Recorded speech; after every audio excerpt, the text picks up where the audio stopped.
There we go. We live it. Okay. Uh,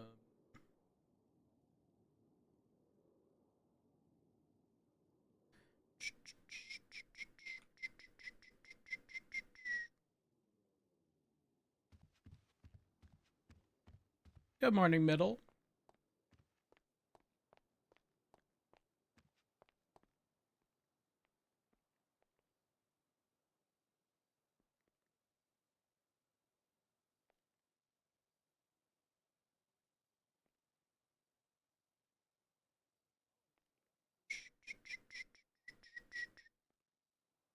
Morning, TJ.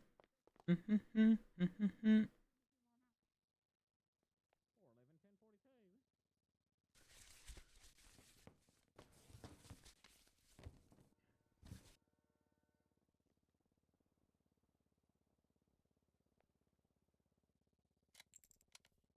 sure everything's loaded.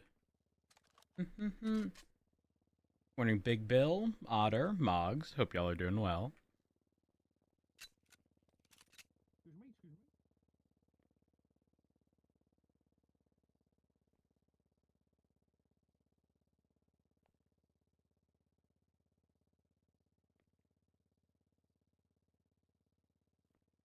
Sorry, I was sneezing. Apologize. Hopefully I muted in time for that.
I didn't even have my spikes up here. That's because of this.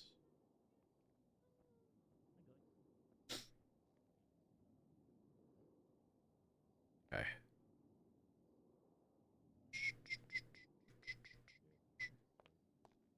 I hear Viv. I don't know who that was. Oop. Viv is not on duty. Oh, everyone's back there.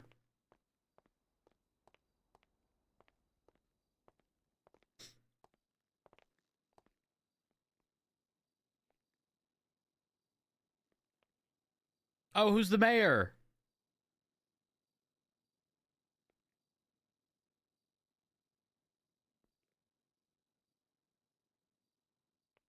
Two 90s, 1041. Any actives? We just lost Hydra from a run, so you missed that. Hey, firm. Who's the mayors? You have Finley Schmidt and Party Hardy. Party one. We're all getting fired! It's mass panic! Morning. How do? Doing good. Doing good. Good to hear. Oh, are you busy? No. What's up? Nothing back. Can we just go into a Yeah. office real quick?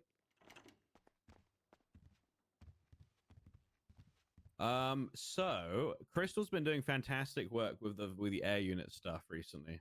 And honestly, I'm feeling a bit tired. And I think it best to relinquish control of that department to someone who has the real passion and drive for it right now, which Crystal clearly does. I mean, have you seen the work she's done for it? I have, yes. It's like revamp the It was training extensive. stuff. It's really good, and I cannot express how proud of her I am, and I don't think it could go to a better person for LSPD.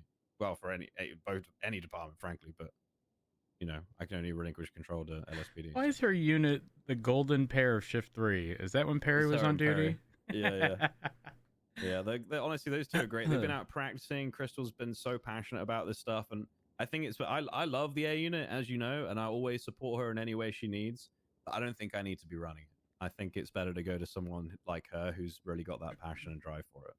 You know? Yeah, no, absolutely. So, I mean, if it's something that she's interested in, obviously, I'm 100% on board. I'd have no issues with that at all. cool. I got to speak to her about it. Obviously, I don't want to just spring it on her because she doesn't really like. She's not the kind of person that likes big surprises like that. Yeah, 100%. So I'm going to speak to her first, and I'll let you know what her response is, and then we can make it official if she's Awesome. good. Awesome. I, you know, I'm not trying to skip from any duties or anything. So obviously, I'll still be helping her in any way, shape, or form, and I'll still be flying. But I think her outlook on how it should be run and the training scheme, I think, is really, really cool.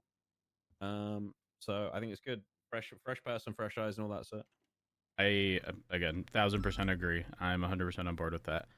Just out of Sweet. curiosity, do you know? Wait, let me see if Viv had texted me. Ooh. That's Davenport. Oh gosh, Martha's around. Oh, Was around 4 hours ago. I don't know if Trying she to still get is. Get her back? Yes, but I keep Okay, missing good. her, and now she's upset I have another woman in my life. You're married. No, Debbie, my personal assistant Oh, that I hired when fuck. Martha was gone. Oh no. Okay. Oh, I have to send Maple something. What was I looking for? Viv. Specific to Jake Barton, the dispatcher. He actually wants to join PD. The chap who's on duty now? Yes. Yes. Yeah, I like him a lot. I just don't know if Viv had gotten the chance to speak to Aaron regarding him. Because the context is he had actually turned in I think he was giving a week's notice that he was leaving dispatch. And in that notice, it was essentially like like he didn't really see a path forward, because he had wanted to join PD, but we were entirely unaware. So, It's classic. the thing is, he was, I don't know if he was hesitant to ask or something, or maybe he had expressed interest once in the past and didn't want to like keep nagging. But obviously got to him. Unfortunately, fortunately rather, when I had spoken to Viv, I was like, he just needs to be fucking onboarded. Like the biggest concern with most people is fucking comms. And if you're a dispatcher, like you have a leg up on most others. And it seems like he's got a good head on his shoulders. So why the fuck not? Let's just take him on. I'm assuming he'd be shift one considering the times I typically see him around. But yeah, I'll end up speaking with him to find out whether or not he had spoken with anyone. I know he had done something stupid in the past.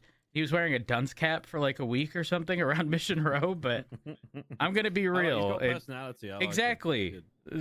So for me, I'm not that pressed. I am going to call Martha though, and if she picks up, our conversation has to end. I'm so sorry. You're good. You're good. I'm gonna go speak to Crystal. Thank you Okay, very sounds good.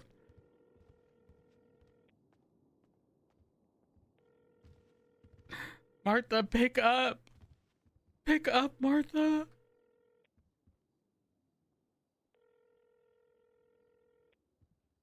I have to go transfer Maple money.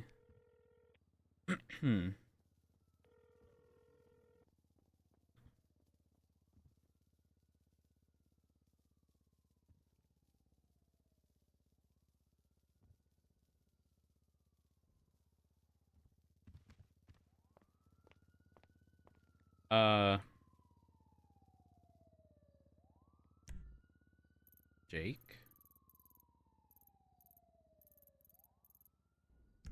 He's out front.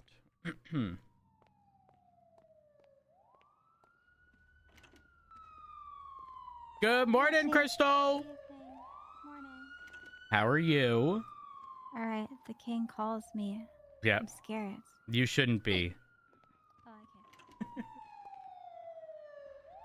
That's a scuffed siren, isn't it? Hey! Is your siren on? No. Okay, good. Now it's not. I need to hop in. Okay. What's up? There's properties for sale. and Etta and Maple are obviously looking for one. Last time around, I gave them money for I think a property in Polito. They obviously hadn't won it, or no, not Polito, Mirror Park. It was the Pred one that I knew that they were going to be bidding like well in excess of $10 million. I forget how much he said they had in total, but I need to go to the bank to transfer Maple some money. Okay, yeah. I'm gonna send him like $2 million. Hopefully they get the property up in Polito. Also, the house. Can we buy that? What do you mean? Can we buy that? Like, that's a house. So it's not like an apartment in the barrio. Yeah, but I'm not gonna bid against Maple and Etta. I wasn't no. Huh? I wasn't no. Unless we won. Yeah, and then we'll say surprise. You can have the basement. No. But also, honey, bad news. Bad news. Okay. Actually, go to the barrio. Okay. We're gonna have new neighbors. Oh. Your guess is as good as mine. I think it's the property to the left of ours, which is very tiny, by the way, is currently up for auction. For context, our property is 516 feet. We're at 356, and 357, which I believe is directly to the left of ours, is 185. Oh my god, there's a box there. I'm gonna be honest, I've never seen our neighbors. Literally the one directly to the left. Wait, if, like, as we're facing it? Yeah, right here. I think. I'm pretty sure it's this one. That's what it looks like.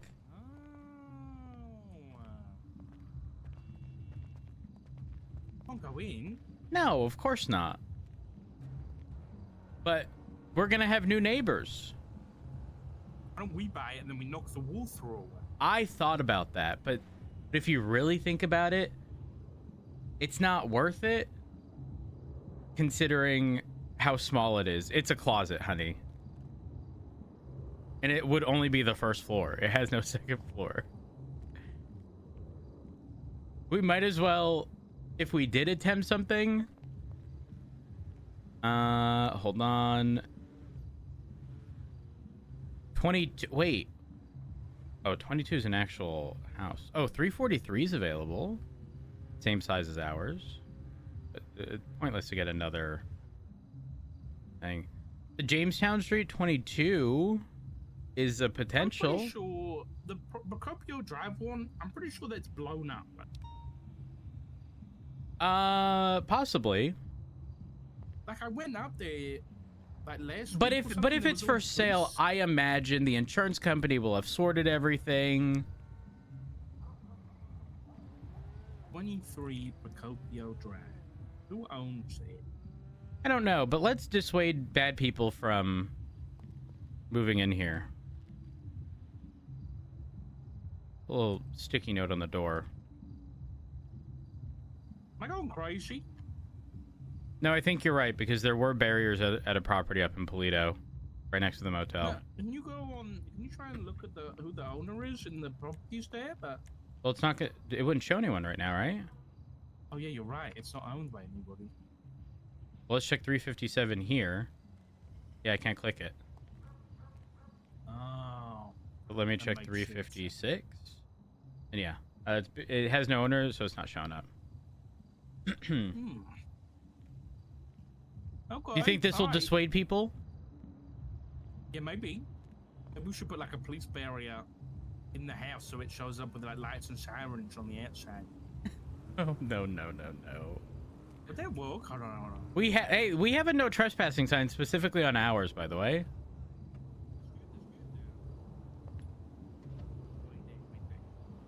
Properties closed to the public. Honey, I'm signed up for 2 different casinos. What? The back alley one and the ADMC one. It's bad. We did it to solve a crime, though. Oh yeah, for sure. No, Oh, it for doesn't come real. through. No. Veronica reported that her hot tub, her camera, and her whiteboard were missing from the property. Come to find out, it's all in the ADMC casino. Because Nick moved it. Without and he's Veronica a prospect knowing. now. Just let her know that I'll arrest him whenever she wants. Well, no, it was his stuff too. Oh, okay. Well, did you make any money? No, I lost money. How much? 25 grand. No, that's a lie. 30 grand. That's not too bad, I guess. I was up, and then I was consumed by the slot machine. You went on the slot. You never go on the slots, you crazy? I know, I was doing so much better at the mines. I was doing so much better. I even did 24 mines, and I got the one that wasn't a mine. Honey, the best odds of the casino are always the table games. I didn't know shit. that. Blackjack, you want to play blackjack? Damn it. Just tally around. Blackjack shit. Well, you want to go gambling? Yeah, I'm willing to go off duty. Wait, I need to find out whether or not what the mayor's doing. Oh yeah, have you spoken to the mayor yet? No, not at all. Oh, that's great. Well, I can tell you this though. Well, I got sick yesterday, a couple hours before the announcement. I'm okay.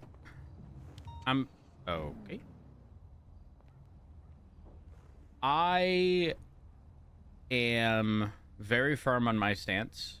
I'm gonna be honest. If the mayor approaches me and says I'm picking a new chief of police, I will heavily imply I'm expecting an ACR or impeachment. Otherwise, they can fuck right off. I'm gonna challenge any legal authority they think they have simply by ignoring anything they do if they attempt to fuck with the PD.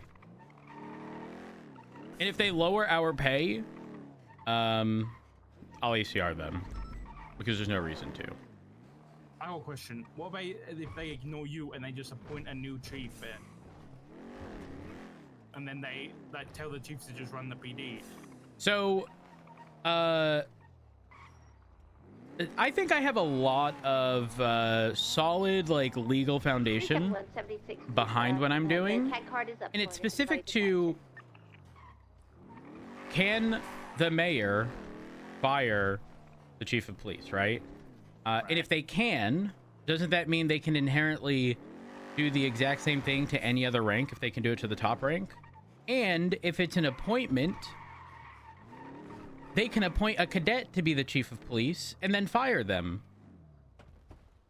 Like, how the fuck does that work? That don't make no sense. Any 77s for the flanker? No, I know what you're saying. Someone. What I'm saying is, if you wanna, which I agree with, if you wanna fight the removal of you as the chief, but I'll ask where my ACR is. No, I know, but what I'm saying is, let's say they just ignore you completely, right? Uh-huh. And they just appoint, I don't know, let's say they appoint, I'll file an Maxwell. injunction to stop the appointment of anyone else. Right, but let's say they just do it anyway, and then Maxwell starts giving orders to everybody. Then what are we doing at that point? I'm just saying Maxwell's as an example. Emergency injunction is the only thing I can think of.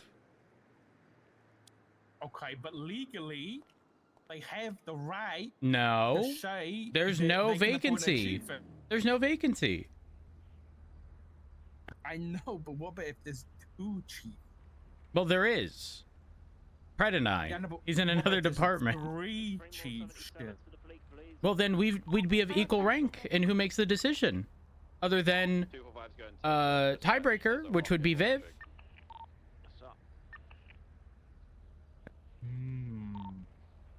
And us? I don't. I'll fight this to the end of the fucking earth. Sorry, did you hear the radio? No. He just said, I'm coming 10-7, there's a rocket launch. And like, there was a few minutes silence, and Victor says, us? Listen, I love Victor. I don't care what anyone says. There was a period of time where they were considering as a shift to remove Victor because there had been some problems. But that man he's good people. Ooh. Oh, is there $1 million in here? Hey, get the money, get the money. Anything? Nothing. Oh. Which Fleeka? Oh, to the bank, to the bank. I have to transfer money to Maple. I have $5 million. Is sending 2 million enough? I'll send some money as well. Let me see what I got. And then obviously, I mean, if they don't win, they'll be sending it back anyways. But The property does come back to us. I can send. I'll send 700,000 because I only have 977. I can send 777,000. that's the exact amount. 1594 1594.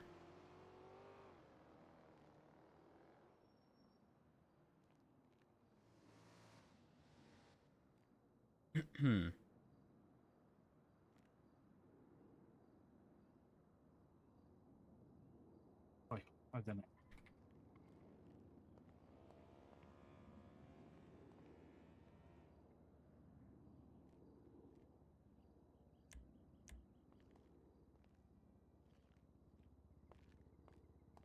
Sent.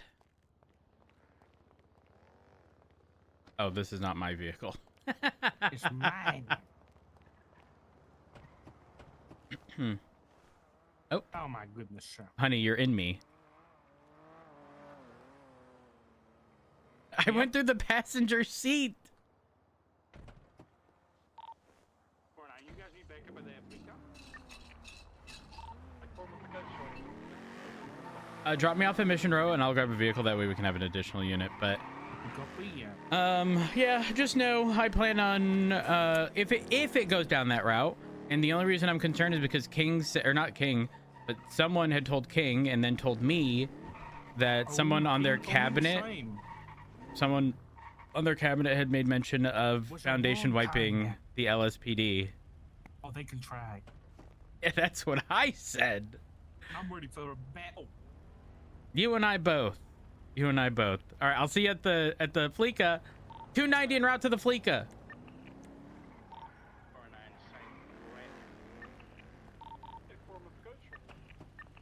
Which Fleeka is it again? Life Invader. A firm. I'll be about 1 mic. That is 6 units. Can I move you onto channel 2? That'll be beautiful. A firm, thank you. And then, Jake, I do need to speak to you at some point. So before you go 42, probably after this call, if you wouldn't mind. Yeah, that's fine.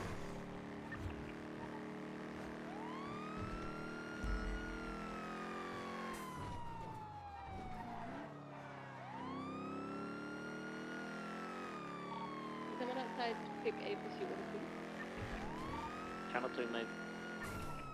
I found.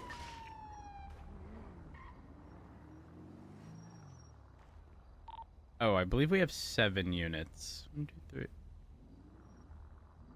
We have 7 cars. I can't 6. I'm blind. Oh, I'm sorry. It was a Premier, and I counted their Premier as a car. I'm so sorry. Ignore me.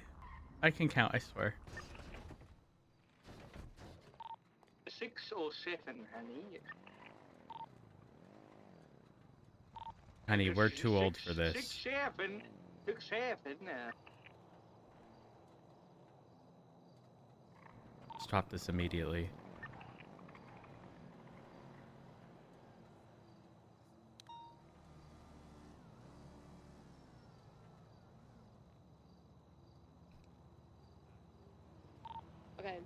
there's been a bit of an update on this Fleeker. They want free passage and no spikes as their main demands. I had hiccups when I went in there, and somehow Aziz cured them. Well, not Aziz, he's wearing a mask. But Aziz cured my hiccups. I don't know how it happened, but they got one free extra silly demand because of it. So we're all gonna be driving through our eyes, even them. A firm. Foot pursuits, everything, all through eyes. And who's taking the hostage? They are good to go.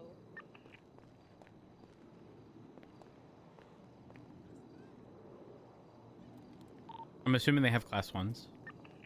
Yes.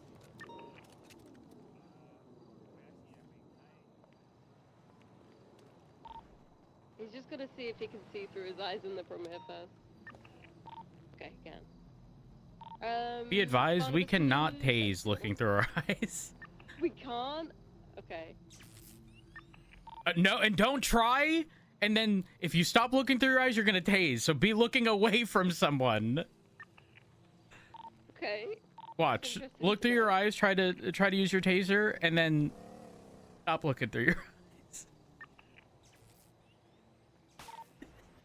What? It's a problem.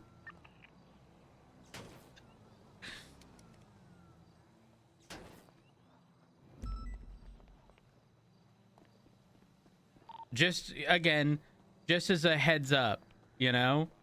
In fact, let me ensure this is not specific. Okay, just driving through eyes is fine, they said. Okay, that works. What was that? Well, I think I Alright, can they're ready to go. Do we have through to my shoot order yet? eyes. Yeah, no, you No, can't. sorry. And then when you no longer look through your eyes, you'll shoot your Okay, taser immediately. Does anybody No, What? I mean I Does anybody can. have I a think I slow can. car that do it. would like You take can? the hostage? Looks like we're all Oh attached. no! Oh, hold on. All right, I was I thinking understand it now. Let's see. Alright, I'm gonna be primary. Barnabas secondary, Crystal, Tersh, and everybody else parallel, okay? Alright, everyone get Yes, ma'am, ready to go.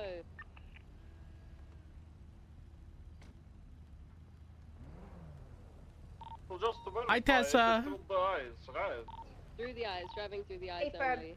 Be prepared to take You over can, primary. you can look normally when you're on foot. Alright, This is not we gonna are look in for me. active AC. I don't see them anymore. I can't see. Alright, Abby,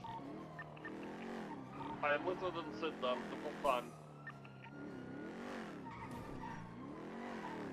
Yeah, there's a lot of traffic immediately. Oh, they're here. The westbound BDP or the southbound Morningwood. Left eastbound Marathon.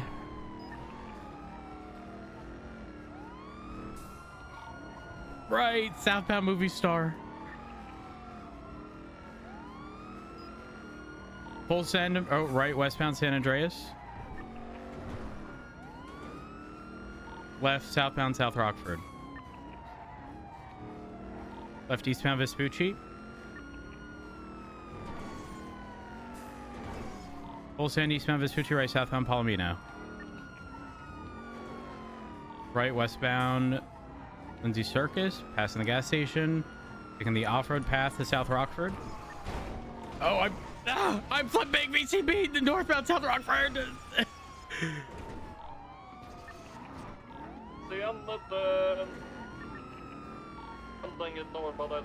I'm checking the backside of Colorful. They're on BDP, and then they're right. Morningwood, maybe? I can't see. I hit a pole. I need a booster seat for the Buffalo. This is really hard.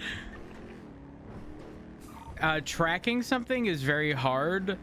Driving in general, not so much. But keeping visual of them is the most difficult part. I'm barely seeing my buffalo. I cannot see anything. It's so dark. You know, that is why we're not supposed to have like super tinted windows.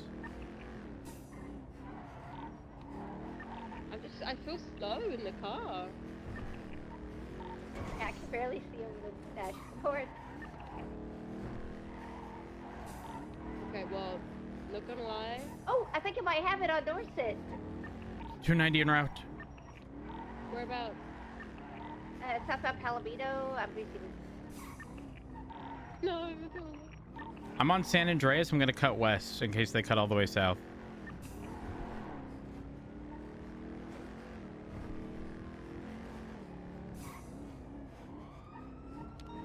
I'm gonna check the brown garage.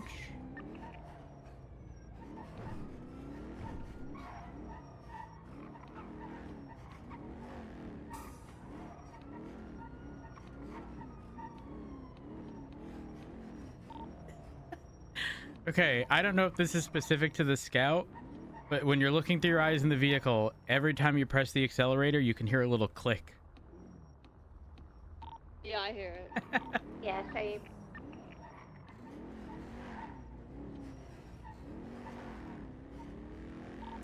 I'm not gonna lie though, this demand, it was worth it because he actually did get rid of my hiccups. It was a miracle. Good job. I don't know how it works, but he asked me, where do fish live? And I said, in the ocean. And then my hiccups were gone. What? All it took, I don't know how it worked.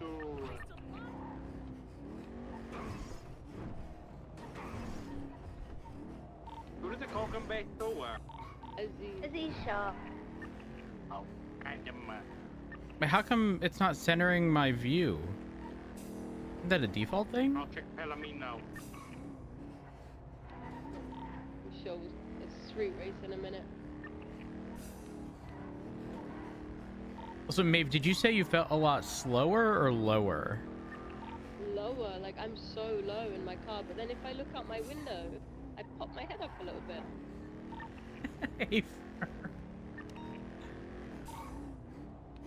do we have any units en route to I'm stopping at channel 1? Bubba, wait. Do we have any units in response to the 13 Bravo? I'm here.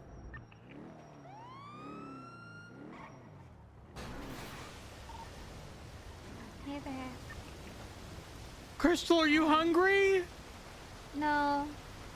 I kind of had a cut on my thigh, and I think it's been bleeding out the whole time. No, Crystal! I feel good enough to use my tablet, and that's what matters. Okay, Crystal, I'm gonna... I'm actually okay, really. Are you sure? Yes, I can use my MDT. I'm happy. No. We need to get your medical attention. This Humpty Dumpty. No, we need to get your medical attention, Crystal. It's okay. I got plenty of time. I haven't colored his hat in yet. Okay. What do you think is a nice hat color? Purple. All right, Crystal. Just gonna look over your injury here, okay? Yeah.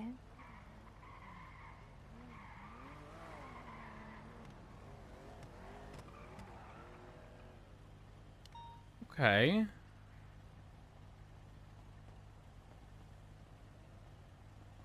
It is your leg. It is your leg. Your leg is bleeding here. I thought so. I did run a bit. Just gonna apply a tourniquet here to your leg, okay? I'm gonna bring you over to CMC. I'm gonna get you placed into core. Not a click, because it's not as someone pressing the pedal.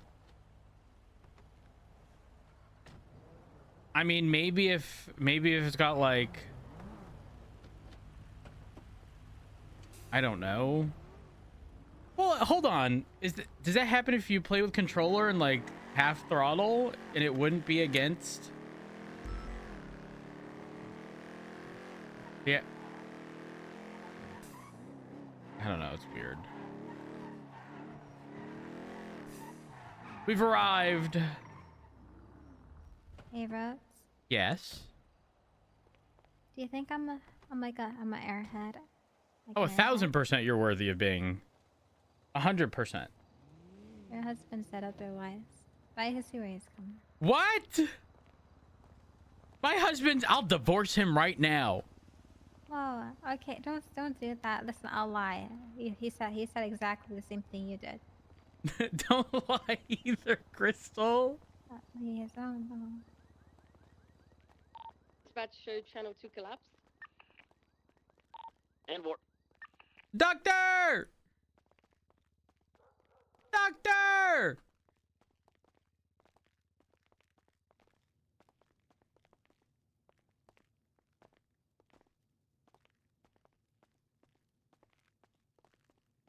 Let me save the Doctors from PD? I'm gonna... Actually, let me just... double check. Yeah, Maple Autumn just got on duty, so I'm gonna put you in the bed over here. And I will be by your side. They had a small cut on their thigh and probably it was still blood. Let me see. It was her right leg, it was bleeding. I put a tourniquet.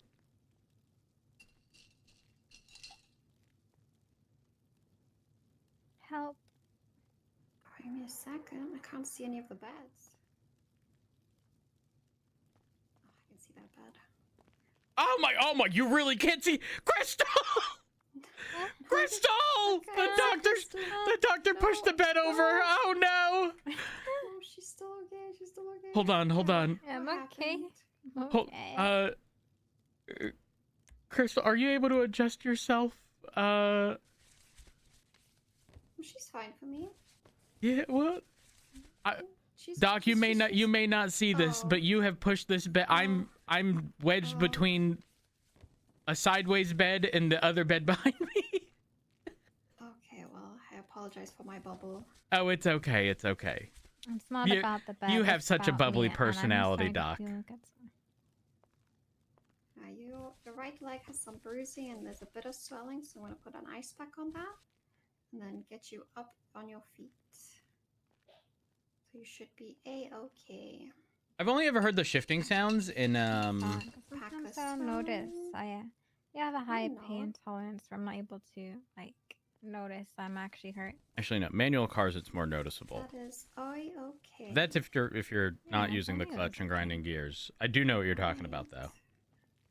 Okay, you are looking all good. I'm gonna help you up in a bit. And then again, like earlier, if you're feeling dizzy, just sit down again, okay?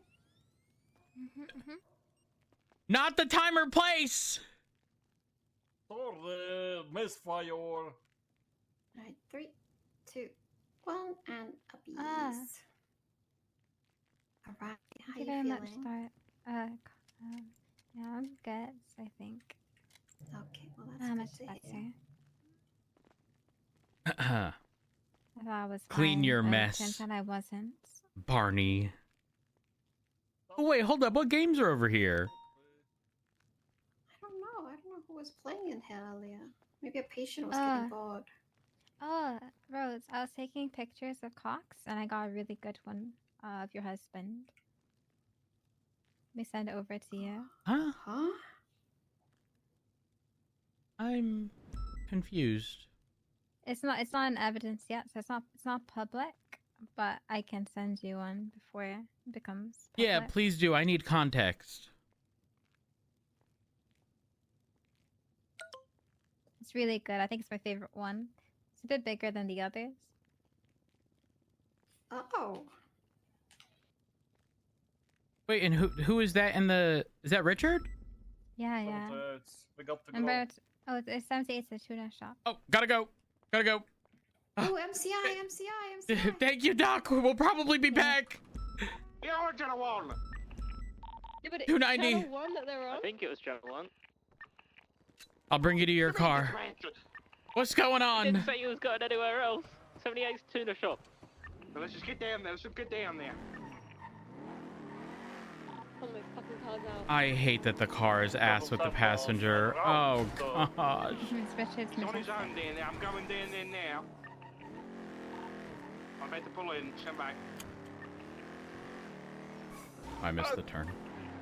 Hello. Miller!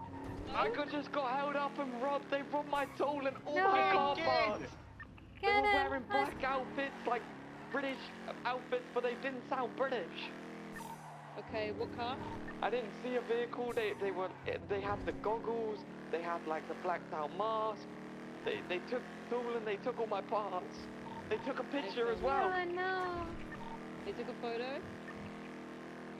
I will say they seemed ready to do it, and I bought car parts from Claude Petit 10 minutes ago, so that's a potential lead.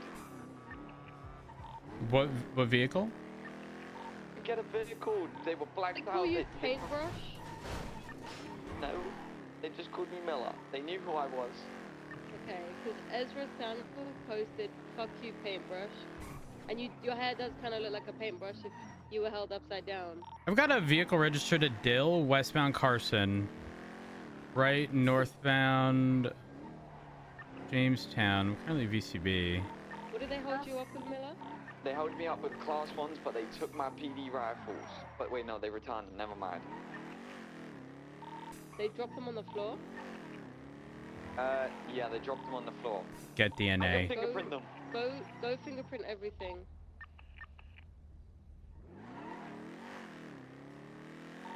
So we Check have a... clothing stores. If they're dressed like that, they're gonna want to get changed immediately. Additionally, I have previously spotted Dill. I've got a purple car at the Mirror Park Tavern. What were they wearing? Like blacked out, like fully blacked out outfits, goggles, ski mask. Can't tell. Guys wearing a purple Check jumpsuit, paint. purple car. Okay. The guy who Power spotted paintball out is "fuck you, Paintbrush," his car was. Okay, I'm never being a followed car. by this purple car now, northbound Nicola. I'm coming. Get an RO on that car if you can. Case clothing is clear. Come to Stop right, come following to me right. now. Please. Go left and get a... Turn left and go down and get an RO of that car at the side there. He came out of the tavern or the barber shop. Rockford Plaza clothing clear. Norman Boyle, maybe fig plate. It just says clothing 10-4. Okay, I'll say this. Dill had a property on Jamestown, right by the cash exchange on the corner of Carson. And she is... I got a fingerprint. Alexander Bulgarov, Hydra. It was them. Oh my goodness, sir. Document everything, Miller.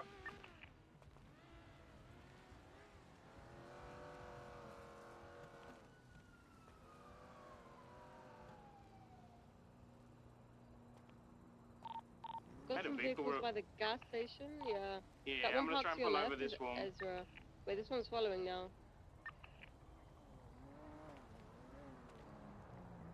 Okay, we got a vehicle pulled over on Mirror Park Boulevard. Whichever unit's on with Jamestown, Ezra- pull off. Yeah, Ezra Samuels parking up behind us.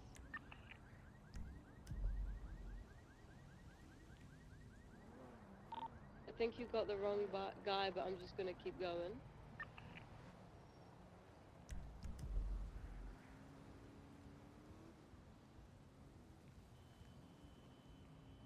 Should probably have someone try and find Ezra Samuel. He's the one that twatted out "fuck you" like right as it happened. His car went westbound Mirror Park Boulevard. Was that a fresh drill, Miller? Farm.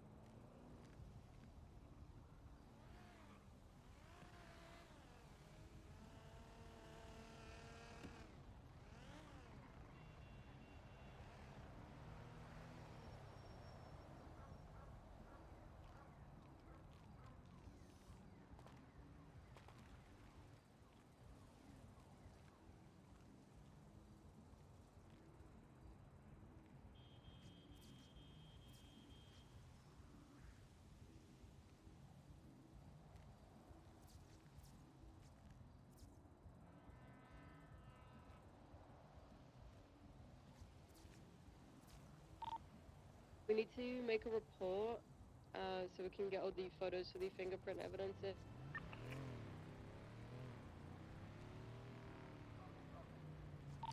I'm still waiting on top of the cash exchange across from property that I've seen Dill, and this was specifically after I believe spike strips had been stolen, and Dill was seen pulling out a vehicle at the garage at this property.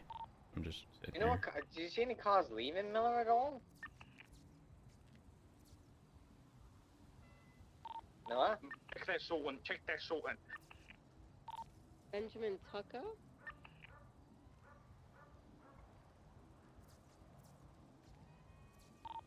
That was painted like Vendetta, which is members of Hydra. Black with a purple underglow. That might be our guy, sure.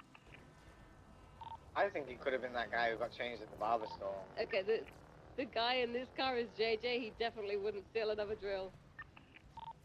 Ready to check? And do. Sorry, I was fingerprinting the radio. I got Claude Petit's fingerprint as well, so I bought parts from him. Then he waited at the tuner shop for me to put them in, robbed me, and took everything. Oh my god, wait. Sue him. Wait, that's a slam dunk case. But the thing is, he took all the parts that I didn't just buy from him as well. Yeah, it doesn't. Yeah, sue him for the cost of everything. Miller, did any of the guys have a suit on? Like a black suit with a white No, they were like blacked out. Like, they'd be changed by now. They planned that 100%. How much did they steal, like, worth of, could you reckon? Probably like 600K. The thing is, I documented what was inside my car like 20 minutes before I got to see what parts I needed.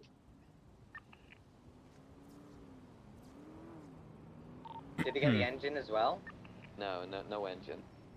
Wait, I left my. Just There's make, no engine in the car. Make a report, Miller. Detail everything that happened, photos and everything, because you're gonna need all of that. Hey fam, does Claude have any properties? He does. Should I lock his property? Is that rateable? Yeah. Yeah. I'm gonna lock Wait, his what property. do you have on him? A fingerprint. Break. And No, not until the warrant is started. Okay. You have to start the warrant.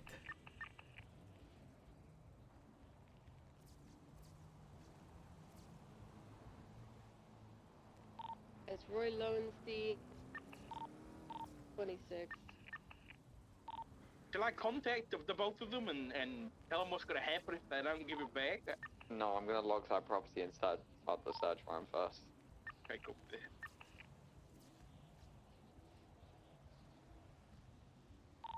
I'm gonna sit in Mirror Park and pull over any vehicles, and if I get Bogo or Claude, I'll try and detain them.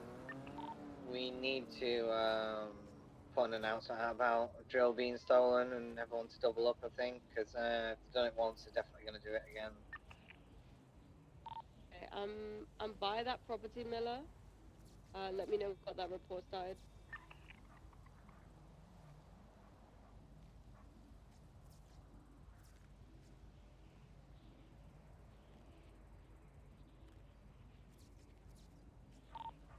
Report is put up. I will 76 to you now. Yeah, it's on Murillo. I can see you, Maeve. Well, not anymore, but on top of the cash exchange on Jamestown. Seen anyone around Murillo area? Negative. However, Dill's tailgater, I believe pink in color, I think it was a tailgater, was heading west on Carson a while ago, which is why I'm here. The thing is, she had seen me, so it's possible she drove off afterwards, but I do hear a vehicle, Jamestown, Carson. Westbound Carson. I'm sure I'll make a model. Just a red, like, tulip. Miller, I need you here at the property before I get out on foot. Okay, fam, I'm on the route. See Roylo. Yeah, Murillo, Carson Cross.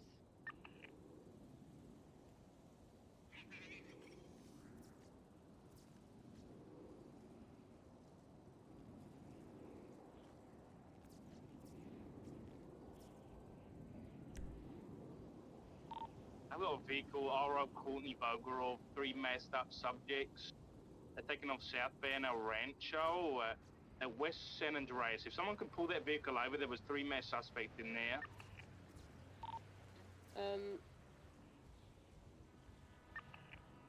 Which way did it go? West San Andreas from Mirror Park Boulevard there. Alright. I'm just gonna lock this, Miller. Yeah, go for it. Find the car. One of them went into a black van parked at the Thingabobber. The tavern. Is that your car, Miller, that's been left there? The tuner? Oh. Hey fam, I need to go back and get it.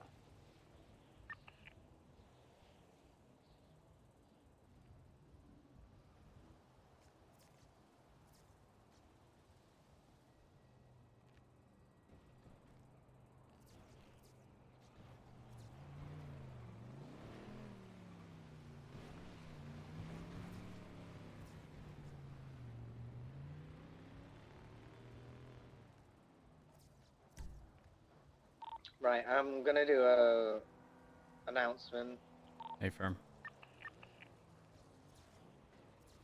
Do you want officers doubled up roads from this point, or no? Negative. However, under no circumstances are any Hydra or Hydra affiliated people to repair any PD vehicles. Okay. I will write it up now. Pink Tulip? I got a plate on that too. Maybe it was a Saber Turbo. It was westbound Carson. Similar pink to the one Dill's other vehicle was.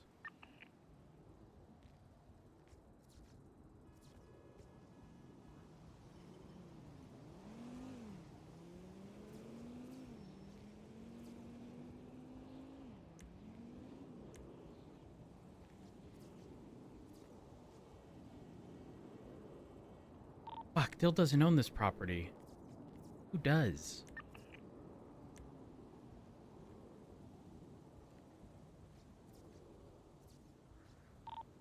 Just to check, the courthouse lock all vehicles, right? That will only lock the vehicles owned by the owner. You can instead separately lock every vehicle parked there, which you will be able to articulate could be stored. At the courthouse, when we go to his actions, we locked all his vehicles. It wouldn't lock down anyone else's. Correct. Which is a problem because obviously they'll still have access to those other vehicles and be able to freely pull them in and out. Which ones? The ones parked at the actual property. Do you want us to lock those down? I don't see why not. We can articulate that they'd have access to them freely, be able to store and pull them out. Miller from 49? Yeah, go ahead. You gotta come grab. Is this your vehicle then in Tuna, right? Yeah. Would you be able to pick me up at MRPD so I can grab it? Yes. 371 can bring you over. I'm at MRPD.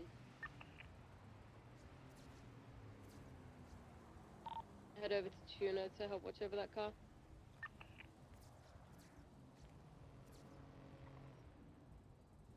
Red fence on the left side. So I can raid and sue him? Yes. Yeah, because, I mean, technically you shouldn't be the one running the raid because you're the victim here. You can pass it off to someone else. But you lost money and possessions. You are guaranteed being righted here. Because the standard of proof in a civil case... Oh, wait. Another pink vehicle? East Carson? It was now North Jamestown Street.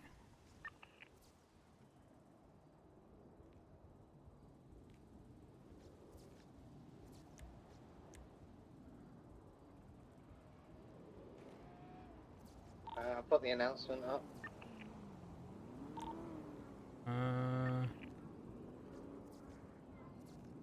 Okay. We have a good idea of what it looks like. Miller, did any of the guys that rope you have accents at all? No, I'm pretty sure it's the two people that I got fingerprints on. Because one of them took my radio. There's only the two of them? Yeah, there was only 2 people inside. There was people copy. outside I never saw. But one of them took my radio and the other one took my guns, and that aligns with the fingerprints exactly. Copy that. And both of their shit's been locked down.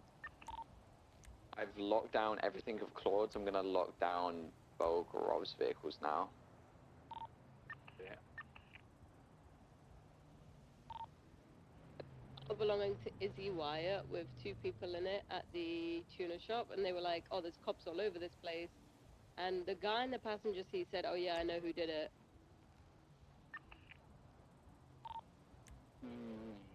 Is the guy in the passenger seat wearing like a red and black jacket? No. Oh. Is there like a reason why Hydra would just do this? Money. It's all about money. So they were very like on someone take a picture, and they had like someone doing a selfie with all of it. Like when they were robbing my car, when they were robbing me, I don't know. What engine did you have in it? There was no engine in it. I was just building up the car. If they were using the phones as well, I'd probably get subpoenas. They were using like a radio.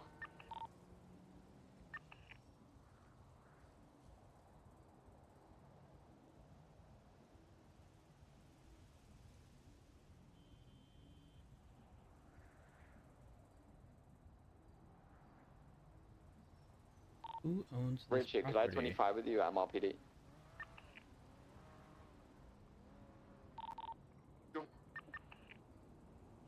Nova, can you add to your announcement that anyone getting a repair using a drill is required to take someone with them?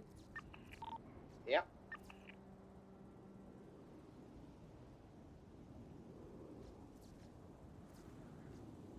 Good bluish. Got a brick thing and hedges Don't at the want someone front. getting caught lacking.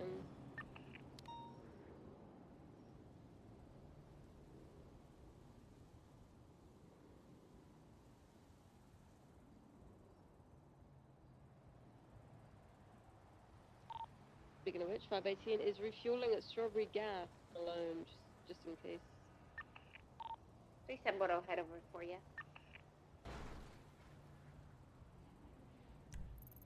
Aha. 24.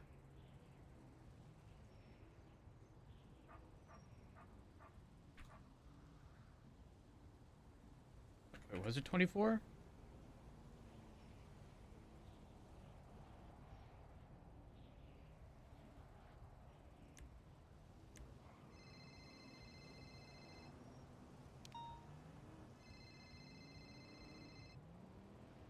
Why does that not come up?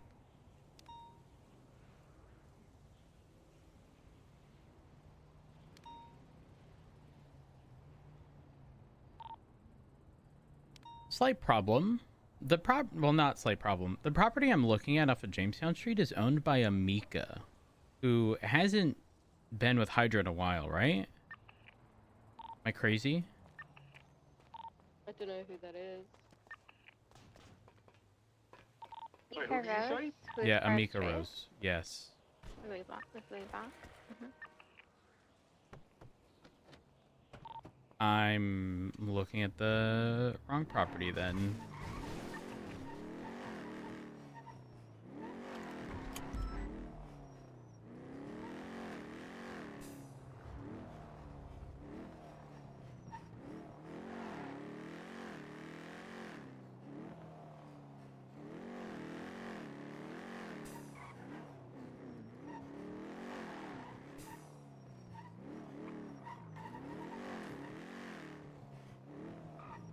Was there a bank trip today at the bestie spot?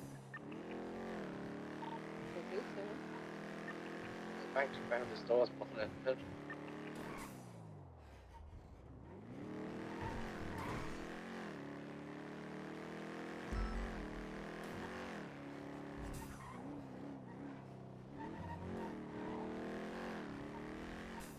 $290 refueling strawberry gas.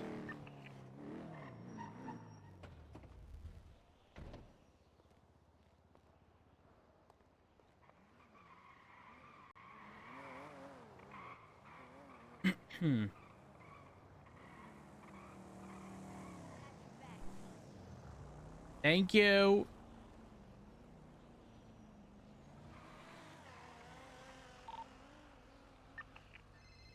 Miller, do they still have some of your gear? They have my tools to get in the car and then all my car parts. Everything else they return. Can't pick up a refueling. Wait, is that rocket launch happening as well? Yeah. Yeah, I think so. What the hell? In Kingston ship.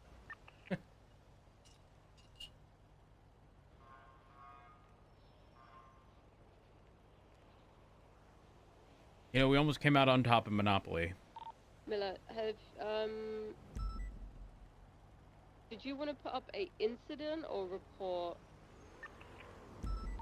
I'm gonna put up a report for the robbery, and then we can provide if we need to.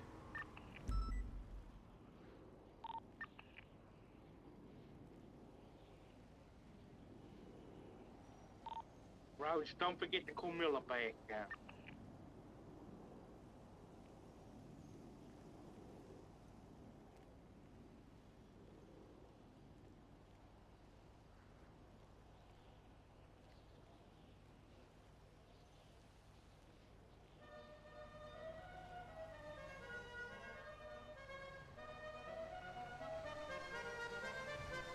Martha?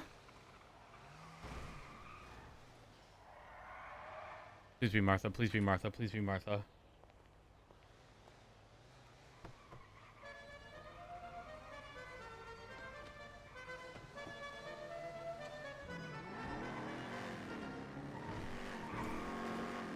Martha! Martha! Oh, hello. Are you okay? You didn't get back to me yesterday. I suppose I sent you a text this morning. Yeah. Give me just a moment. Miller, I'd find someone else to ask a question to. I have a top priority thing to handle at the moment. Oh, I see. Oh, yeah, I'm Hey, Tom, around. just I'm call me around back as now. soon as you can, please. I don't know if I'll be able to do that in a reasonable amount of time. Martha! What's the top priority thing? Is it Martha. a casino? Martha, how are you doing? Doing all right, same as I was before. We were supposed to chat yesterday. Miller, do you need help with something? Yesterday? Why was it yesterday? Well, I saw you in the van, and you were like, "How'd you know it was me?" And I told you I saw you, and then you said you were doing sushi stuff, and I said, you know, call me as soon as you're free, and then Yeah. that didn't happen. It didn't happen. And No, I did say maybe though. I did say maybe. oh, I'm sorry, I didn't hear that. Yeah, I did say it. Okay. Are you free to chat now? I am. Okay. Can we head over to Mission Row? Yeah, we can. Okay. All right. I'll meet you there.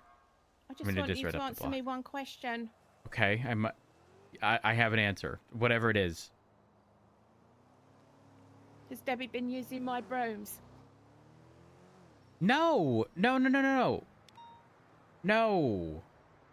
Debbie hasn't touched any of the brooms. Okay. Debbie has had very minimal involvement in anything, really. My brooms? No. She was my... What about the small one? No. She was my personal assistant and, like, PR person for the LSPD. She's not sweeping anything. Okay. But no, she... Promise me. Tell me the truth now before someone else tells me. About what? But the brooms? She's touched my brooms. No, yeah, she hasn't touched any of the brooms. If someone else comes to me and tells me, Matt, well, do you think that's going to make me feel? Terrible. Listen, I got some of those brooms just for you, Martha. I know you did. They weren't for Debbie. Okay. Wait, did you think that she was using your brooms? Yeah. No, absolutely not. Yeah. No. She was not. Number one, I would have gotten her own broom, but that's not the point. Yeah. That's not the point. All right, I'll meet you at Mission Row. Okay, then. I'm gonna park my car and I'll see you in the lobby. I'll bring you to the new office. Maybe.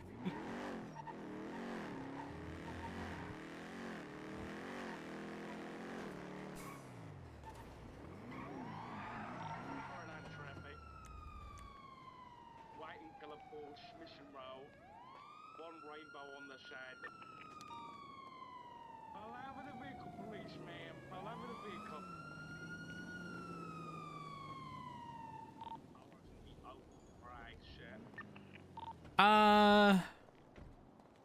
Martha's gonna be pulling up. She's gonna need a parking spot. Can you instruct Martha to park in the free spot? Right there. In the free spot, Martha.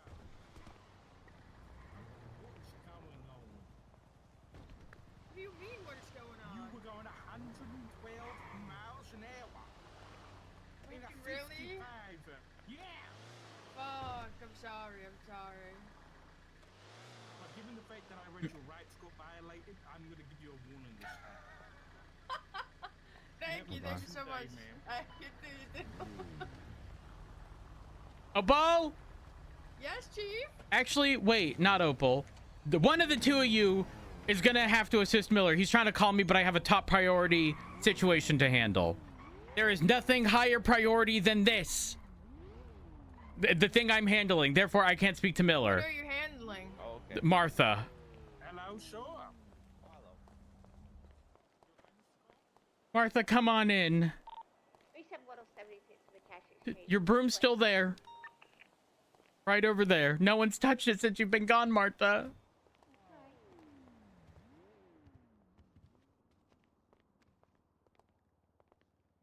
All right. Right this way. Martha, I've missed you.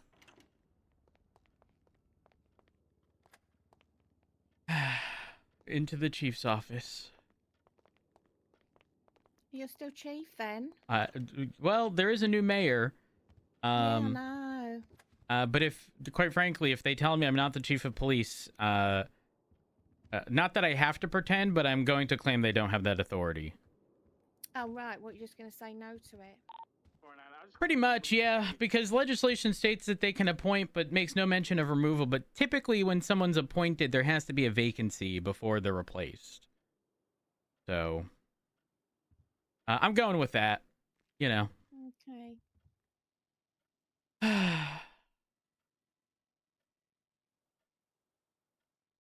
Have a seat, Martha, have a seat.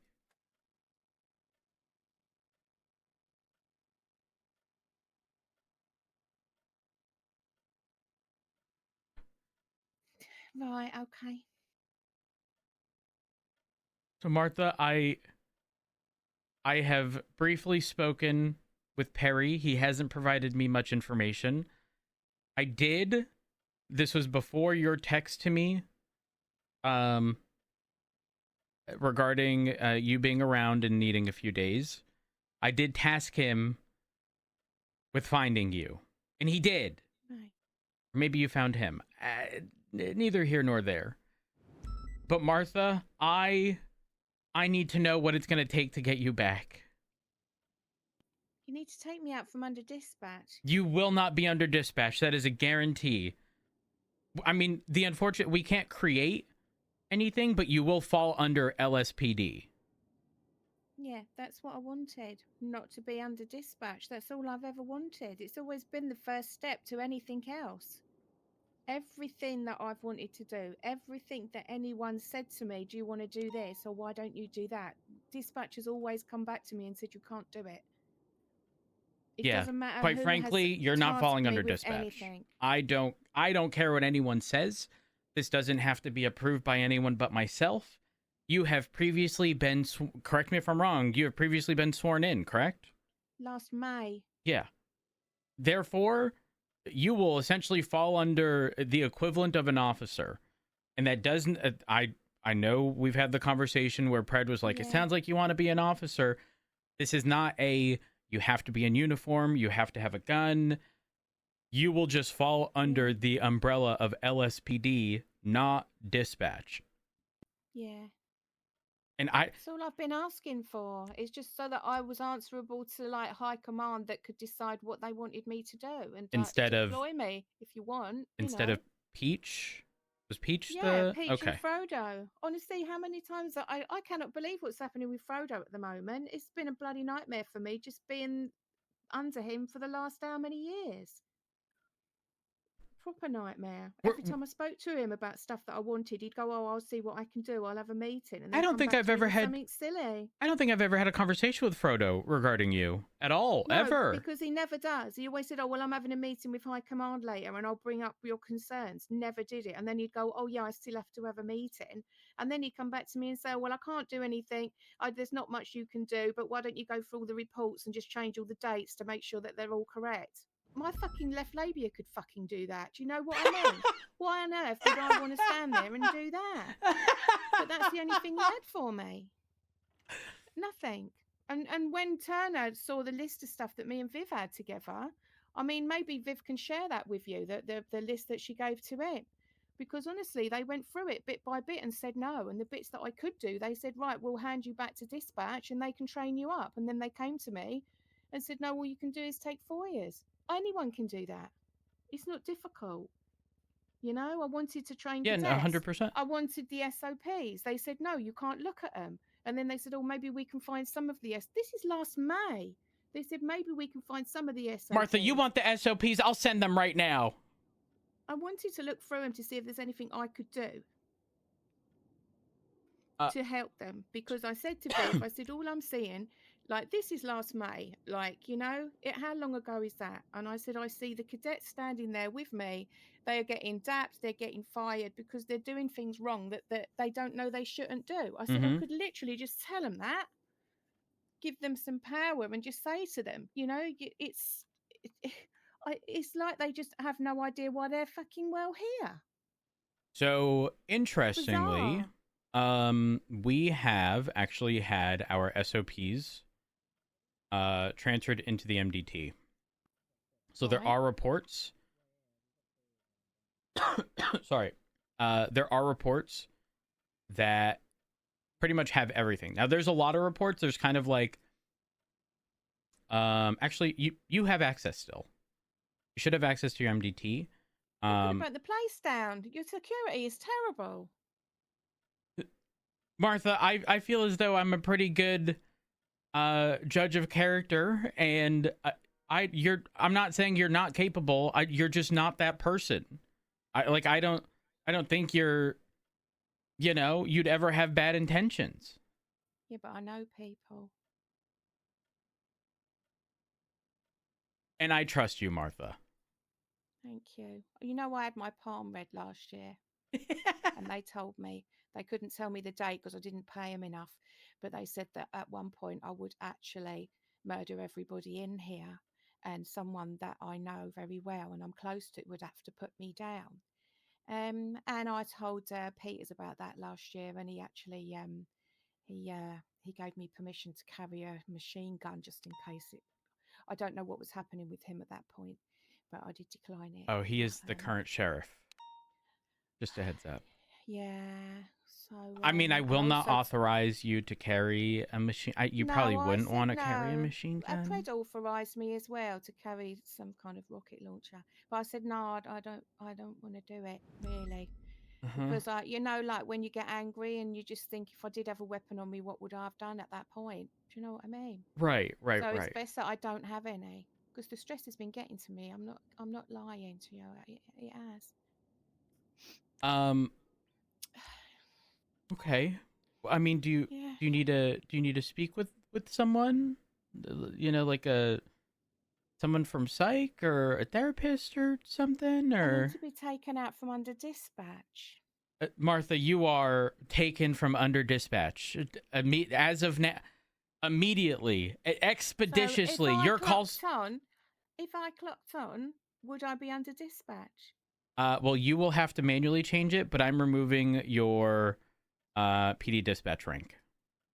Well, the trouble with that is that if you remove things like that, sometimes officers can't see it. I don't know if you've done that. Do you remember D couldn't see nothing as a senior officer?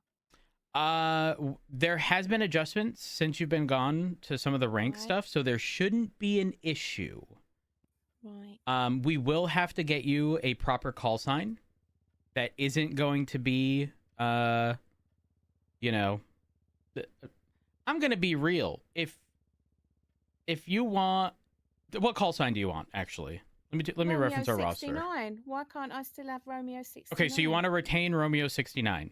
Yeah, because I can remember that. I don't know if I can actually remember another one. Okay, Romeo 69 it is. Yeah. I will need you to actually, let me double check. Can you try signing in with the front desk? And seeing if the keys they hand you still work. Because if not, I will have to hand you a new set, which is perfectly fine. But the reason I want to do that is to get the dispatch stuff sorted immediately. Okay. And ensure that your department is not anything but LSPD. Yeah. I'm a very ugly crier, so I mean, if you want that every day. Want what every day?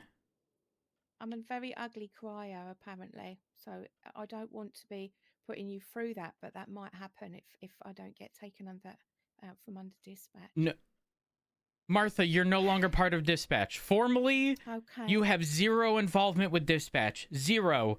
None. You will fall entirely under LSPD, no different than any other officer.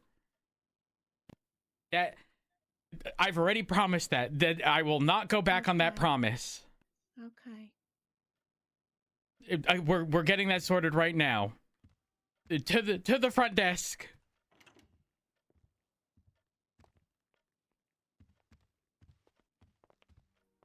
When I cry, it's a lot of snot. You know, it is what it is. Yeah. You know, when you don't want that. Some people snort when they laugh, you know? You can't really help that.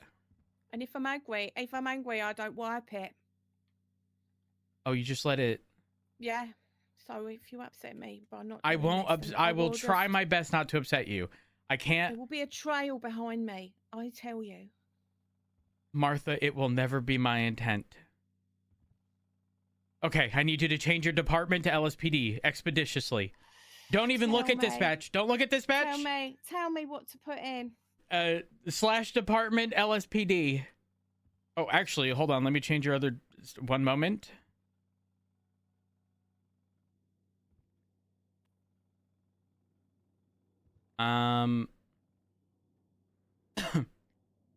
Under. So you're gonna have to pull up your dispatch, and under officers, all the way at the very bottom, there's gonna be a little tag at the bottom right, and you will also need to change your department to LSPD there, and then save. Actually, that's the primary thing you need to do.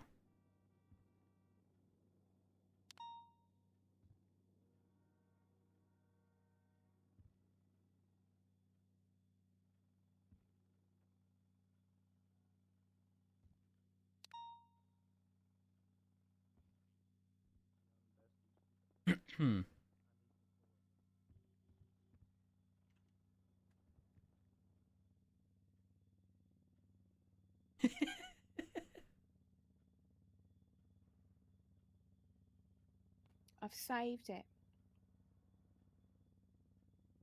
And just you switch it apart. Okay, sign off and sign back on, and we'll see if it updates appropriately.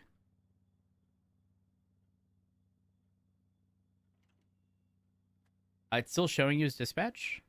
Do you want me to do the / thing though? Am I supposed to do that No. first? That's actually not necessary because it's specific to the MDT. So let me just verify. Pull up the full dispatch.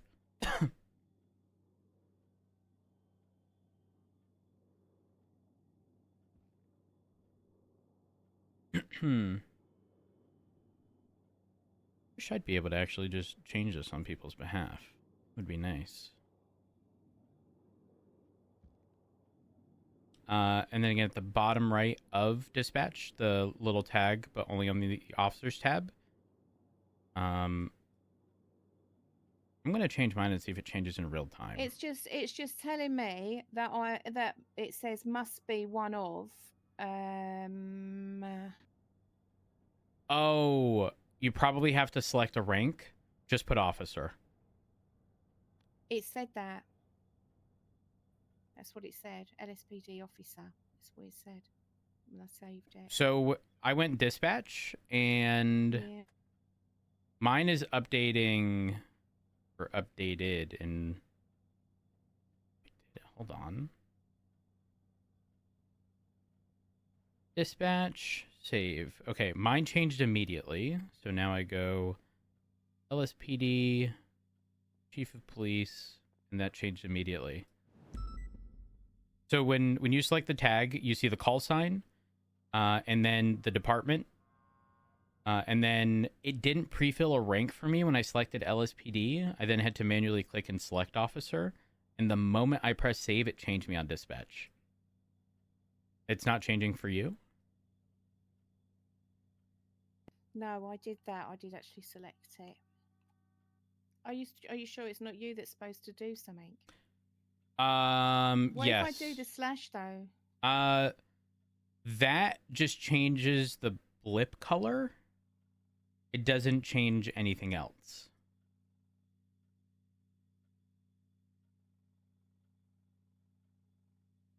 Hold on one moment. Do me a favor. Change your call sign. Just remove the R and R69, and I'm curious to see if that'll update in real time. And that'll be the same thing, the officers tab, and then scroll all the way to the bottom where it shows your current call sign and click the little tag.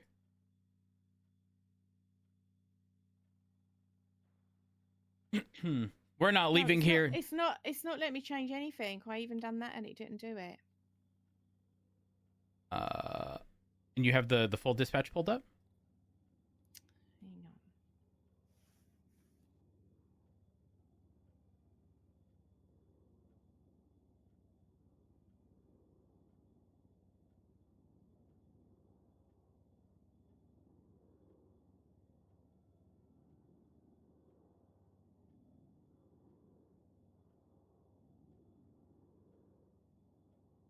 It still says that. It just says must be one of cadet something something something.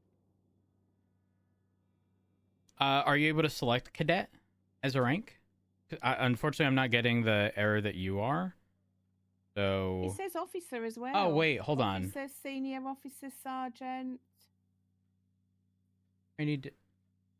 Oh, I do see that. Wait.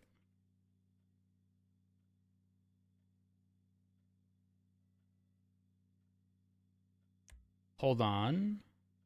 Trainee dispatch receptionist, HR janitor. What?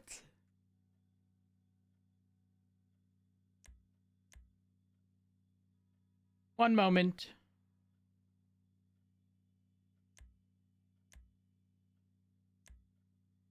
Dispatch.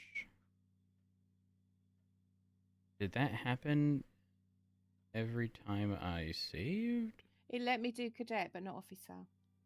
I've done cadet just to see if we can do it. Shall I Okay, change open it now? back up and go from cadet to officer, or at least attempt to.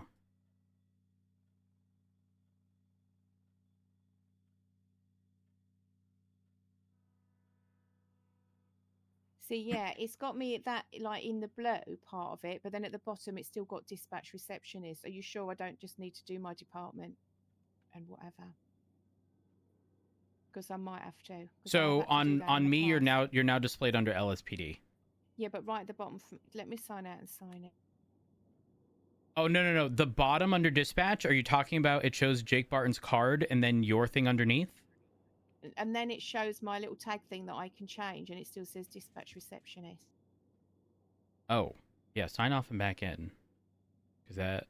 Yeah, now it's there. Shall I try and change it now? Yeah, try swapping from cadet to officer.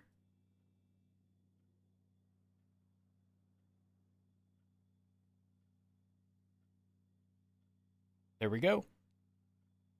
What a rigmarole. Well, at least you know how to do it next time. Thank you. No problem. Let's head back to the office. We'll discuss. And now I'd like to resign. But I'm joking. Martha, my heart can't take it. I'm joking. Let's head back. Let's head back to the office.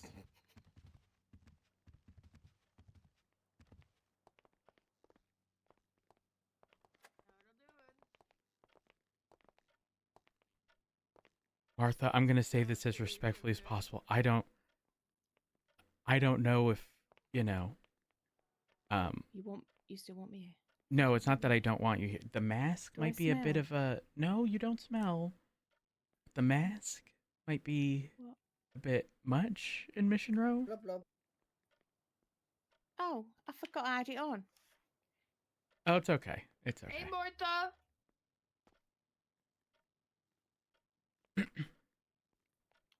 Yeah. I've missed you so much. Have you? Yes, I have. Oh, well, I've missed you as well. I told you that, didn't I? Come on in. Come on in. Listen, whatever you want, you can have. Whatever you want. What are your listed demands? Can I have that clock? Which one? That one on the wall. I don't know The if egg it'll fit in one? my apartment. Yeah, I quite like it. It's very maternal, that, isn't it? Arjun brought that in. But I if don't you want then, it, not you- if he brought it in. I don't, God knows what's on it. No, did he touch it? He did. Didn't he did. He was the one who moved it in. I think it. Oh. Do you know how a lot of people, when they are involved in something, they put their little stamp on it? Oh, He's an I do egg. know that. So I think Well, that's... I mean, him and Frost was doing all sorts of things in here on the sofa and over the photocopier. He was, so I don't want anything. Hold that he's on. Who touched, put this really. camera here?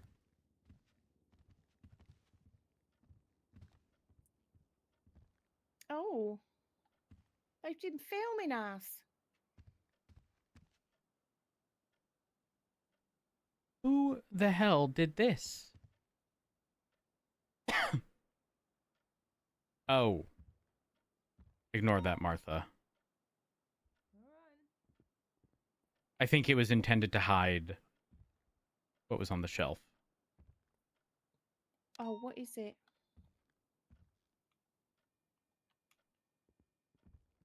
Arjun brought that in. It's not mine.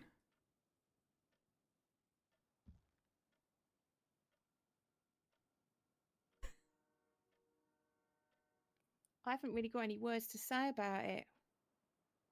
It's not mine. Just like the clock. It came from Arjun. Yeah, I have a solution. I think that's the solution, isn't it? Yeah, No one that's will a know. good one. Yeah, that's. No one will know. No one will know. Okay, Martha.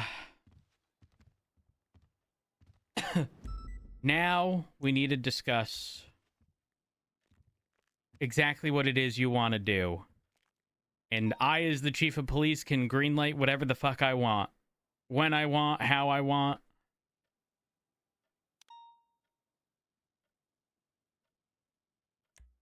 I want to make sure I write down your list of demands.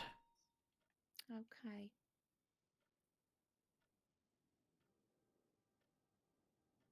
Hit me with them, Martha.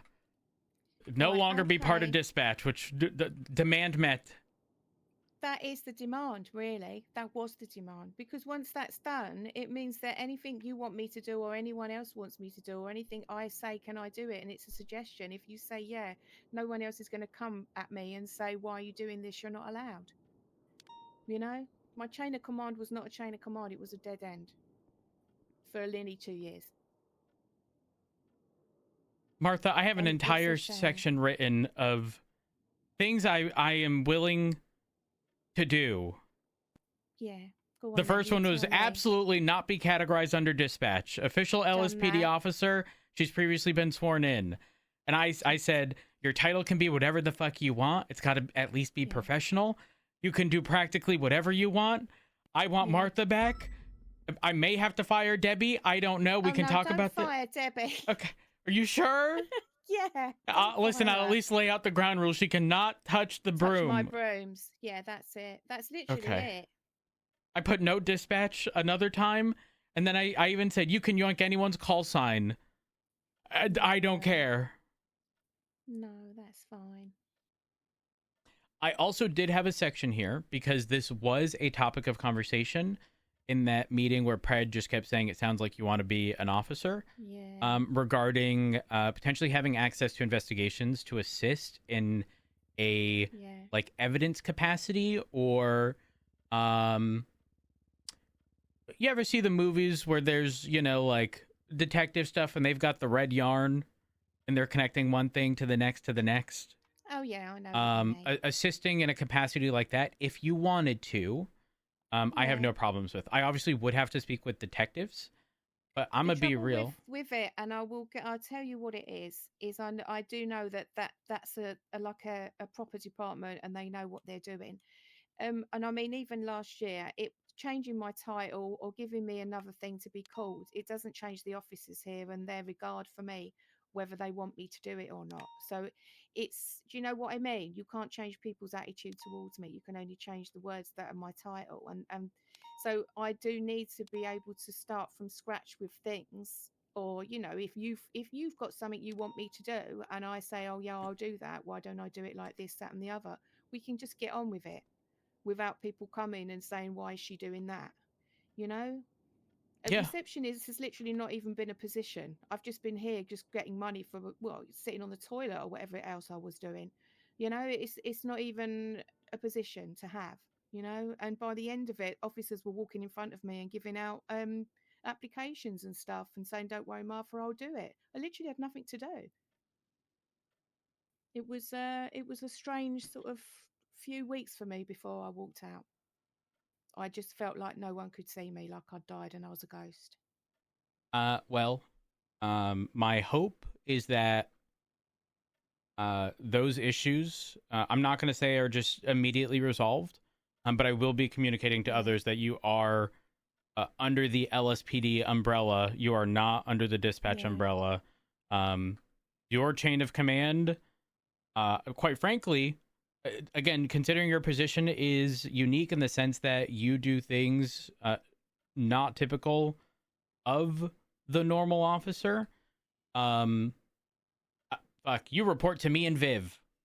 Yeah, I mean, that's your chain of command.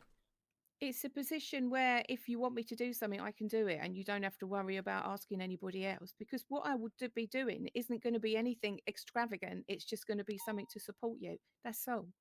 But I do find that, you know, like I say, in them last couple of weeks or whatever before I went, I was just sort of like getting an idea of what people were thinking of me. And I spoke to a few BCSO officers in the corridor here.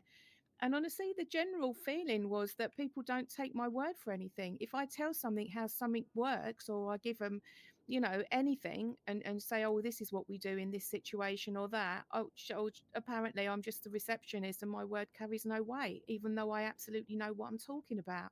That's what pisses me off, Matt. You know, I think the craziest part is that happened despite the fact that you quite literally assisted in a variety of different investigations. Like when detectives are reaching out to you specifically because you have something they don't. Yeah. To then, I'm not saying those same people would turn around and then just, you know, say that you're just a receptionist or you're dispatch or whatever. But like, I struggle to see where people wouldn't have intelligence. It's my intelligence that they underestimate. It's stupid. And it's because I do stay quiet and I don't kind of listen to me. I'll talk nonsense most of the time because I have no idea what's going on. But it doesn't mean there's not something going on in my head at times. So when you set me a task, how long does it take me to get it done? Not long at all. It's very fucking quick. I get working on it, and you know, and I'm thinking about it until it's done. And that's the thing. Well, I've got the commitment for it. If someone sets me a task, if I can do it, then I will, and I'll make sure it's right, you know, and I'll try and do it to the best I can. And you know, it's other stuff like procedural stuff within the MRPD, and someone will start talking to me and they say, "Oh no, you're a receptionist. I'll go and find someone else." And I think I'm probably the one that absolutely fucking knows that. 100%. And they probably don't. 100%. I've been here for 2 years, and it's like, what have I been doing in here? You know? Do me a favor. I just want to ensure that with the MDT access you have, that you can see this.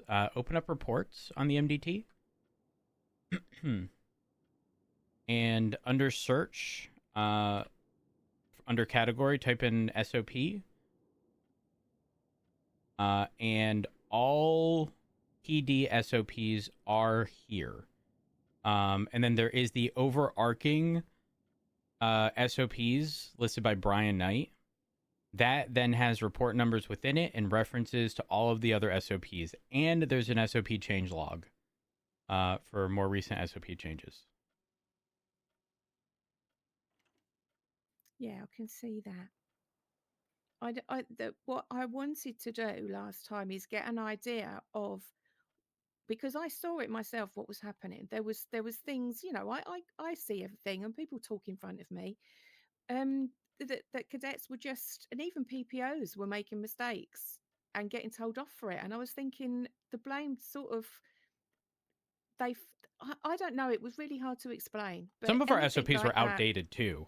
But And some things like that, I need people to say we would like them to brush up on this, and it means that I could sort of get in there and, you know, and tell them, because I think if like knowledge is coming from one place and they know that that's what they need to adhere to, there's not going to be any margin of oh well, my chain of command told me to do this on this occasion, so I think I might just do that again. You know, it's like there's got to be a solid thing, and they need to be empowered to do the right thing from the SOPs and not have someone above them say, I wouldn't worry about it, because that's where it all starts. It goes wrong, you know, and they've got to not feel like they've not got to feel ashamed for doing the right thing. And that's what I think some of these cadets do. They feel ashamed for not having discretion that they shouldn't have yet. It's a bizarre thing to watch, and to watch people just keep training people like that, and then they become PPOs, and then they become an officer, and they don't even know a lot of stuff, and then they're training. yeah, that's actually that's one of the big things that Viv has been pushing right now. Is a lot of times officers fall into this category of 90% of what they deal with is so cookie cutter. And it becomes a if this then that, if this then that, but then they encounter a scenario that doesn't fall into the cookie cutter if this then that, and suddenly they can't think for themselves. And it's because we're oftentimes telling them, again, if this then that, but we obviously can't accommodate every, you know, possible scenario. But really we need to be teaching them the not just the how but the why, and the reason the why is important as well. Exactly. You need to learn the boundaries. You can have discretion, but if it's opposite to, you know, if it goes outside the boundaries of you getting a DAP or getting fired, don't do it. That's the thing, you know. And a lot of them, they don't want to feel stupid by asking the question, so a lot of the officers won't ask. They'll just say, oh, I do it this way, do it like that. And I just think that doesn't work. You know? Yeah, I 100% agree. It just breeds bad behavior, bad habits. I am and then as soon as a 100% cadet or a agreement with you. PPO and a cadet and a PPO will get in trouble, and everyone just backs away from them. Oh, I don't know who trained them. Oh dear, what's happened? It's like they just drop them like a hot brick. I mean, it's stupid because if someone screwed up, unless it's like basic, when I say basic, I mean like foundation level stuff. Like no one should be a PPO if they can't tell me RS and PC, right? Yeah. Like if they've been failed that much, that's a problem. Like most certainly a problem. And then it doesn't exactly help that in Shift 2 with Frodo, we had sort of bad seeds being planted into cadets, and then those cadets inevitably ended up getting failed because those bad seeds were planted by Frodo. And it became a matter of those bad seeds resulted in those cadets no longer trusting their command.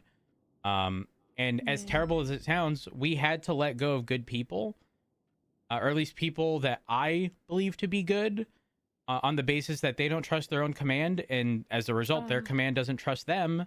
But this is going to sound terrible. We don't have the resources to, you know, blank slate, fresh start, you know, because in the back of their mind, they're always going to have the, I don't trust this person. And really, we're not saying that they're not doing good police work. They're more than welcome to join any of the other departments, but it's not a healthy relation But why didn't now. they trust though? What do you mean about trust? Trust your knowledge? No, just general. I'll give you some insider info. This has to stay between us, though. Yeah, I wouldn't forgot him when I get outside. Frodo was essentially, he was intending on joining ODPD, and Right. he was the primary not FTO, but PNT person in Shift 2, which obviously means he's responsible for all of personnel training, all the cadets. And he was planting these bad seeds in their minds of essentially telling them certain behaviors and like directives that never came from command, but were making command essentially be the bad guy. Telling cadets things that weren't true, such as... But like, yeah, go on. Okay, I may have slight confusion regarding one thing, but things like if you are found to be off duty, that's not going to reflect well with your command. That was never anything that was communicated. However, what that was doing is planting seeds of doubt in these cadets' minds, because from our understanding, his intent was to essentially get them to dislike command and transfer over to ODPD. Yeah.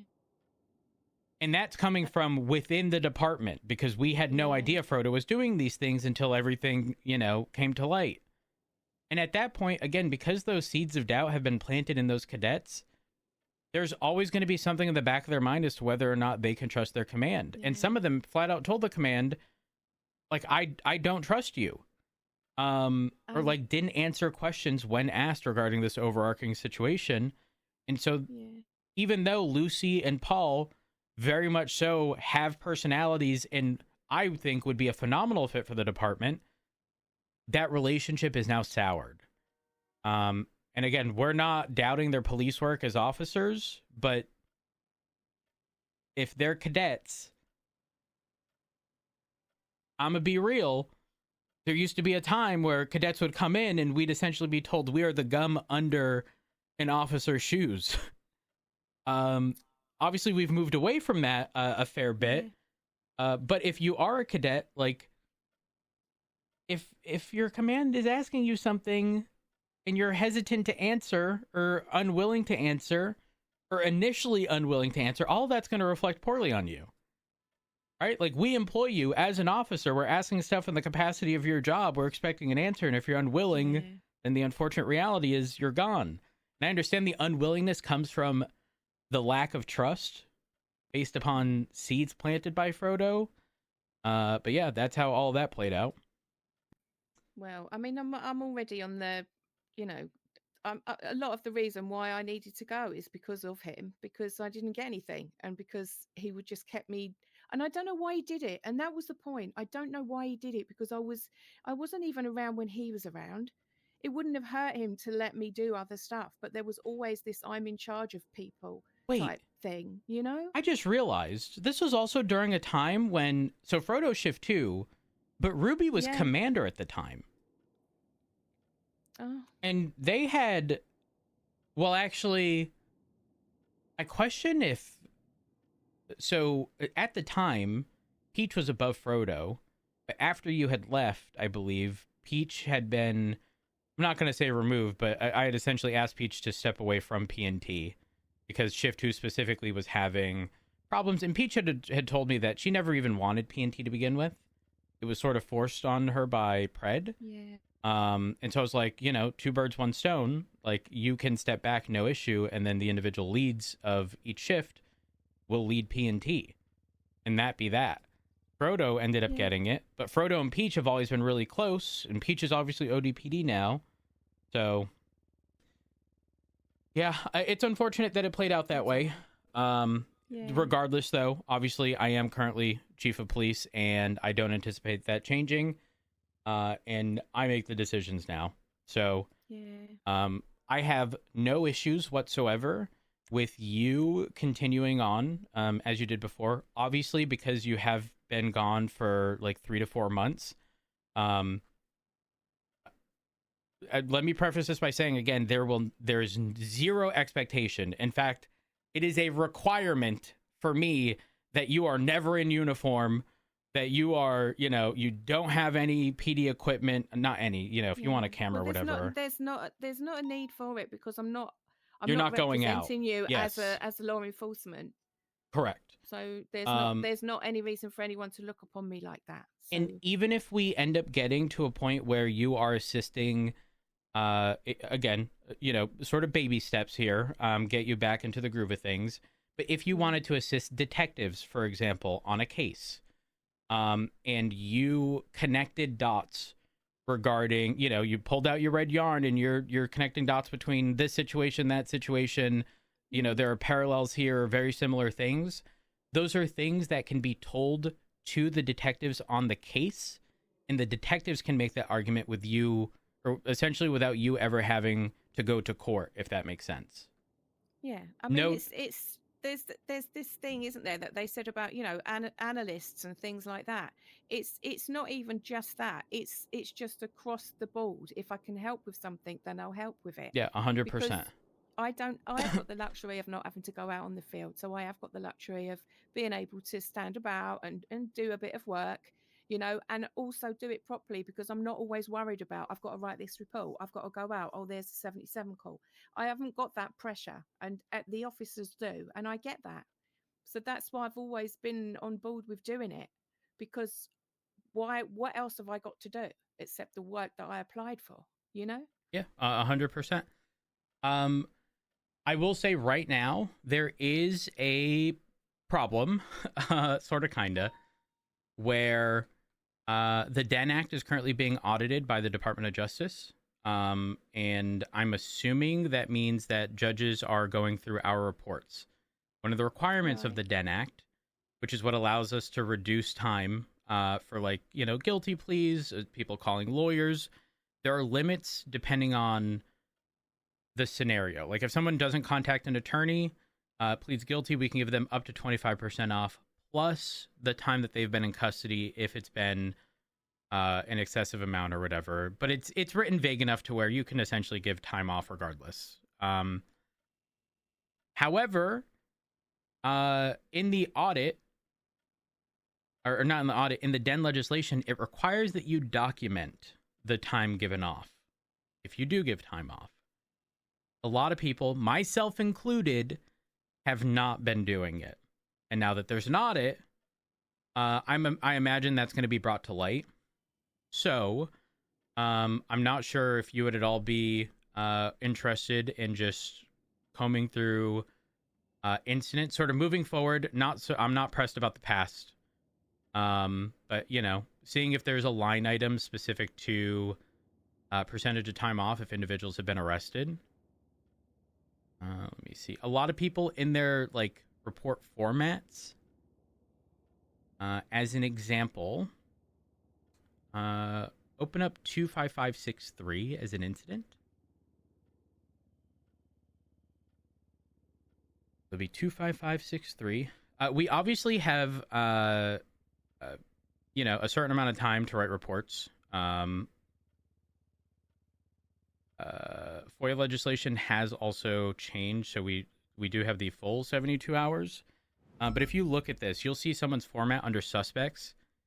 It says pending, pled, not guilty, guilty, and then percentage time off. The percentage time off is what the Department of Justice is essentially going to hold us accountable for, because it hasn't been something that we've done in the past much at all. I don't know how serious the DOJ is going to take this for not being in compliance with that piece of legislation. But it's another one of those, we have to ensure that these things are added if individuals are given time off. Most times that people plead guilty, we do give them time off. So what am I looking at here? Because I've got the report open, and you said about percentage time off. Where is that? Scroll down. Do you see where it says individuals involved, location, firearms found, DNA on scene, vehicles, officers injured, and then suspects?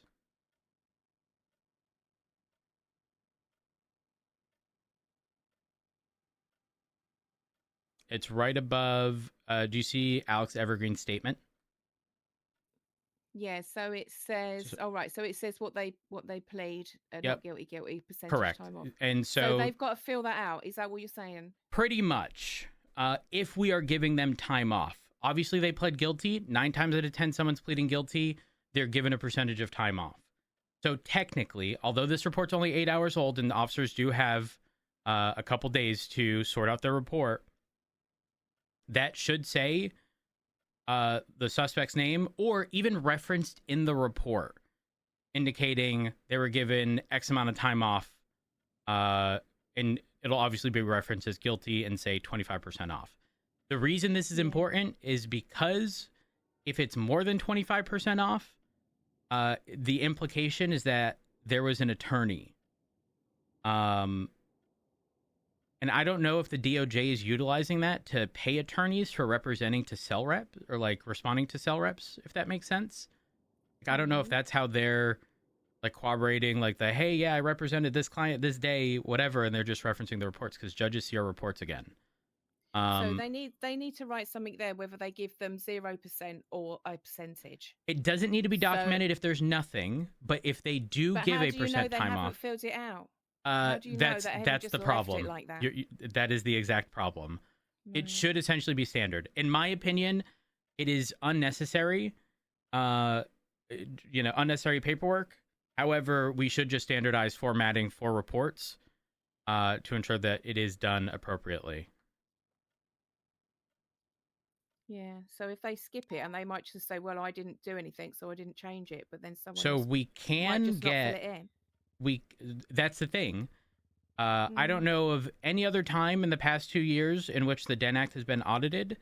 But the DOJ is auditing, which means that they certainly have records of the time that we have actually sent people for. And they're likely looking at reports and comparing to the time that people have actually been sent. And if someone was looking at 200 months and was sent for 50, and there's no written down, hey, this person was given X amount of time off, right? Like, I think that's what they're likely going to end up doing, and it's going to make us look bad because we're not in compliance. Again, I'm not fussed about the prior stuff. I'm more worried about just how we're going to be pushing stuff moving forward to make sure that we are in compliance.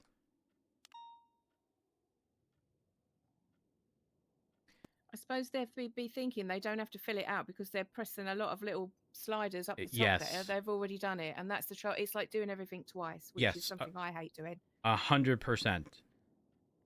For me, I would rather there be manual like PD audits and comparing just the time that they were sent, like spot checking, as opposed to just, I don't know. I really just want that legislation changed. I understand why they want it documented, because exactly what you're saying, someone will just not document it, give a bunch of time off, and then we're dealing with a situation where between 5 people, all their charges should be identical. One is sent for 50 months and one is sent for 200, and that's just not okay. Yeah. I mean, so the idea is to say you have to fill that in, but there's got to be an option if you haven't done anything that them not to. I mean, is it? I don't know. Even having a tag or something that says 0%. You know what I mean? So you know that nothing was done. Yes. Something easy for them to do. You know? I'm gonna be real. I fucking hate tags because there's over 400 of them. They might just want to put that. If it's a 0, they just stick a 0 in, and it will say 0%. So you know they haven't done anything. But if they have done anything, good they news, have to fill it in. Good news. I specifically pointed out this one because the formatting by default states 0% time off. So if someone pleads not guilty, essentially all you do is you remove the little slash, the guilty, and then it's already at 0% time off. But you can see that they didn't even put the suspect's name in here, but they should have. Or just after the. I mean, the thing is, then it will just be an in-house thing. They could just put N/A after suspects to say this is not applicable. I don't have to fill it in. Anything short, because they're not going to do it otherwise. This is what this should have looked like. Actually, one moment.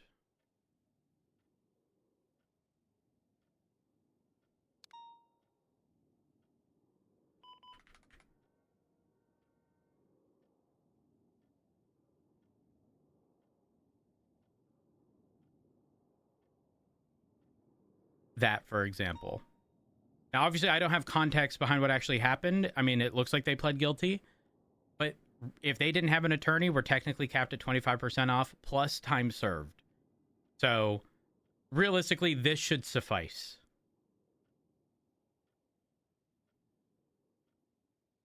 So the format, the format does help a lot. And someone actually on the board right outside of the office right here in the hallway, someone was offering to make custom like report templates, because a lot of people have their own, much like this one by Evergreen, where it sort of pre-fills a lot of things like firearms found, DNA on scene, vehicles, officers injured. I actually really like that. But as long as they have the formatting done to where it's easy for time served, like that's good. Also, Martha, I will say, in your absence in the last 3 to 4 months, we have encountered a lot of profiles without numbers. Oh dear. Will you be willing to continue on with your phenomenal work in that capacity? Yeah, I will be. Thank well, you, I will Martha. do it anyway. It's not difficult. It's just a bit, bit of a faff. I even spoke to Perry the other day and said about that, and he said, "Oh my God, was that you? How long has that been? I've known Perry for ages." Yeah, I pretty much, I didn't yell at him, but I was shocked. Because remember how I said I tasked him with, trying to get a hold of you. Yeah. I told him, I said the last message that you had sent me, I tried reaching out, I hadn't gotten any response, and I told him, because your message made mention of hopefully you'll remember me whenever you see numbers on someone's profile. Yeah. And I just thought to myself, I'm not kidding. My immediate go-to, if I don't have someone's number and I need to get a hold of them, is looking at their profile and pulling the information from there. And I have never not been able until more recently, where quite frankly, these people likely hadn't been around at all when you were around. But yeah, there's probably a lot of updates to be had. Oh my God, Veronica's around. Yeah. Well, I mean, don't forget there's about a 3 or 4 month break, but we can get back on it. If there's a little backlog for the last few weeks, then I can be on that. Perfect. You didn't do, it was Lemon List that you grabbed stuff from, correct? Yeah. Okay, perfect. Perfect. What questions do you have for me? I mean, you've mentioned going through reports for stuff. It would be worth you kind of having how I work as well. I think how I operate, so you know that I'm quite happy to do manual stuff. Yep. So you know what you can ask of me. So I think as long as you keep that in mind, and think of me and think I won't do it, and even if I can't do it, we can still have a chat about it, and you can say, what would you do, or could we do this? I need this done. I'd like to be, to help, to advise you, to say I could do this, or why don't we do that? Because sometimes I feel like, like I say, my ideas or my suggestions, it's like you wouldn't know, when maybe I do, maybe I do. If there are areas of improvement that you feel, I'm going to be honest, there are things that are just out of our control. But if there are manual adjustments we can make to certain processes that you see that can clearly be better, by all means, let me know. And I will be happy to, as long as it makes sense, and obviously consider the fact that there is the BCSO and there is now ODPD. Don't forget, you fall under LSPD, okay? I don't care what Fred says. He might yell, he might scream. He technically is high command, but if he makes any unrealistic demands of you or anything to that extent, let me know immediately. I don't think he will. I mean, look, I get on okay with the guy, and he's always been nice to me and respectful and everything. I don't think he'd really ask me to do anything for him, because then he'd have to actually spend time with him, and I think I'd do his head in. So I honestly don't think you have we're gonna built-in have a problem. protection, Martha. Absolutely, absolutely, yeah. I annoy the fuck out of him is my special power. So yeah, and I'm also quite immune to him. So he can't really. I think that's why he kind of shies away from any kind of thing. But no, he'll always come and talk to me. He'll always be respectful. He's never been an arsehole to me, except he behaves like one, but I've never felt it. Do you know what I mean? Yeah. So I don't think he's gonna rub me up the wrong way, but if he does, I'll give it back 10 times, and he knows it. So yeah. So Fair enough. I think it'll be all right. But if there is any things like that, I'll come to you and I'll tell you. I think the only thing that everyone always goes on about is FOIAs and the mechanism for that. It's something that is so difficult to get past. You know, it really is, because it relies on human contact to the email chain, to everything. Do you have access to the email chain? Yeah, that's what I mean. I got given that one specific job, didn't I? So I just wanted to. I definitely wanted to ensure. So, and you still have access, correct? I will look. I mean, unless someone's actively took it off me. But you know, if you've got a way that you're doing it, then let me know if there's a new way. But I know it was already, everyone's always talked about changing it, but then nothing's ever happened because it's a bit difficult. Well, just to clarify, like, did you have access to the FOIA channel? Yes. So I will at somebody and say this person wants this and it's on behalf of, and you have 72 hours, blah blah. So I do that. But and then, do you have our roster still? what roster? The PD roster. No, probably not. Okay, I only asked that. Okay, so in our email chains, obviously you have access to the FOIA. Are you able to take a look at it now? Actually, I just want to make sure before I say to look at something. Where is it? Where do I look? So under the email chains, under police department, there should be an important documents tab.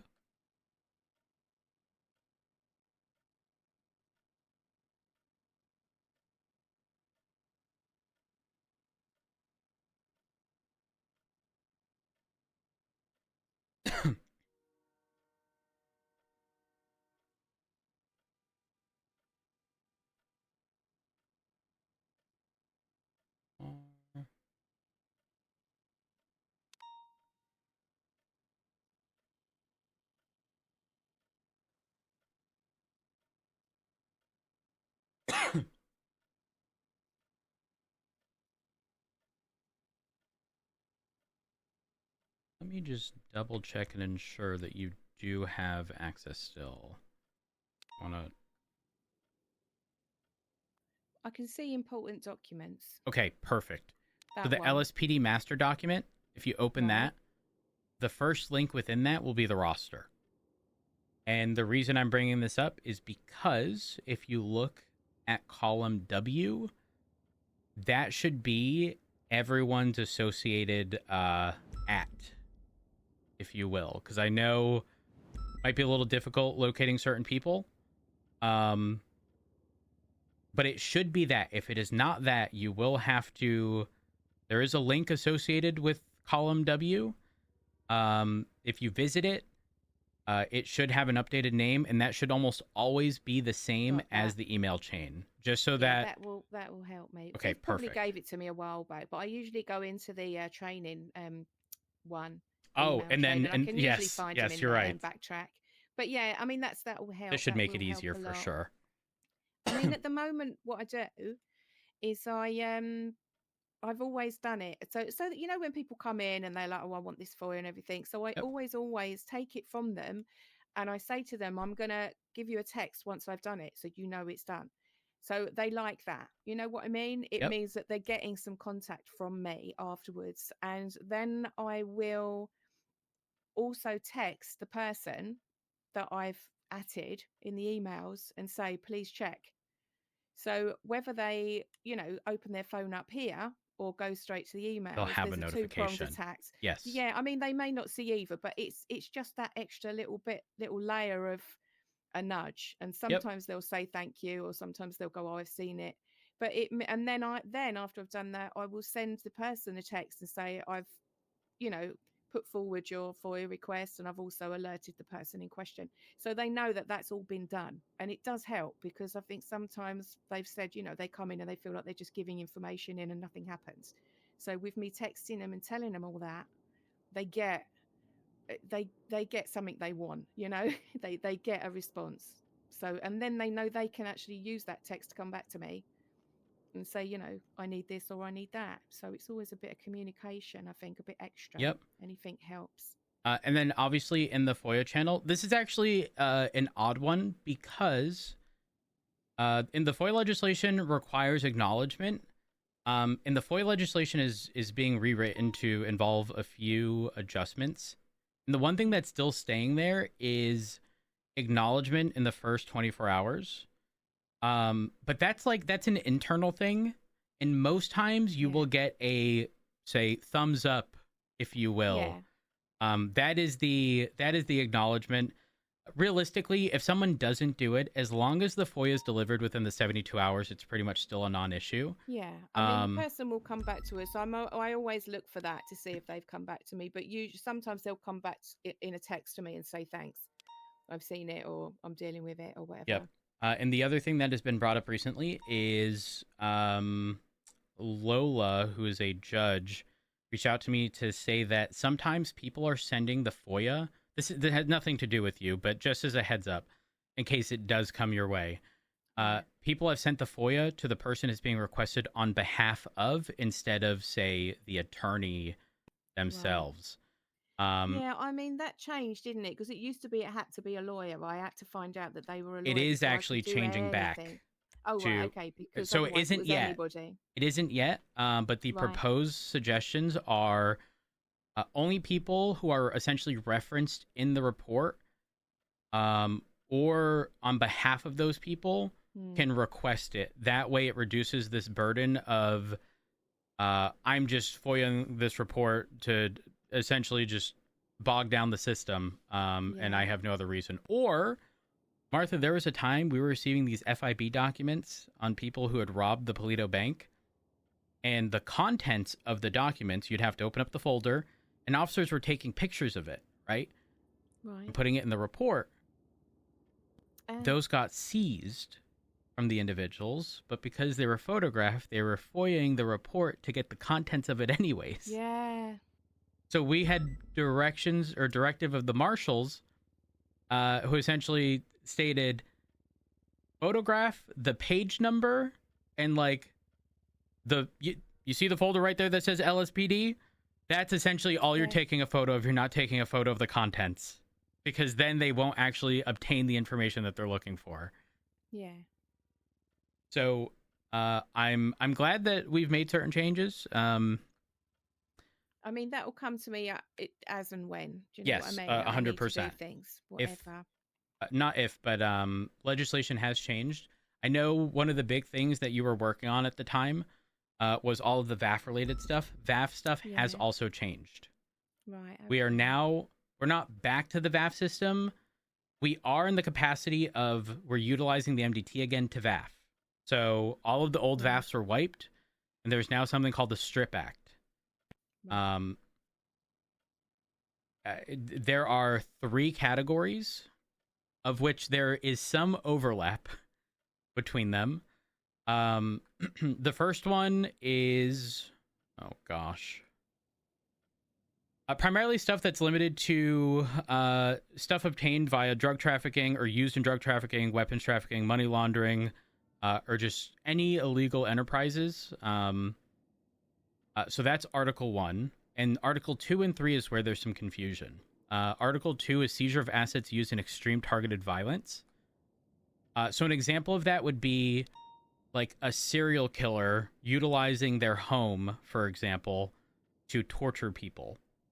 Even though kidnapping someone and bringing them to, say, a Polito robbery that resulted in a shootout, that would not be classified as extreme targeted violence. This is going to be like if someone has a stalker and they then kidnapped the individual after, you know, a period of time of continuously stalking them, and then tortured them in their home, the home would be eligible for seizure. But this also applies to vehicles.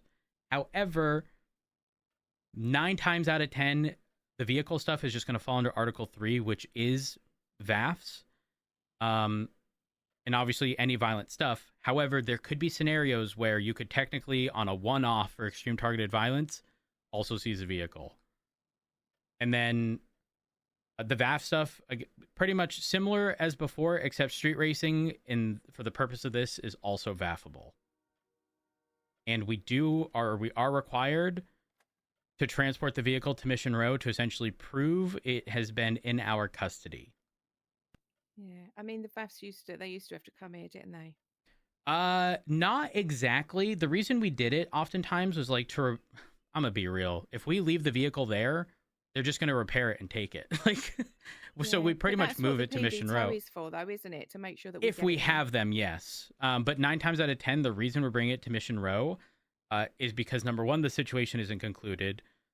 So there's a million moving parts, especially if you're dealing with some of the larger gangs, where you could, I'm not kidding, deal with like 8 swaps in a single pursuit.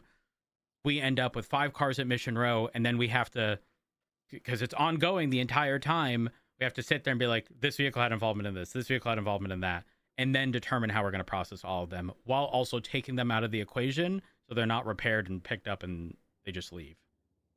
Right.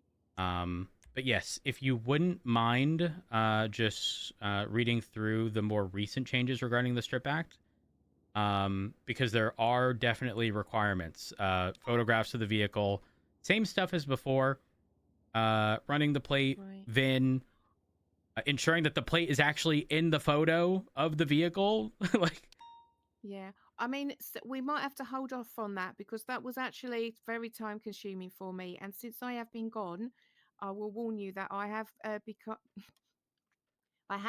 been involved in some things that take up your time. That's okay. Yeah. No, you're So, good. You're good. It's stuff that I do periodically, and I do get it done, and it's very enjoyable and creative and something else. But I have sort of commitments that way, but I do still want to be here, and I still want to, help you out. Yeah, and, absolutely. enjoy myself. But I don't know if I'll be able to put aside that time because that was every day for like 1 to 2 hours to literally comb. Depending on how busy everyone had been by doing it. So But just we'll a heads see. up, that legislation was enacted 16 days ago. So don't, like, if you did want to at any point, again, you're not obligated to, but if you did want to at any point, the sort of like period in which we would go back would only be 16 days. Not only 16 days, as if that's a short amount of time. But the point I'm trying to make is like, it doesn't even matter if you don't look at them at all, right? It would be more so like if you just on a whim aren't doing anything and want to do something, and it is something that you wanted to take a look at, But if only you're not seizing narrow the it down cars to.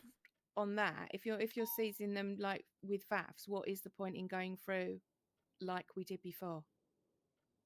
Just to Surely the ensure that VAFs documentation is there. Oh, what? So if it's double checking their VAFs. So Pretty would much, yes. Would it be if they're about to seize a car? I mean, to be honest, wouldn't they actually just go back across it and say, right, we're going to seize the car because of these VAFs? Let's have a look. Yes. They However, would probably do it themselves. Yeah, you're right.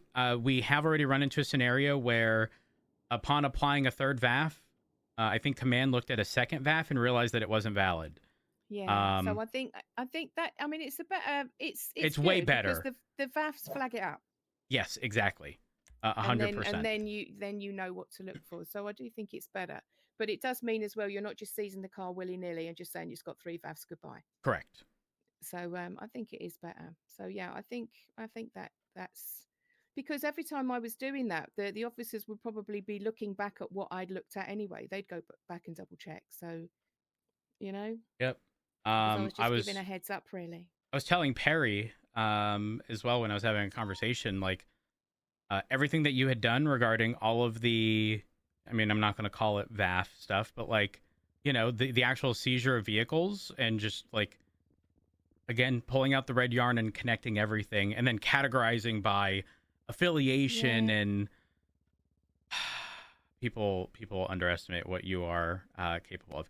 Now, what you said does bring something up regarding, obviously you have other obligations, which is perfectly fine. Zero issue whatsoever.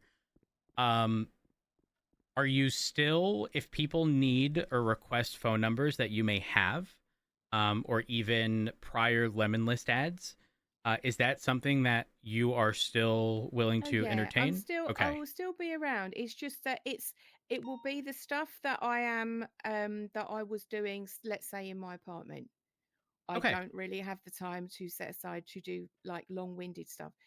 But like I say, with the VAF stuff, I feel like officers are just going to go back through the couple that they have. And just so 100%. I don't think it's going to be something that they're going to miss me doing.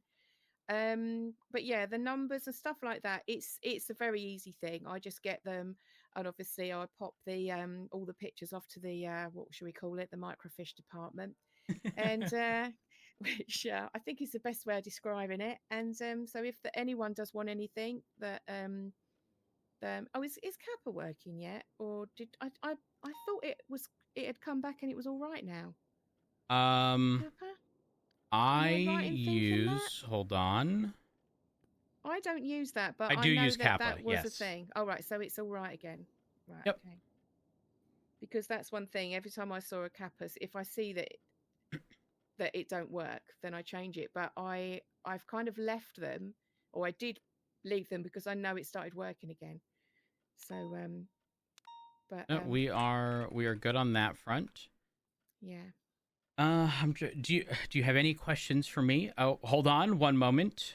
I am changing your profile because it mentions SACD dispatch trainee, LSPD officer. Do you want to be listed as the receptionist or no? No, Choice is don't yours. list Okay. me as the receptionist. I think people that know me, they will know that I will do it anyway. But I feel like, the officers were stepping Removing in and doing it all anyway. entirely will avoid the confusion of your position. I mean, people used to moan that I wasn't dispatching. They said, well, there's a dispatcher and they're not even on the radio. And I think, well, I'm not a dispatcher. That's why. It's just, Yeah, bizarre. 100%. Okay. So, yeah. We I should would be still good. do anything else. If there's anyone walks into the lobby and wants something, I'll help them. It's like, perfect. Why wouldn't you? Yeah, So we'll absolutely. still do that. If you have any questions at any point, even if it's not right now, feel free to ask. Okay. I think with the most thing I'd like to do is to work on sort of helping out cadets, because I did used to give them a pep talk because they'd come out of their little round of where people take them around the building and tell them everything, and they'd go, it's too much. It just when you overwhelmed them. Yeah, you give someone. Have you ever been to a CVS? No.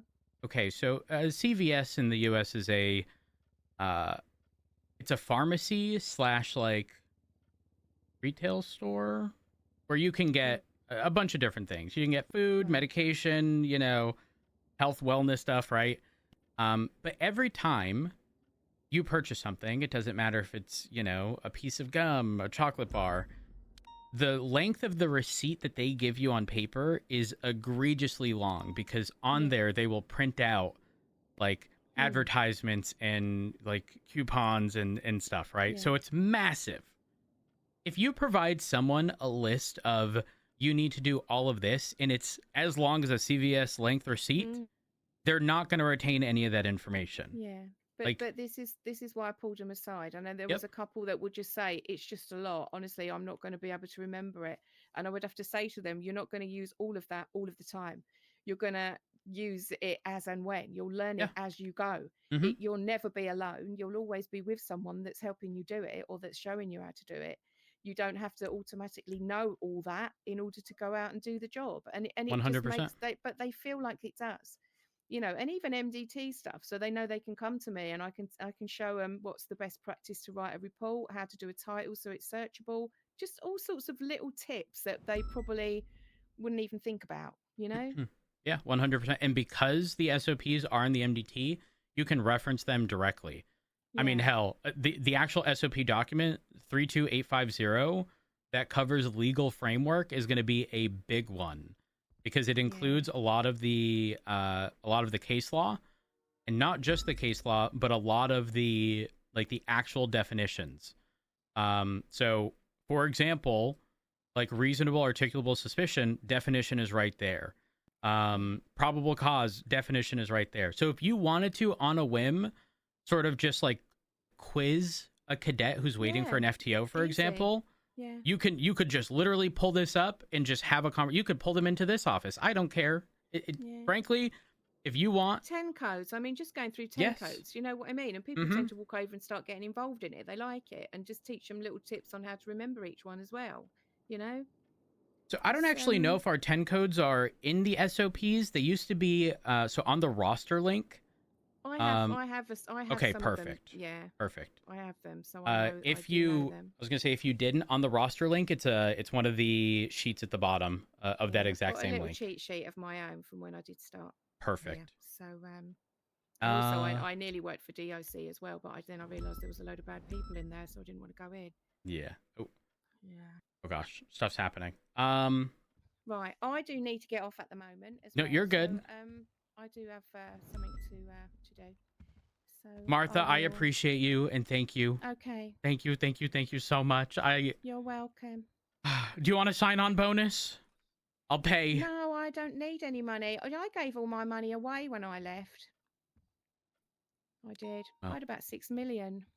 Oh my gosh. Nearly 7. I know, because I just make Do you money have a by house? accident. No, but I'm still making money. Someone gave me 10,000 for free for There's for houses combos today. for auction at the moment, in My case you're apartment's wondering. lovely. Well, I mean, if you wanted to move somewhere a little bigger. No, I love my apartment. Your stuff is still in your locker, by the way. Sorry. They're North Palm Beach Canyon, West Palm Beach Canyon. All right, I gotta go. People are being shot. Yeah, okay then. I love you, Martha. Thank you, love you too. Shoot that car. It's only Ryan up behind it. They're slowing down. They're up. They're slowing down. They're going off road. Bye. Back north. Back Bye. north towards Sonora Freeway. Sonora Road. Hello? Dirt Open road. fire on that car. Dirt road going north to Sonora Road. That's 1 or 2. Pythons, class 1. Passing the barn. Holding right at the barn. Coming out to right under 1. Right under 1. Everyone's overhead, facing northbound towards the warehouse towards Route 68 and Sierra Road intersection. Holding left, passing the impound lot onto Route 68 westbound. Westbound Route 68 towards the approach. Passing the approach, the westbound Route 68, passing the Get to church. Great Ocean, get ahead of these people. Approaching Great Ocean Highway, the westbound Route 68, approaching Vancouver Approach Road.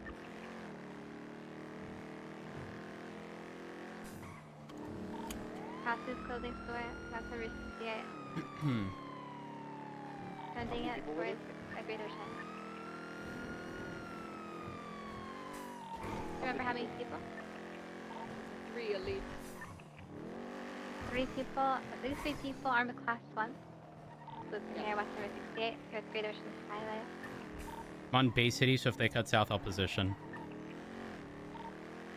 It's going by Great Ocean, south on Great Ocean Highway.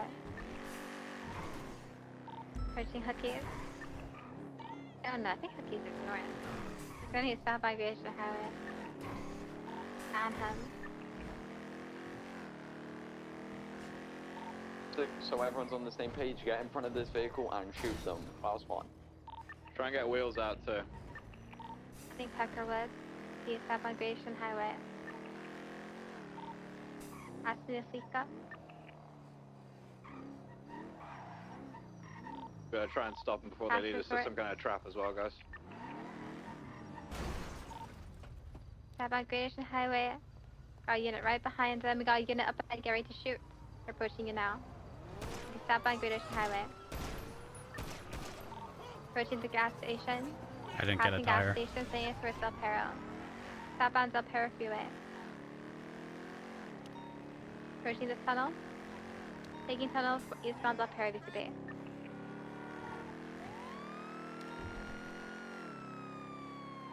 Bombs primary.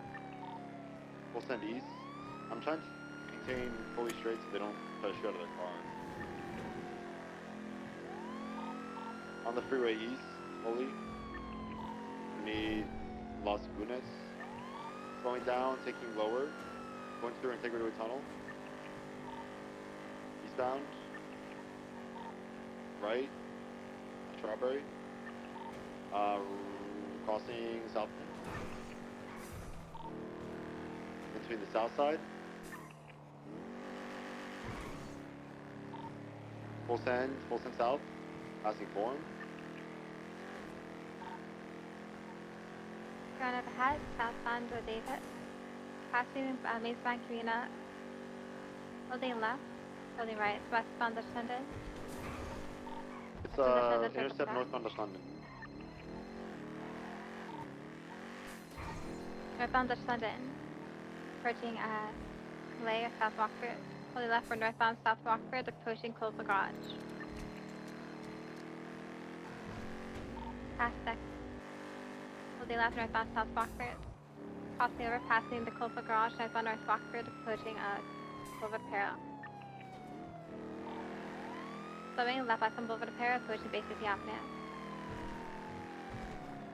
That's westbound, Boulevard Apr. Right, northbound Bay City. Crossing over into Bay City Incline northbound. There's the unit by the gas station was equipped, approaching it. Key northbound, the Bay City Incline. Passing West Boulevard, maybe setting something up north. Have units start heading up north now. Northbound Great Ocean Highway, approved lanes to travel to the resort.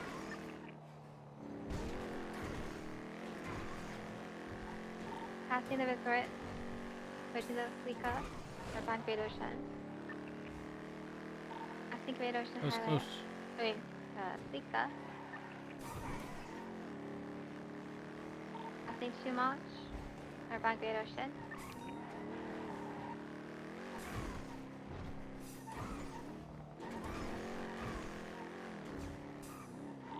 Route 68, one unit right behind.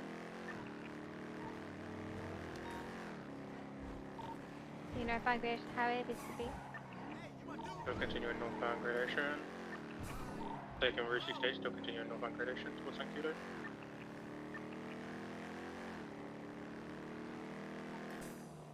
Let's start cutting Entering the across tunnel now. 68. Entering St. Kudo tunnel, still continuing northbound Great Ocean. Exiting the tunnel now. Someone's go all the way around to Sonora. Train. Approaching Hookies. So watch out for any holdouts at Chicken Factory or something. Yeah, I'm holding back and swerving just so they can't shoot out the car. Continuing north past Hookies.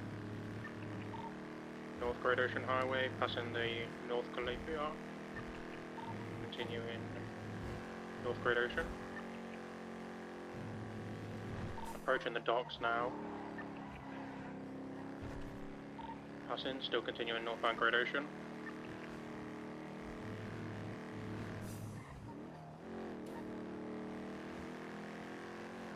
Still continuing northbound Great Ocean, passing the Lumber Mill now.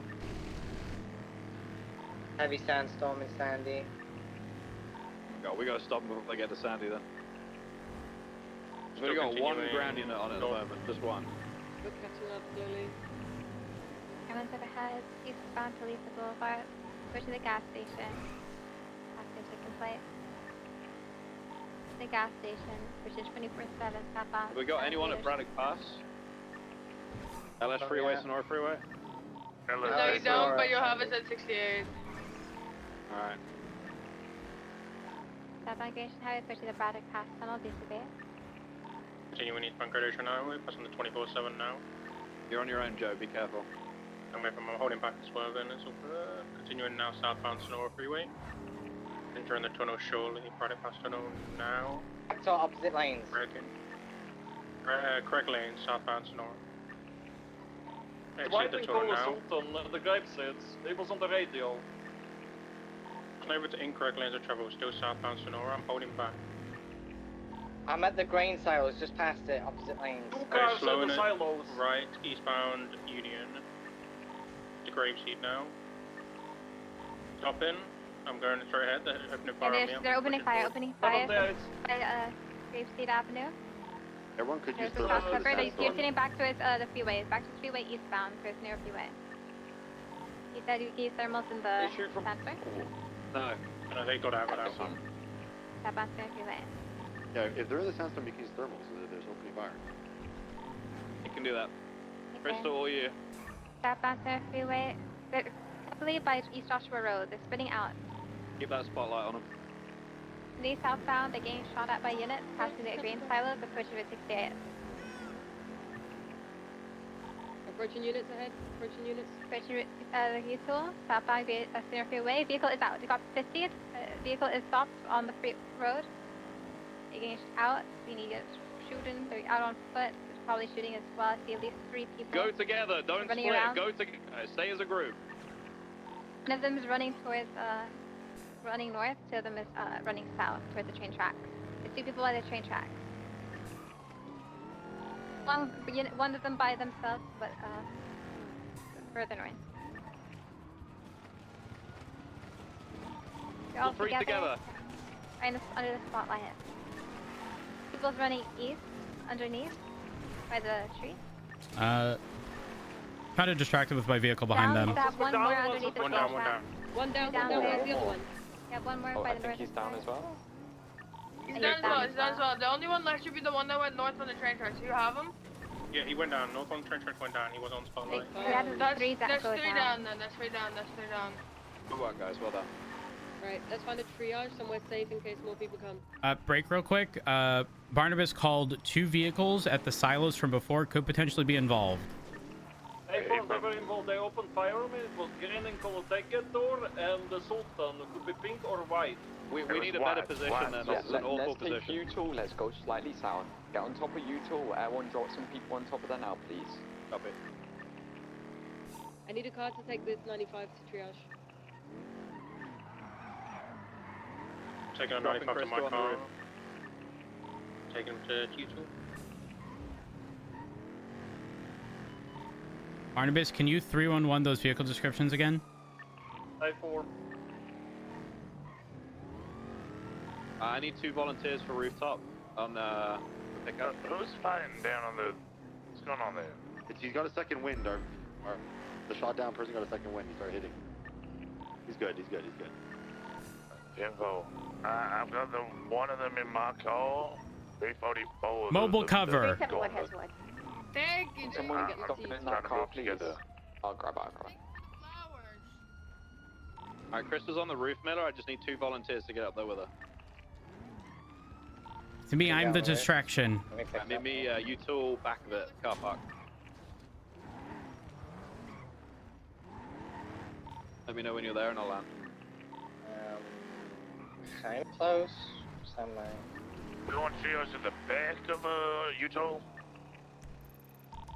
I say no, because then they could get you from the hill. I think the hill's a bit far for pistols. I'm on the eastern side of Utah. We got cover at least from a couple of different directions.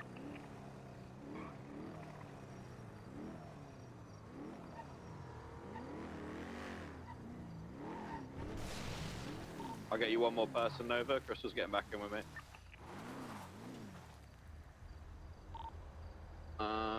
One person from the group on the southern side, hop in the heli.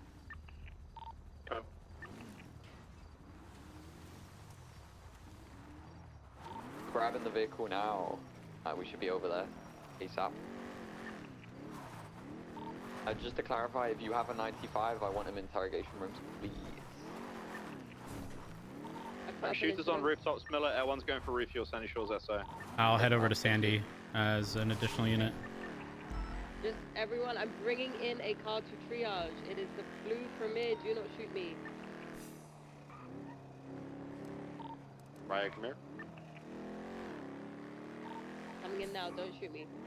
Could I get one more unit to go make sure Albert's okay? 465. Opal, did you get the car? Yeah, I have a car. I have a car.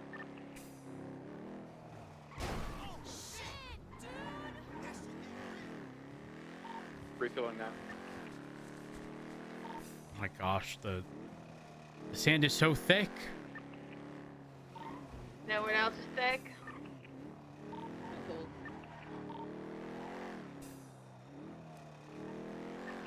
Oh, yeah. My husband. TMI.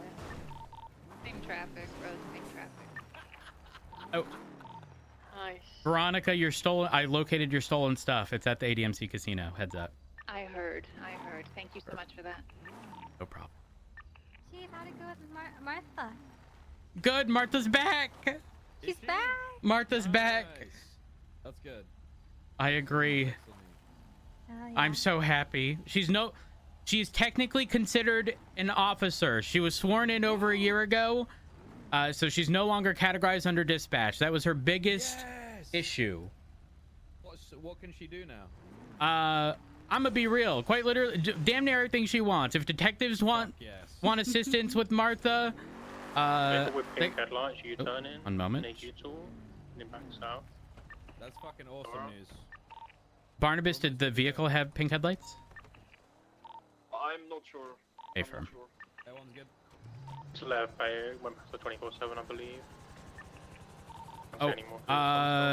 Air One vehicle eastbound on the train tracks, I believe. If you wouldn't mind clear of that. It crossed a little power plant. I just saw the headlights. It could have been one of those off-road vehicles, but I'm uncertain. I think it was. I see one of those dirt buggies. Damn, my shit's fucked. I thought it was just a little cosmetic damage. Okay, we're good. We're good.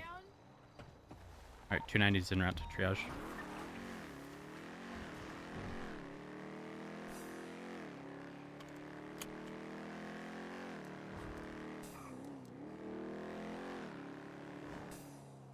I don't rely too much on air support here, so be very careful, everybody down there.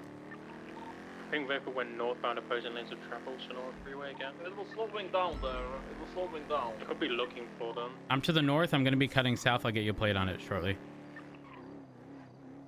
I just had a vehicle turn east on East Joshua. Lights out. Oh. It's a 1060 cavalcade, likely uninvolved. What's the call if they pull on scene? If they try to pick up the downed individuals, we're shooting them. Cuddles fishes the RO of the individual or the vehicle pink headlights.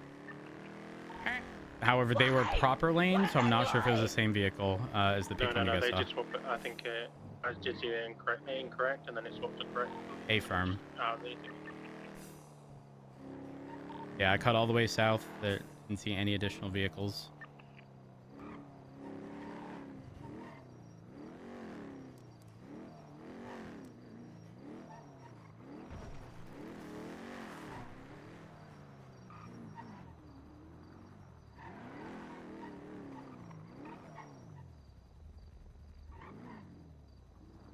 X-Man, thank you for the 21 months. I appreciate it. Also, Brizzy, thank you for the tier 2 for 63 months. Appreciate you. Vehicle south on Sonora. Curry Group Y progress. Charles Matthews, RO. Large. Thanks, man.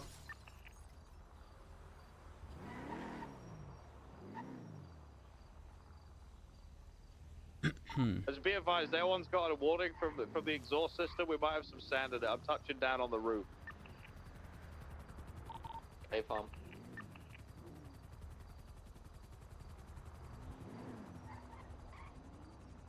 Has anyone tried to get radios from the individuals, see if there's any comms? Yeah. Maeve's already on it. Maeve's already on it.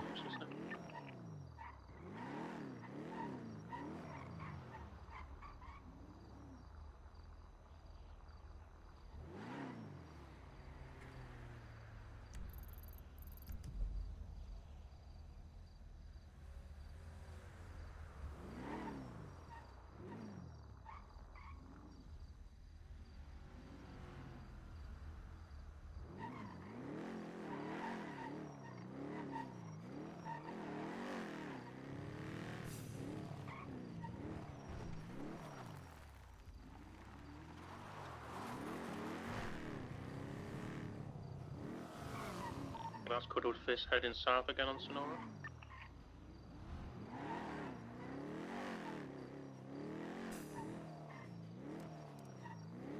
The only real weak point is that hilltop to our west, but I think distance is on our side.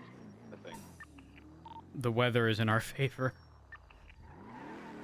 Ah, it's in theirs. They can get close without us seeing.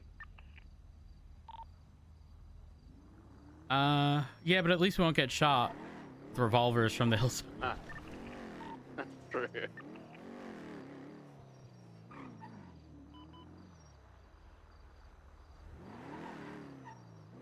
Ah, yes. Dispatch bug. Mount Han Road for the jewelry store. Miller, I have your drill. I found it on Claude Petit. Lovely, thank you. Did he have the car parts as well? I did not find those on him. Did you find the drill? Affirm. Affirm. That's good news. The drill is the most top priority thing because Miller can simply sue him for the rest of it.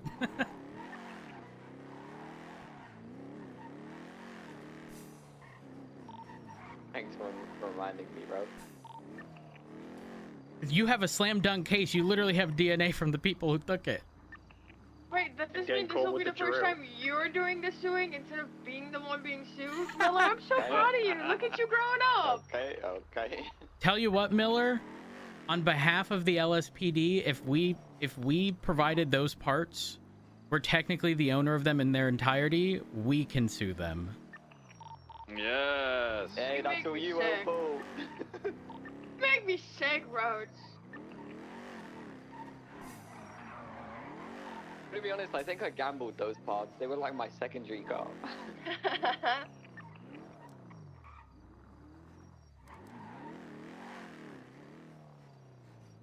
You will have to pay Opal a $100,000 processing fee if you'd like Opal's representation. Hey guys, sorry to Oh, interrupt. Can we come save? I'm not primary, but I am content with calling it Code 4. There's been no interference unless whoever's with Maeve, if they're communicating anything that would lead us to believe otherwise, I believe you're clear to roll in. I think you're good. Matilda, there's a lot of birds stuck up here, and we're gonna help them back to the environment. Clean up aisle 3. I don't know if it was said, yeah, it's code 4-3 MS to roll in. Yeah, we're here. Thank you. Of course. Hello? I would like to remind you that my fee is actually $200,000. Yeah, but it's a slam dunk. Free card. It's a slam dunk, like summary judgment civil case. However, Miller does get the friends and family discount, so it would be 100 would be what he is. But don't get it twisted. 200K plus that get out of jail free card. Opal. Dude, I'm gonna stack these up like crazy. Opal, I need you to understand. They took his shit and then put it on the ground. Both people, both of their DNAs were on file. So when I tell you slam dunk, it is the easiest civil case in existence. These guys are stupid.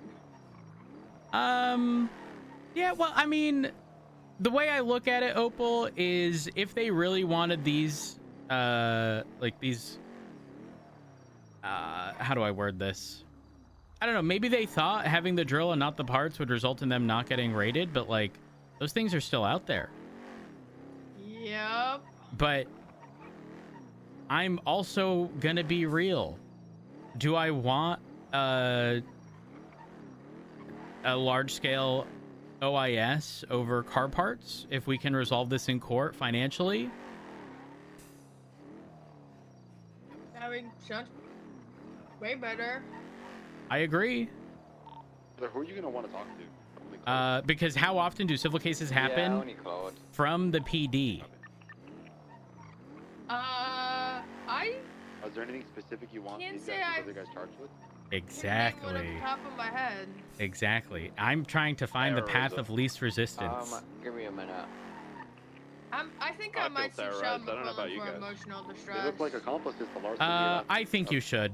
I think you should. Yep. We discussed 200K with hazard pay. What about 300K for your case? Larceny of aftermarket motor. Can I get another get out of jail free card? As well when they took like. No. Not unless it's for something very minor. What's the fine for each part? Like very minor. Like, like it can't be an attitude problem or like shit talking someone if there's like an overarching issue, you know? Like you can't just slip that in because that might have been the last straw on the camel's back, you know? I'm gonna be off radio for a minute because I need to get my safe. And I just don't want that to be an issue where I tell you, yeah, it's for something small, and then it be a part of a bigger thing. Not sure. Guys on the ground? No. I think that's something, but 300 sounds good. 300 sounds good. Triage. Perfect. Also, did you see the Frederick White conclusion? And to confirm, it's just 3. Yeah, I did. I apologize profusely to Bean and Miller and Viv and all of them. Yeah, but regarding the Frederick White thing, correct me if I'm wrong. Wait, you were there, right?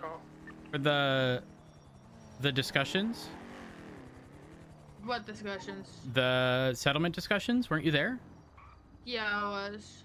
Do you recall what I ended up offering in the long run? I know my original thing was 800K split 50-50 between DOJ and LSPD. Obviously, they denied that because they had a separate offer of $1 million from the DOJ. I don't know if I upped it to 500K, but I was expecting to pay 400 as part of a settlement. So 500K is like... that's a no-brainer. You Mr. ready to go when you guys are? Yeah, I mean, I think in the grand scheme of things, like down from like 10 million or whatever it was, pretty good. I'm just upset that it was liable at all. Who am I following? Eh, it is what it is. Shit happens. Yeah. I mean, confusion between prior directive or old norms or whatever regarding the investigative stuff, but. Okay. I think Miller said he was on radio. Yeah, sorry. Sorry. I'm from radio. You're good. All right, we're leaving the scene. But if you need anything, Opal, let me know. Also, I do want to talk to you about Martha. I am driving the blue permitted in the convoy. Did you ever utilize Martha for I just got any dot connecting or phone numbers or lemon list ads? Phone numbers. Yeah, I know Remy did that. Because Martha would just go through the lemon list like every day. Every day and document it, yes. Yeah. So a lot of the phone numbers I have are from her. Martha will continue doing that moving forward. It's still going to be Martha is the point of contact. And there isn't just, she's not just going to post, whatever her sort of like local database is, because then people are never going to approach Martha about shit. Yeah, no, for sure. But because she is an officer, if there are things like the way I always equate it is, movies, you see detectives with the red fucking yarn connecting one thing to the next to the next. Do we have any officers down during that? If Martha is available to assist in certain cases, save my life. And you, one moment. Is Rhodes on frequency? He's on the phone with me. Hey, firm. Okay, you have to let me know what you want the announcement edited to be now. So I just bypass whatever, because we recovered the drill. I still would buy parts of them if they just did that fucking shit. Yeah, I agree. Okay, I'll change the announcement. I'm gonna be real. I'll buy an entire set from them if that's what they stole.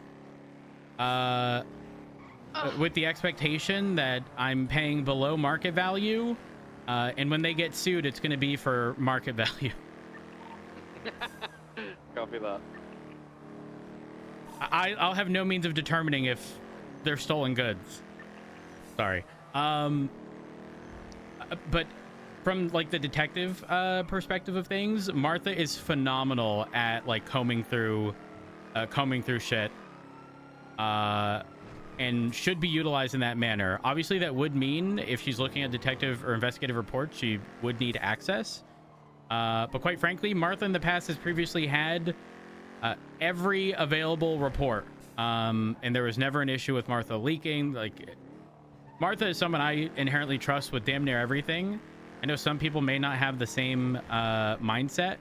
I mean, you might not even agree, but I wouldn't be opposed in, if she is actively assisting detectives, with her having access to look at the specific reports.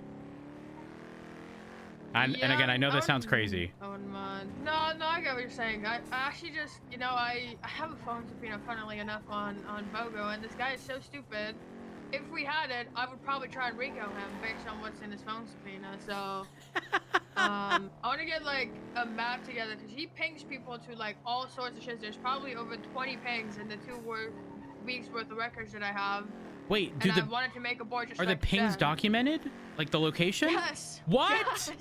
Yes. Wait, how does it show? Is it like coordinates or? In Bean's subpoena tool, the coordinates get converted and shown on the GPS. Oh, that's it's sick. actually really fucking sick. I'll send you a picture of what it looks like in just a second. But yeah, this guy is like talking about someone owing his gang fentanyl, then delivering said fentanyl, and then also talking about being the leader of a gang, posting his bank account and saying being the leader of a gang is profitable, and saying gang meeting on Friday, don't show up and you'll pay the tax. Like, hello? he is dumb. Also, I found a clean person through that because they were using one of the houses down in Vespucci while they were doing their gang experiment. Who's the clean person? And he was texting someone. Her name is Emmy Monta, so she does have a record. But she owns like 4 properties, and they were like down in Vespucci. And he texts her a bunch of state IDs, and he goes, can you add them to the panel? And she goes, well, Benji is actually the real owner, so you'll have to ask him. I damn near pissed myself when I saw that. Isn't Benji Babylon? Yep. Wait, so is she just holding on to Ben? Do you know how... Listen, Barrick did the same shit. Barrick joined Babylon and gave the property to someone just to hold on a temporary basis until he was out. Wait, but how is this person the clean person for Hydra? And no, she's not the clean person for Hydra. So they were doing like this thing where like everybody got kicked out of the gang, except for like 4 people, and they were told for a week like just figure it out, hang out with other gangs. And BOGO started up Hades again, so they were hanging out down in the Billabong, and she owned some properties down there, and I think she was giving them the properties, like access to them for that week. And he asked people to put he asked her to put people on the panel, and she was just like, no, Benji's the real owner. And it's like, oh, I mean, that's holy fuck. Yeah. Oh my, you know what I just realized? If I had a T device and I was a criminal, do you see where I'm at? I hope you've been moving this entire time. I have been moving. Okay, yeah, that's exactly why I move when I have these kind of conversations on the phone. Do you know the sign that says like chapel, urology, radiology in front of CMC? Or like, well, to the side by the, this area right here? Imagine hiding behind that with the T device. Oh my god, yeah. You would get so much, you get so much good intel. Oh, okay, all right. I think we've covered most things. Hopefully we can get them to let us know where the parts are, but if not, we'll just sue them. Yeah, perfect. Hey, let me know. I'm your guy. Will do. And if you need anything, Opal, you let me know. Oh, be my guy. Hey, actually, I may need your services. Oh god, for what?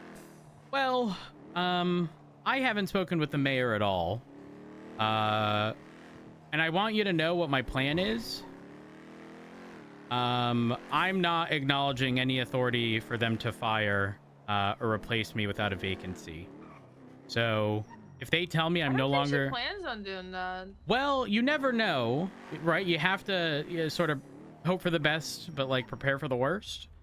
And I want you to know I need you as my legal person. And the whole premise is typically in appointed positions, no one gets appointed unless there's a vacancy, whether that is, again, through the mechanical arm of ACRs or impeachments and me being removed for whatever reason, or me no longer wanting the position and that creates a vacancy, but not them just all willy-nilly removing someone in said position. So if they tell me I'm no longer the chief of police. This conversation when was it Denzel? Yeah, Yep. I got you. It happened. Okay, perfect. And that I will pay you a lot of money for. Oh hell A lot of money. Hold on, let me whisper in the ear real quick. Sorry. But yeah, I don't. This is all heavily going to depend on expectations of the mayor. If the mayor tells me something like, I don't like Viv and you need to pick a new assistant chief of police, I'm going to tell the mayor to mind their business, because that's not their job, that's mine. And if they then tell me, listen, I'm not just going to lay down and be walked all over just because someone thinks they have the ability to. While it has been the norm, it truly is because it's never been contested. So that is my entire purpose, is to prevent that shit from happening. And I will fight that shit tooth and nail for the... I'm still upset Turner didn't do that shit, man. I'm so upset Turner just... What's the status inside? He just got walked all over, man. I miss him. One of them is retreated. We should bring him back. I don't know if he wants to be back. I don't know. But we got Martha back. Maybe we go for Turner? Yeah. You can make him an offer similar to the one you made Martha, right? What, that I'll give everything? Yeah. I mean, I pretty much told Martha, whatever you want, it's yours. Do you want to know her pretty much her only ask? Yeah. I just don't want to be categorized under dispatch. And the crazy thing is she was sworn in over a year ago. So she's your officer. Exactly. So we changed that immediately. Also, what's your stance on Jake Barton? I like him. I think if he wants to be an officer, he needs to watch how he talks to people, though. I know Knight was very happy with him yesterday. Not that I particularly care what Knight thinks, but... Did he say stupid shit? Well, Knight told him to, like, kick rocks. Well, I didn't tell him to kick rocks, but it was basically, like, in the PD-only announcement, and he said Jake couldn't be there. Negative from And L1. he just walked out, and he was like, I can't remember what he said. He said something. Yeah, I'm gonna speak with him. Max, when you got shot, throw one. Oh, actually, let me throw in one I got shot at. Yeah, There we go. I'm gonna speak with him. I need to speak with Aaron primarily, but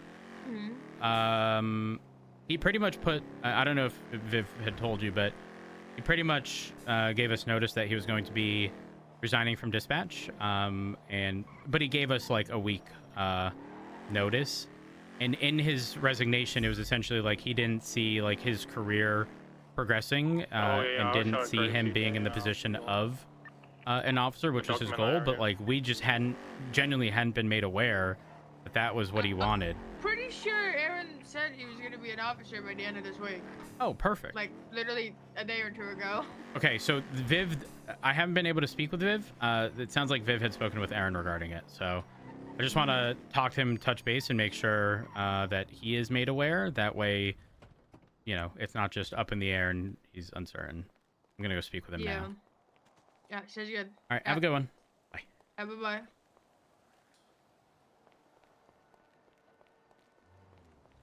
Jake!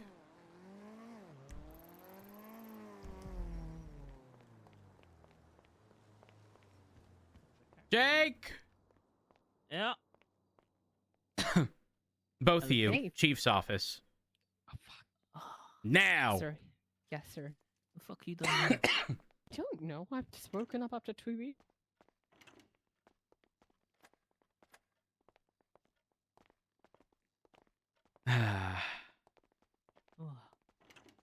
I'm very afraid of angry gay man, Jake. I'm gonna be real. That's in CMC. I'm just afraid. I think we might be getting fired. This one just got put up on his feet. Hey. You can't fire me because I quit. Wait, so you don't want to be hired as an officer? Oh, she said I was getting fired. Sorry, the seats are too much inside. Wait, how did you do that? Give me a second. I just sat down. You know.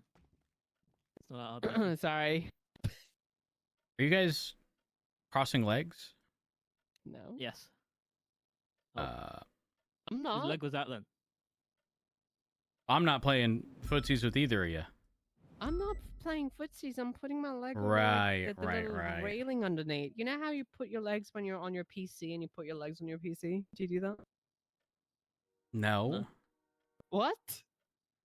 I'm Am I the sorry. only one? In what world is your PC able to be angled in a manner? You're talking about the tower, right?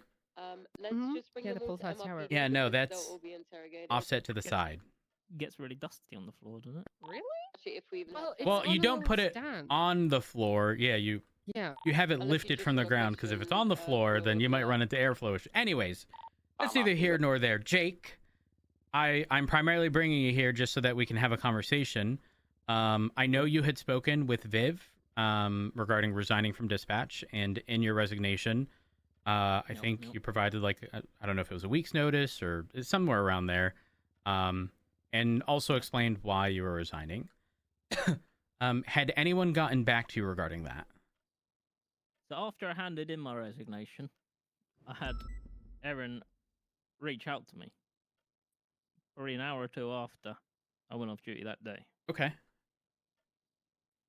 She said, "What is your availability for next week, being this week?" I gave her my availability. And then she responded with shift 1, correct? I replied, yes. And that's as far as I'm aware. That's where Okay, and we when are was at that? now. Hold on. Because I'm fairly certain Erin has been busy as of recent. But from my understanding, you are going to be onboarded sometime in the near future. So this is no longer a matter of we're thinking about it. Like, I, as the chief of police, am telling you that you are going to be hired. However, can you explain what happened? Was it yesterday with Brian? Huh?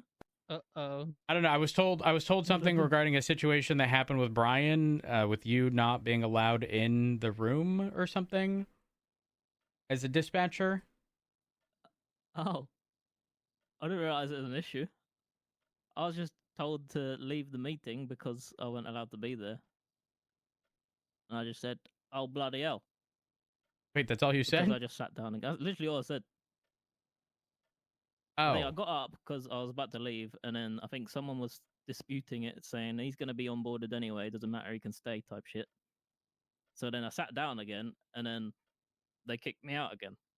So because I was up and down, I said, oh, bloody hell, and then walked out. Oh. And that was, Also, that can was you jog my memory as to why you wore a dunce cap for a week or however long it was? I had a little pre-dispatcher bit of animosity kind of joke turned serious thing with Seamus McCarthy, where I kind of toyed the idea that St. Patrick was actually British and not Irish, which he is. And the Irish didn't like it, and so I went to drop my four-wheeler back at the PD car park because I had it out with me, even though I was off duty. I would drop off my four-wheeler, and then Seamus McCarthy happened to be waiting on the side door of MRPD and spotted me as I was dropping it back, and then he unloaded a full clip of machine pistol into my face. And I was suspended. Okay. So, I will say this. Obviously, that's never going to be received well, right? No, I'll get that. Listen, bantery stuff, not the biggest deal in the world. But don't forget, once you are in uniform, you are very clearly representing the PD.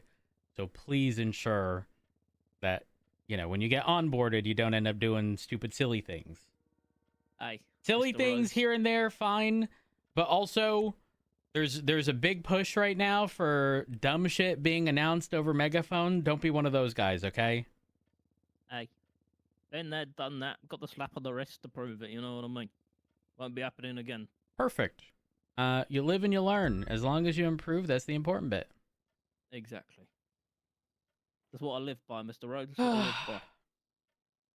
Nikki, where have you been?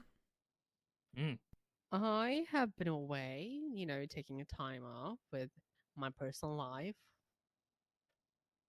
Are you still pregnant? Yeah. I was wondering why you're so Why'd fat. you... Jake, we need to work on something called tact. Oh, sorry, Rhodes. I No, do I am. have a I am brain becoming condition. quite fat. I've been planning to play with the put it in a desk there kettlebells for you. and You have a brain condition? Hold on, Nikki, hold on. He said I'm a he bit had a brain impulsive condition and then sometimes, just is what I provided me say. something. I think that was the right document. Yeah, inpatient discharge report, author, NHS England. Yeah. Let me just take a gander here. Sorry to steal your thunder in, Nikki. Probably should. Someone's calling me. It's 911. Give me a sec. So when you were Never what, mind. 12, 11, 12? 12, yeah. Brought to the emergency department after being struck by a car. Head impacted to the vehicle during the collision. Past medical history. No prior neurological conditions. Healthy prior to incident. Frontal lobe contusion caused by blunt head trauma. Road traffic accident. Symptoms indicative of mild trauma brain injury, a TBI. Resulting in significant behavioral and cognitive challenges. These include impulsivity, hyperactivity, mood swings, and poor judgment, all consistent with damage to the frontal lobe. Neurorehabilitation therapy will be critical in managing these symptoms. Okay. I mean, that was a long time ago. In all fairness, I don't want that to put a grey mark on me as a person. Okay. But, Have you been prescribed Adderall? I have not. You haven't? No. Okay, I'm not hiring you until you... No, I'm kidding. I don't even know what Adderall is. Is Uh, that an American thing? Paracetamol. no, Oh, that's it's just headache not, stuff, isn't it? Nikki. Is It's it not? like It it's like is. legalized. Is it legalized meth? Is it? Adderall? No. Give me some paracetamol. Is just Listen. headache tablets. Yeah, Painkillers. Adderall is the same. Okay, it's used in the same capacity. Listen, I don't know what Adderall is. All I know is that it helps. I do take some paracetamols and painkillers when I get the migraines back, But Yeah, it's quite literally. They use Adderall. We use paracetamol, yeah, Hmm. no. which is like safer. Don't have Okay, listen. prescription Again, for 'em, I just don't pick 'em up know. from the I shop. don't know the exact thing, but like, again. Hold on. Wait. Didn't it mention hyperactivity in here? Hyperactivity, mood swings, and poor judgment. I can't really remember. Were you prescribed anything at all? At the time, but my frontal lobe contusion has slowly gotten better, Mr. Rhodes, and they took me off any prescriptions because having too much of the prescription was probably gonna fuck you up a little bit. Okay. Do you still engage in reckless actions? No. All right. Do you exhibit frustration easily in routine interactions? Repeat the question. I'll skip to the next one. Okay. Do you struggle to focus on tasks, and are you easily distracted? When I'm locked in, I'm locked in. You know what I mean? Oh my god, when you said you know what I mean, you just reminded me of Denzel. You know what I mean? All right. God save the king. Do you deal with constant restlessness and difficulty sitting still? Bro, I'm not even a fucking doctor. You needed Adderall, pal. Do you misread social cues in situations? I do sometimes. Yeah, I know. What is on my mind? Like, Do you when I laugh shouldn't. at funerals? If someone sells a good joke. Okay.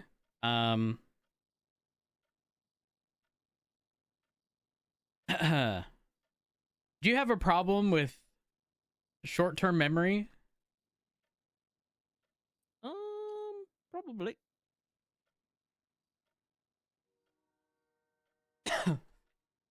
Do I have the solution for you? You gotta fix all Adderall. my problems? Oh. You need to see a doctor, pal. I haven't spoken to Perry. Perry's aware of my medical history. She did give me pills for a week. How'd that go? When I got a concussion. Yeah, it was alright. I don't really know what the pills were. I can't remember. What do you mean? Wait, were you given a contract or anything to like fill the prescription or? No. It was when I got fucked up in the ISO room with Carmine and Crystal. I don't really remember what happened there, but I had a broken nose, so I went to the hospital. Perry gave me a scan, and I had a concussion. And then she gave me some pills for a week. Okay, so your brain injury, right? You called Nikki fat, and I said you lacked tact. You said I have a brain injury. Like, what category does that fall under here? Is this like, Trying I'll tell to. you what, Rhodes. You hiring me will make your DNI scores better. You know what I mean? What scores will be better? The old diversity and inclusion. Oh! DNI higher. DNI? What's a DNI? I don't know. Diversity and DNRs do inclusion. not resuscitate. All that. Don't do that. Get me off of this shithole. So, I want to make something clear. Okay, we are not like. I look at these things, and listen, these are from so long ago. That's what I mean, Rhodes. It doesn't affect my day. April 17th. Oh, it was the anniversary not long ago. Oh yeah. That's the Your other one. nationality is white British. That's me. Huh. The whitest British man you Admission. can get. I'm actually a 16th Irish. I'm not American, so I don't claim it. Did you tell that to Seamus? I did not. Oh. Perhaps you should Also, in what fucking world, when you're 12 years old, are you signing your signature? Where were your parents? I don't know. I've just gone to the shops or something, I guess. I can't remember. That was a long What? time ago. Look at this, Nikki. They weren't in, so I just did it. Please give it to Wait, me. can Nikki see this? He has no choice. He's getting hired. Well, can Nikki see this? it You to called me. her fat. Yeah, of course, yeah. Okay. See? Take a look. Holy fuck. What As am I long as you looking don't treat me any different, Nikki. Well, I mean, here's the thing. You called Nikki fat, right? I would say that's not socially acceptable, right? I would agree You with said that. you have a brain injury. And now I listen, I just want to ensure that if you run into someone pregnant, you're not just going to call them fat. Because they're going to be upset. Oh, one moment. Because I know Nikki, and You have she's a kinda brain fun. Hello? damage. What's going on, Rhodes? Nikki's I'm got doing good. How are you? To ram the person in the street. I'm not crazy. Are I'll you get shot in the face alone again. right now? No, I can be. Okay. Let me come up to Mission Row PD, hop in my Oh. whip, and then Okay. I'll tell you Guys, in I have person. to go. I have to Okay. go, but yeah. All right, Brian, I'll be outside. All right. See you soon. Bye. See you in a minute. I have to go. Thank you for the heads up. We're using the office. Yeah, that's fine. Yeah, I don't care. I don't care. More than But Jake, expect to be hired soon. But don't do any stupid stuff, please. I would never, Mr. We're not gonna call people fat or ugly, right? Of course not. I Perfect. would never.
This is resolved.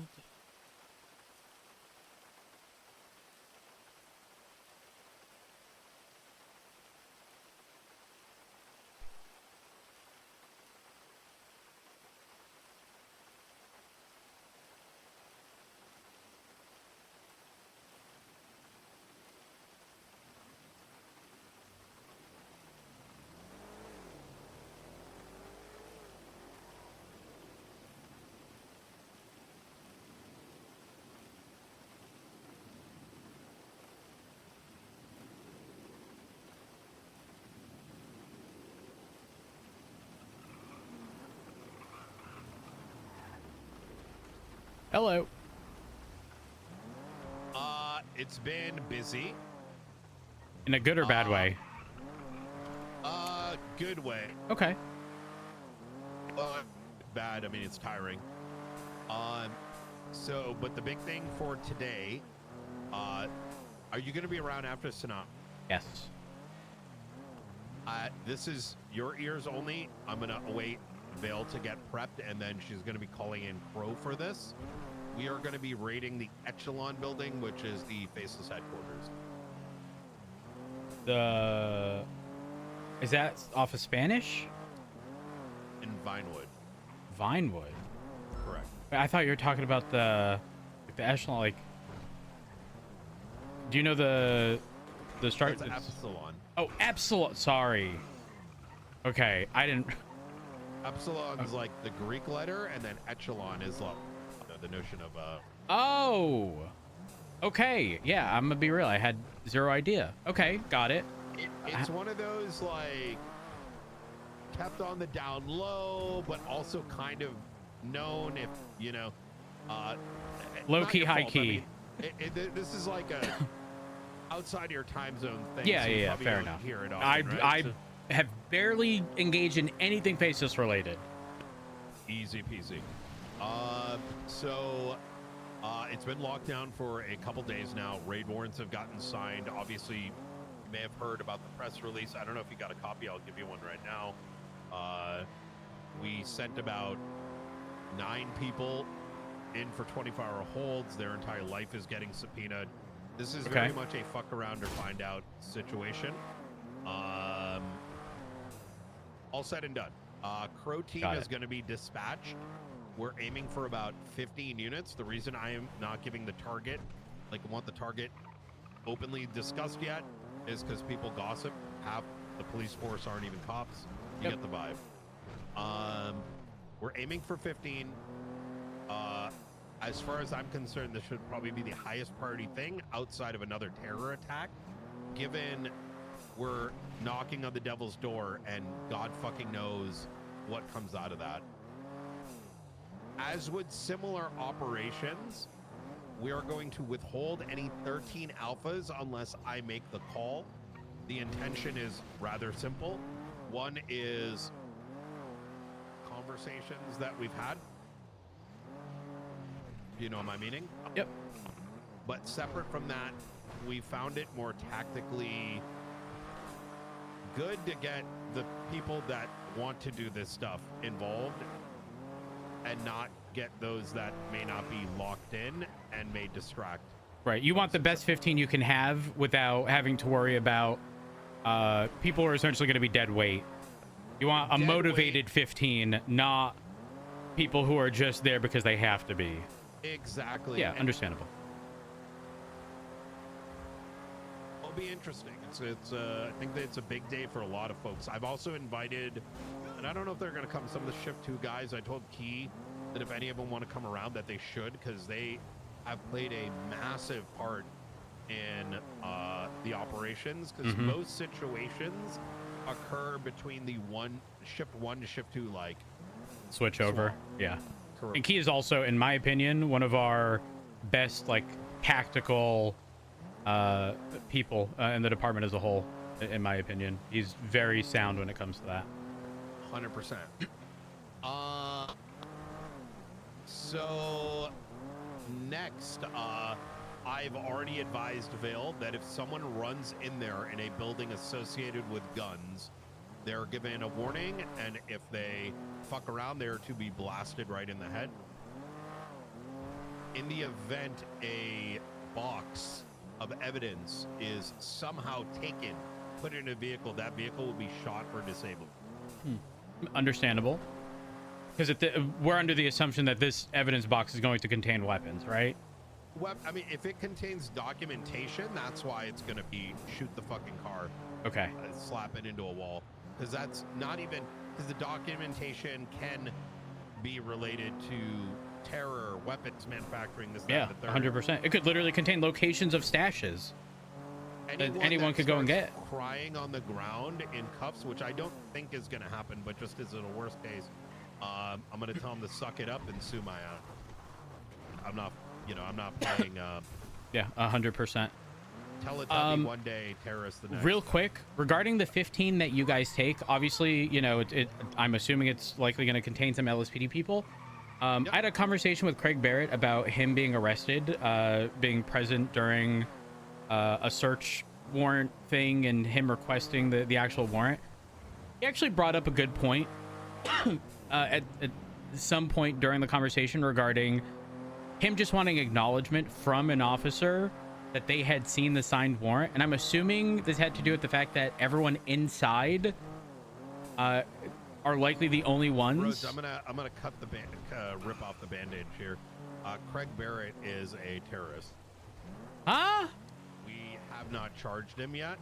We're in the process of doing so. He is not only closely associated with the Hounds, but with one of the primary actors behind the Archivist. This is a need-to-know thing. This is why you probably haven't heard it, because he's very intelligent. As a part of that raid in which I didn't conduct it, but I was witness to it. Yes, he came up and represented himself as a lawyer. We had just found Archivist tablets in one of the properties. Him coming up on scene and asking one of 25 cops is not only unreasonable. That I agree with. But he was given a direct lawful order to step back, which he then refused. Now I can as with any other lawyer, even outside, you should know better. If you believe your rights are violated, your recourse is bringing it to court. Correct. Yes, I agree. You don't violate yourself as exactly. I agree with that. I agree with that. But to be clear, my primary possible street race here. My primary concern stemmed from If people aren't going inside, I'm not all that pressed. However, in my opinion, anyone stepping foot in any property being raided needs to see the actual writing of the warrant to ensure that they understand in its entirety what's being looked for. And not just we're looking for weapons if it's not specifically written in that specific manner. You know what I mean? Wait, say that one more. So what was the actual concern? I'm sorry. So for me specifically, I don't care about officers standing outside, but anyone who is planned to go inside to remove stuff should have seen the actual warrant so that they understand exactly what they're looking for and what's approved to be taken.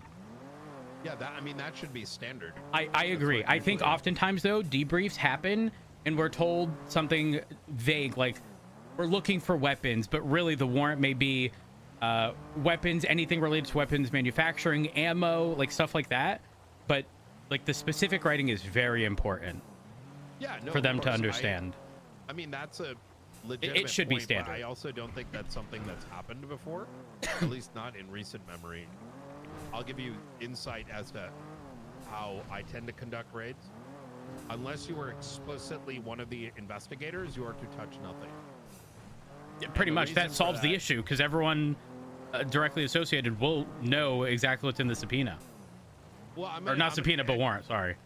Correct, and there's another reason too. I mean, forget people's rights for a second, right? Even just from a prosecutorial perspective, You're roping only in want too the many people. investigators touching it because they're the only ones that know what the fuck they're doing. Yeah, right. 100%. Others aren't trained for it, haven't done it before, and the reason why I tend to limit it to a singular investigator, because I know it takes more time, is because I have done way too many raids in the past.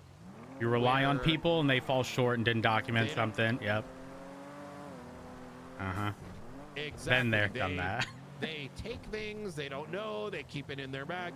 I mean, we've had a lot of those raids recently. So I want to move on to a couple of things because we got 2 minutes. I'm sure John probably sent you an email about the Frodo stuff, right? No. Hey, there's like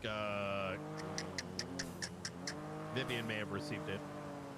The TLDR is a court order that if you have any records in relation to the Frodo case, that they need to be produced.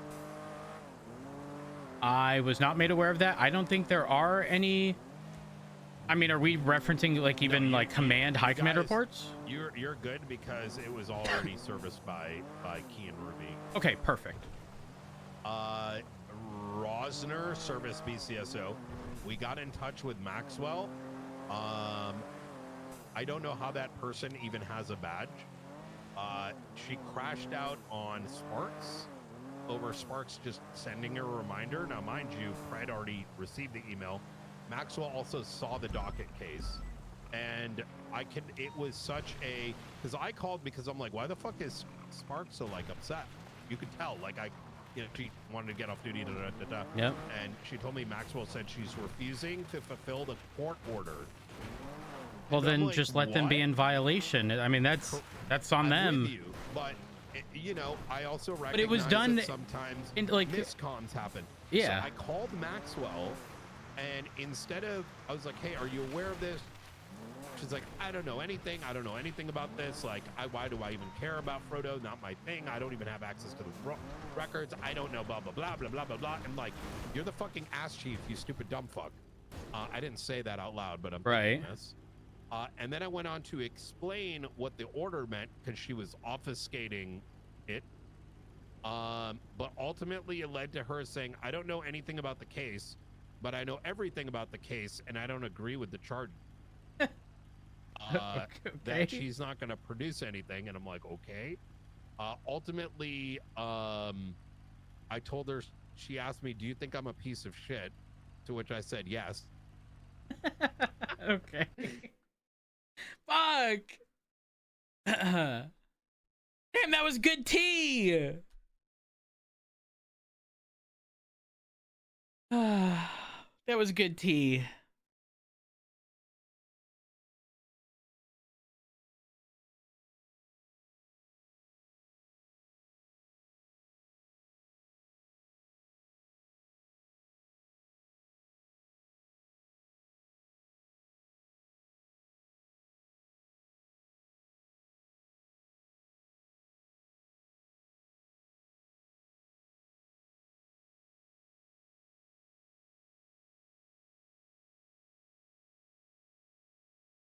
Let's see.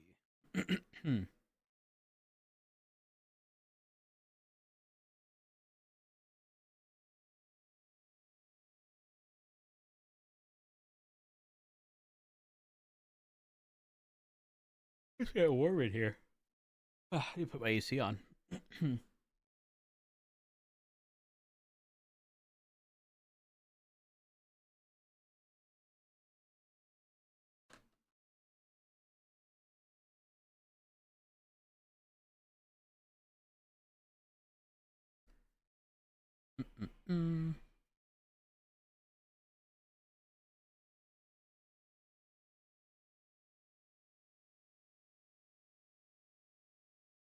Chat, do you guys ever look at the Battle Station subreddit? I know I've asked this in the past, but man, some of these people's setups look so fucking good.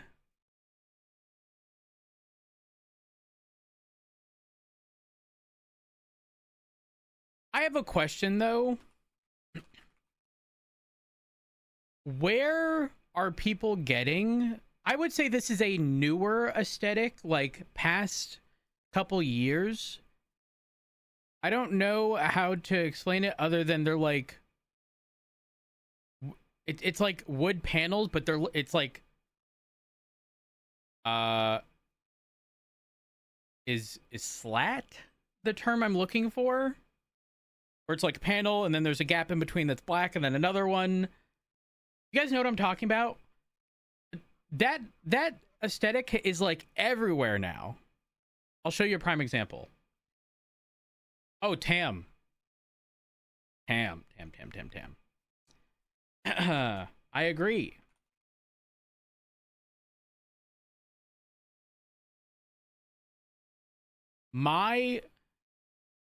Actually, Prop, it's funny you mentioned the fractal design case because it's exactly what I was about to bring up. Very specifically, the design of this case, hold on.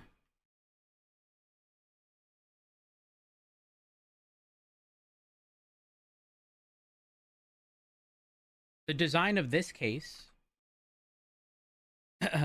is exactly what I'm referring to, but on walls. And I'll show you something.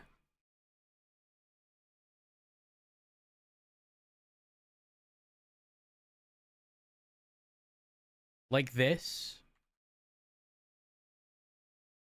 Or it's literally one of the first things I saw on the Reddit. Or this person was really going for the aesthetic. Hold on. Why can't I copy this link?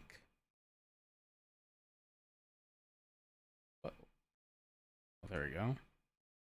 Here.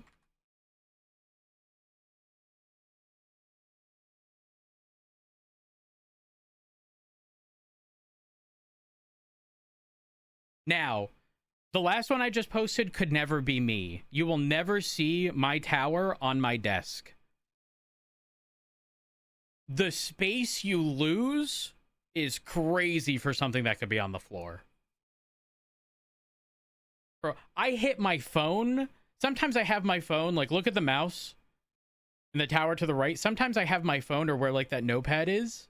I have my phone there, and I'll a quick flick to the right, and I'll accidentally right-click. But that aesthetic is one of the next ones. I don't know if that link will work, but here's the thing. I love the aesthetic. I do. I'm a big wood person.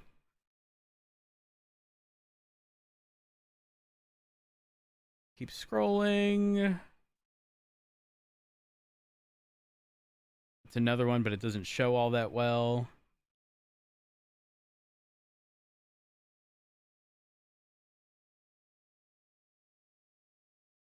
Like, I'm also a sucker for exposed beams in houses. Okay. Hold. Here's another.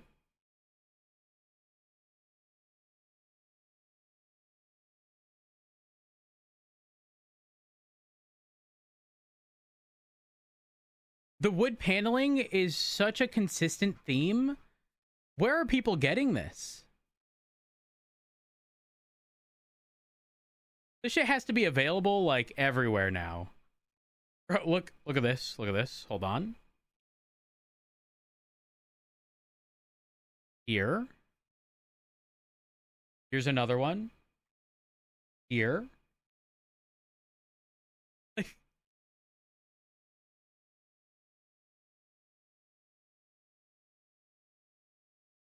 And I'm just scrolling.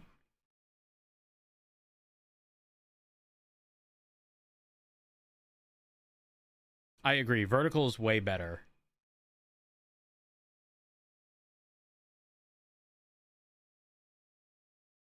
Most of it's acoustic wall panels? Wait, really? Chat, my office is about to be fucking lined in them. Are you kidding? Wait, where are they sold?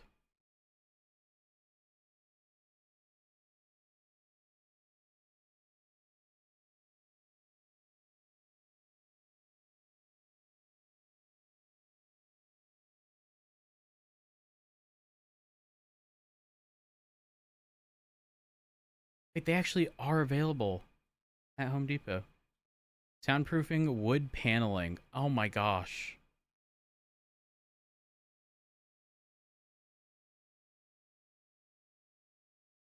They actually are.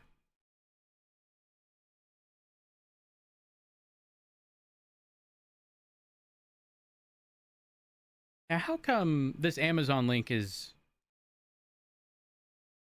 Japan?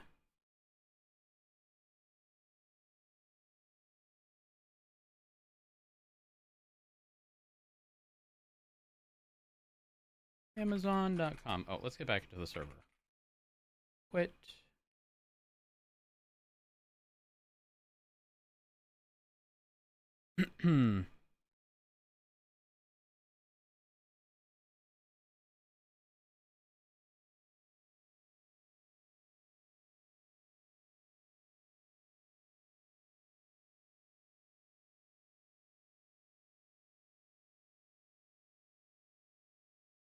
I had no idea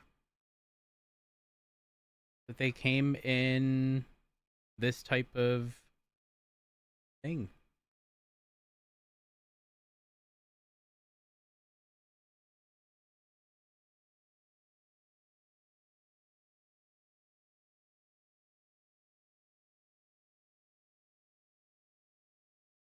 I would say my favorite wood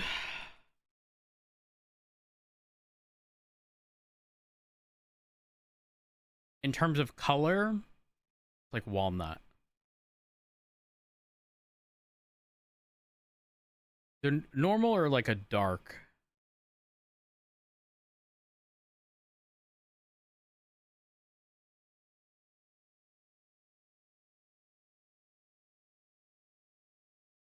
So the reason you knew they were an option?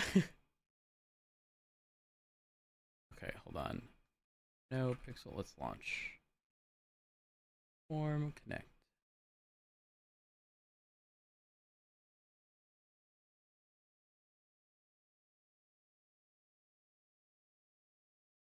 They're a dark walnut?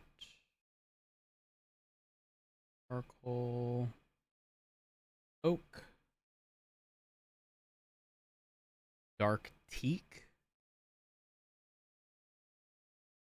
Walnut and then charcoal.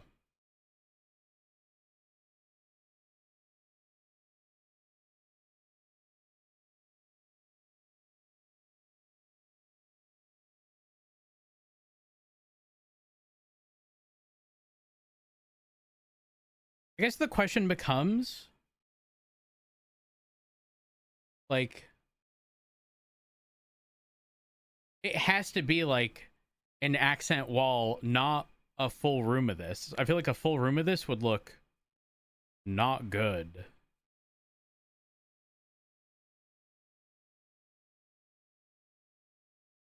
What's my desk color?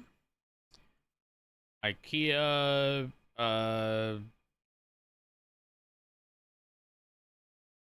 Kitchen countertop. They Carlby in Walnut.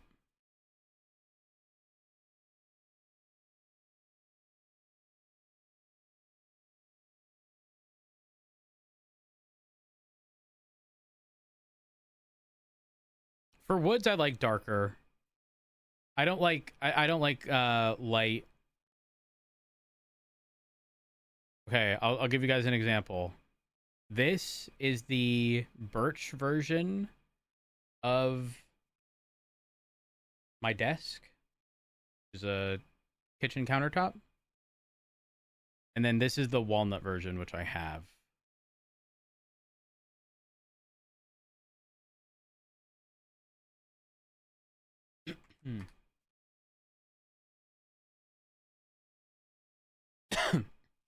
I like the darker one drastically better. Also, hello, are we launching? 5M? I agree. Light woods do look unfinished. Same, Sam. 5M?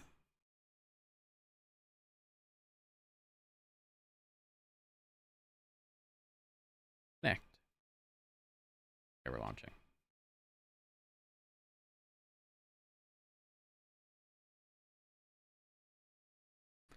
I've seen those videos, Sam.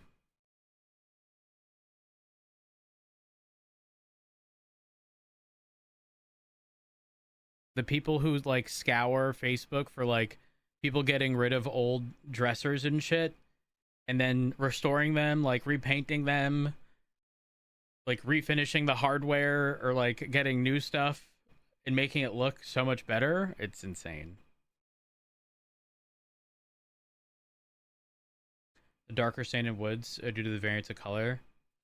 Yes, I agree. I agree with that wholeheartedly, Tim. A room that was all dark?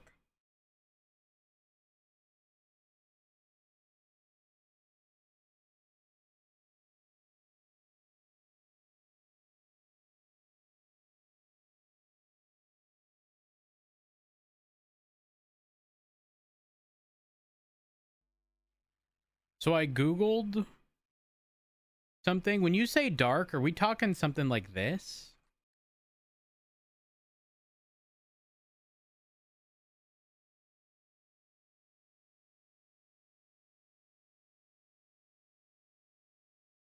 Also, I still can't get over the fact that, like,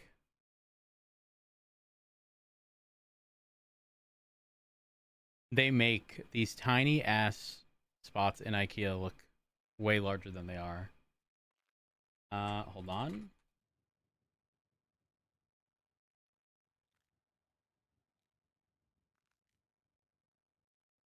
Go ahead. You should be able to now.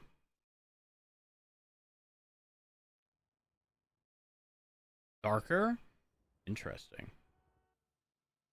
Wait, someone posted an image. Images. Oh, you have to be talking about this.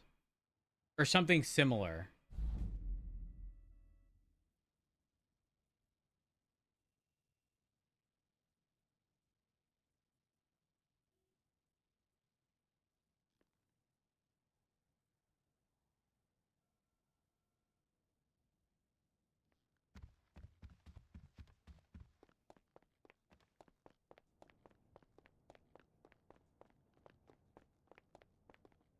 Morning, Chief.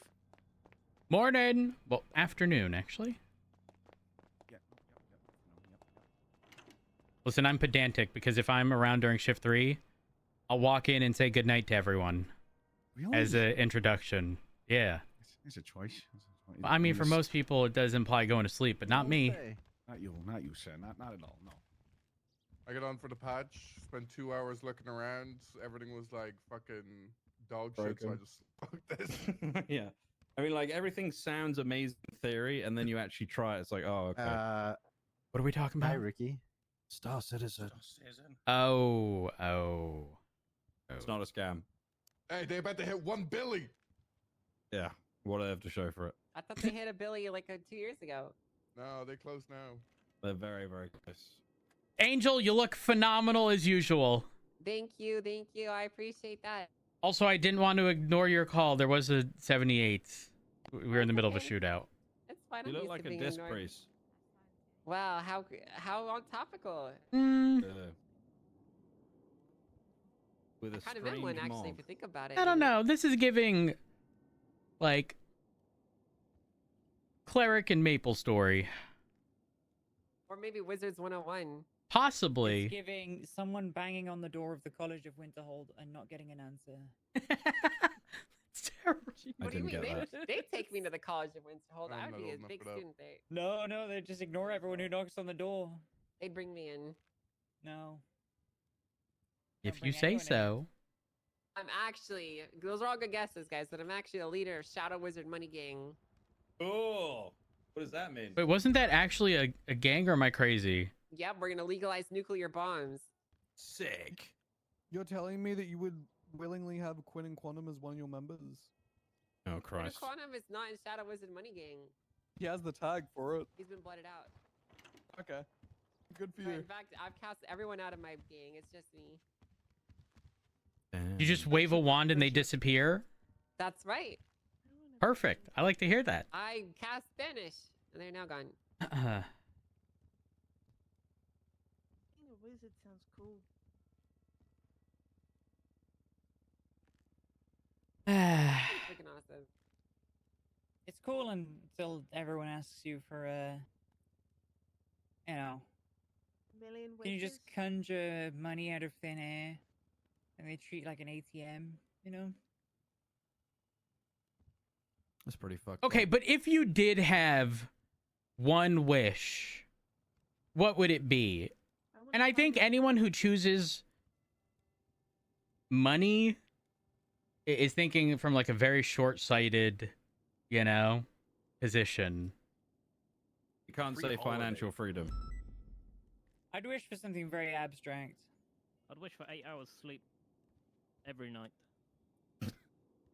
Honestly, that's valid. That's such a good wish. That is You actually sleep very when you die. I wish to go on holiday. Damn. The family. I wish to go to the moon. You, Shocking. King, you just appear at the moon and suddenly you can't breathe. Jesus Christ! That sounds like a nightmare. That's how it works. You gotta wish better. I forget. There was this whole bit of it was a video. I don't know how long ago I watched it, but it was like a very literal, you know, I guess genie, if you will. Hello. And people got exactly what they asked for in a very almost malicious compliance kind of way, which is why the moment you said you go to the moon, I immediately thought suddenly you can't breathe. Wasn't I like that video where the guy is like, I wish this person wouldn't speak, and the person like lost his mouth. Possibly, I don't even remember. This was a while ago. I'd wish for all of humanity to abhor cruelty to one another and work together for the common good. But 8 hours of sleep a night is also pretty good. 8 hours of sleep would be good. All right. 20 past the hour. Let's get started. Well, number one, hello everyone. Hope everyone's doing well. Hi, Chief. Hey. Hey. I don't have anything crazy to announce at the moment. While there was a PD drill stolen, it has been recovered. So don't worry about anything right now, but be a little hesitant if you're in the market for parts. I'm not sure how all of the Hydra related stuff had concluded, but it is being actively looked into. Number two, and this is going to be the biggest thing. This was one of the primary discussions we had in a command meeting a few days ago, but it's regarding professionalism, just in general. If you are on scene of a cash exchange or anything in which there's a hostage, people shouldn't just be sitting in cars, being a sitting duck when individuals have guns to a hostage. All it takes is a split second for shots to be fired, and you need to be ready for that. So your gun should be out. You shouldn't just be sitting there on your phone. You shouldn't just be a sitting duck in these scenarios because the potential of an ambush always exists. You should be prepared for stuff like this, at least the best prepared you can be. Which leads me to my next point of professionalism in pursuits, guys. The megaphone is not intended to be a shit-talking device, okay? You can give lawful orders over the megaphone, but if you're doing nothing but poking the bear and pissing people off with the megaphone, you are likely to get one warning and one warning only. Anything beyond that one warning, if you continue with that behavior, you will be fired. Is that you, Brandy? Yeah, sorry, there was trash. No, you're good. You're good. Thank you. I didn't. Really bold. Thank you. What? I didn't know that was Brandy. Brandy? I want to say something, Hi, Day. but I'm not going to. Okay, it'd be insensitive for me to ask. Never mind. It's okay. Does anyone have questions regarding what I just mentioned? None? So everyone in this room... What was that? Who was it? I'm not going to publicly shit talk anyone. However, it's a reoccurring theme, and that's why it's a problem. It's not just a single person. Plus, things have already been addressed with specific individuals. But again, I'm not kidding. You will be fired if you continue doing dumb shit. I want to say that's most of what I... Oh, guys, Martha is back. As of today, Martha is back. Yes. However, she is not dispatch. She is not categorized under dispatch. She was actually sworn in about a year ago. She is coming in as an officer. But when I say as an officer, I don't mean in uniform and out on the streets. She wants to take a more, I guess, not background approach, but, you know, sort of combing through reports, assisting where she can at Mission Row. But she's not going to have a PD-issued firearm or anything to that extent, but she wants to assist in a bunch of different ways where her being an officer would make perfect sense. So like back office support. Sort of, kind of, yeah. Which, if you guys are unaware, every time Martha is around, she takes a snapshot of everyone on the lemon list and saves that. So if you guys have, you know, a request that doesn't exactly need a formal subpoena, and you just need do we even have this on record? Reach out to Martha. She'd be more than willing to assist in that capacity. And even tell you the context of what the advertisement was. And more recently, I've been running into profiles that don't have phone numbers. With Martha back, she will continue to update those profiles so that, you know, the individuals without phone numbers listed, if they are posting on the lemon list, will be on their profile, which does help drastically when attempting to communicate with people. So, any questions regarding that? I just miss Martha. I also miss Martha. Very much so.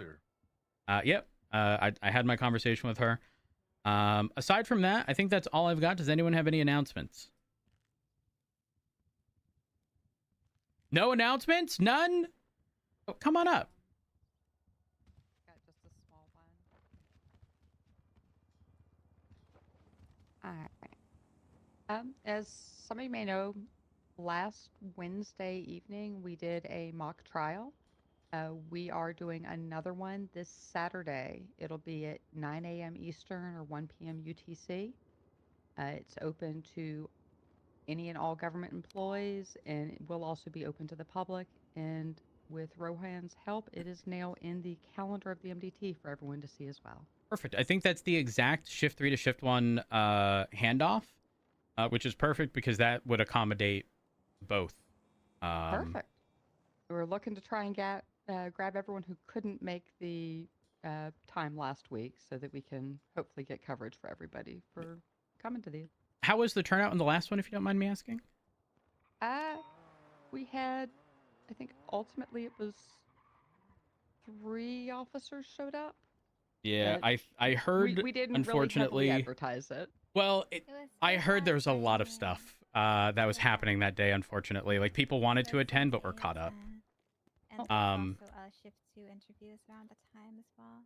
Yeah. I was gonna attend, but I'll ensure that the announcement is put out now. That way, there's ample I'll, opportunity between now and then. Let me send the ad to you. Oh, perfect. I put that in the announcement last time as well. Yeah, I was dispatching that day and I remember it being absolutely fucking mental. Yeah. Sounds like bad timing. But again, you know, if individuals want to attend, it's open to everyone. I cannot stress this enough. It is a zero risk environment. If you are nervous about court, attend. It will be you will gain a bunch of information regarding the general process, how things are dealt with. You can ask questions in the midst of everything, which I'm not saying you can't in the middle of a real court proceeding. But obviously, if you are there to learn, again, perfect environment to do so, where you can fuck up and there's no consequence of doing so. You'll essentially be taught how to do things appropriately. So please attend if you are not well versed in court. Otherwise, you're going to get, quite frankly, smurfed on by experienced attorneys. Because don't forget, you may be able to articulate PC. However, you now have to do it when there's an attorney on the opposing side within the confines of the questions that they're asking and the questions that the people on your side are asking you. And doing that without preparation, very difficult. But you would learn all that in a mock trial. So please attend. I can't stress that enough. Okay, any additional announcements? Perfect. Get out of here. Oh, hold on. Angel, do you have any announcements? I was waiting for you to ask. I do indeed have an announcement. Wow. Hello, everyone. It is I. The only announcement I have to tell you guys is we got a bunch of new judges now, which means for you guys that it's easier than ever to get in contact with them. We've hired, I believe, 7 new judges in the last month and a half, and we've only fired 1 of them. Well, 2 of them. We fired 2 of them, so we're still technically up in the numbers. So with that being said, I've removed some of our inactive judges from our rosters. We brought in a bunch of new faces on, so like always, I ask you to be patient with them and understand that some of them are still getting acclimated to the process. If they make mistakes, yeah, obviously it's never a good thing, and we want to do our best to correct them. But just kind of treat them with the same level of understanding that you would of like a PPO of like, hey, you know, I see good things in you, but don't shit on them for making a little mistake unless they make a lot. So then I fire them, and then you can shit on them all you want, okay? That sound good, teams? Is that fair? Yeah, 100%. All right, easy peasy. Well, that's pretty much the only thing I had, guys. Thank you. I do have one more quick thing. Right after this. Guys, I've mentioned this before when there was the original swap to Angel being the Chief Justice.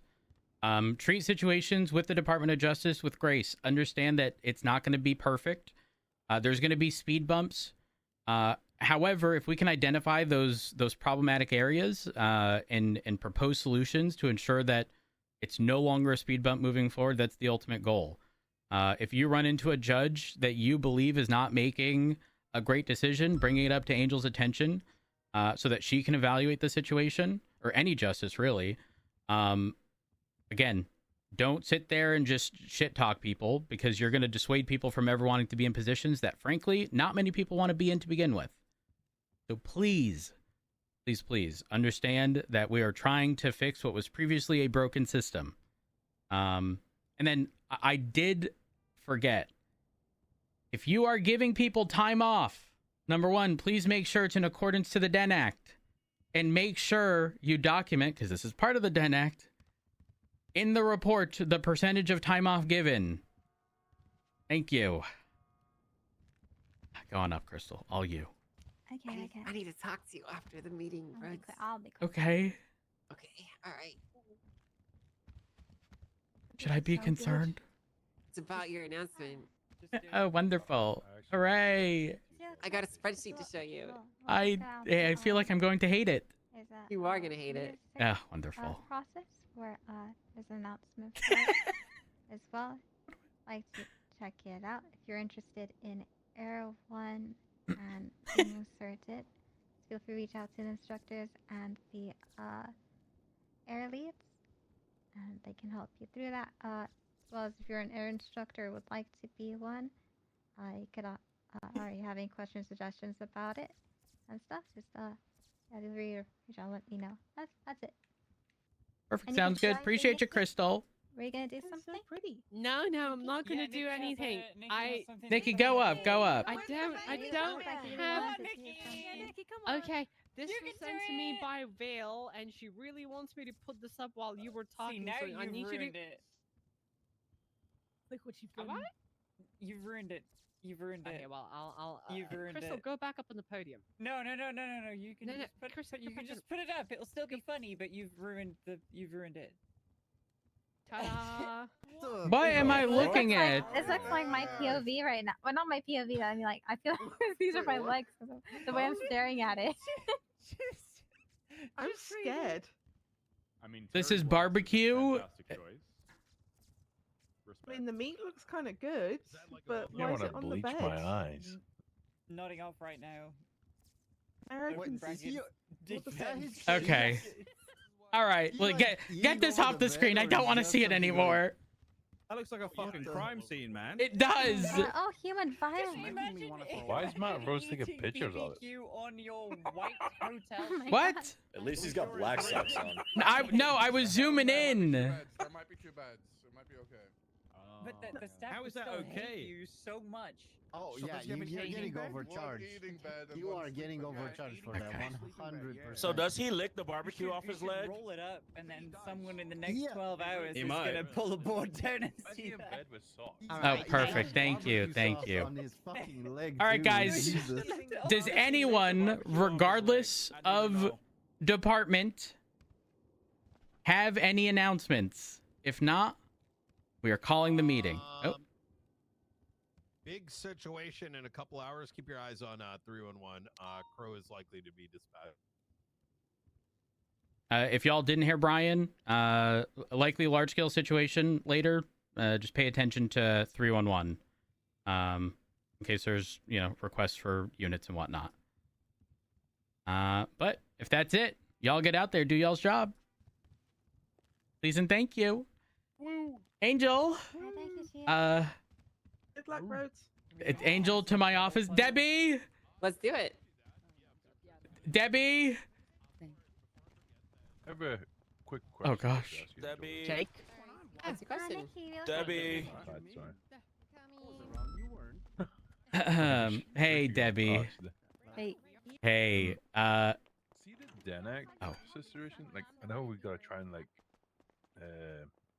convince them to try and. We might be in trouble. We might be in trouble. Yeah. We might be in trouble. Um, The Den Act and documenting stuff. Here, come over here. I heard the DOJ was conducting an audit of the Den Act and going through our reports and comparing the time people were actually sent off versus what they should have been sent. And I'm going to be honest, 95% of people don't document the percentage of time off, even though it's a requirement in the Den Act. Okay. All right. And I feel like, well, Angel just told me she has a spreadsheet, and the way she said it implies it's bad. Ooh, yeah, no, spreadsheets are, I feel, always bad. Yeah, 100%. So we're probably about to... All right. Listen, Angel's a very reasonable person, so I imagine it's going to be a, hey, we expect corrective action to... Right. But, Hey, Angel. Hey. If you don't mind, I'm bringing Debbie, the LSPD PR person, and also my personal assistant. Yeah, that's fine. I have a really epic, awesome spreadsheet to show you that you're going to be so excited and happy. Perfect. Perfect. You know what, Angel? Where's your desk go? Over here. Oh, over here. And you know it's not what? as good as it used to be, though. What do you mean? There's the blackjack table. People could barely fit between those. You know? Yeah, but it was cool. I agree. I agree.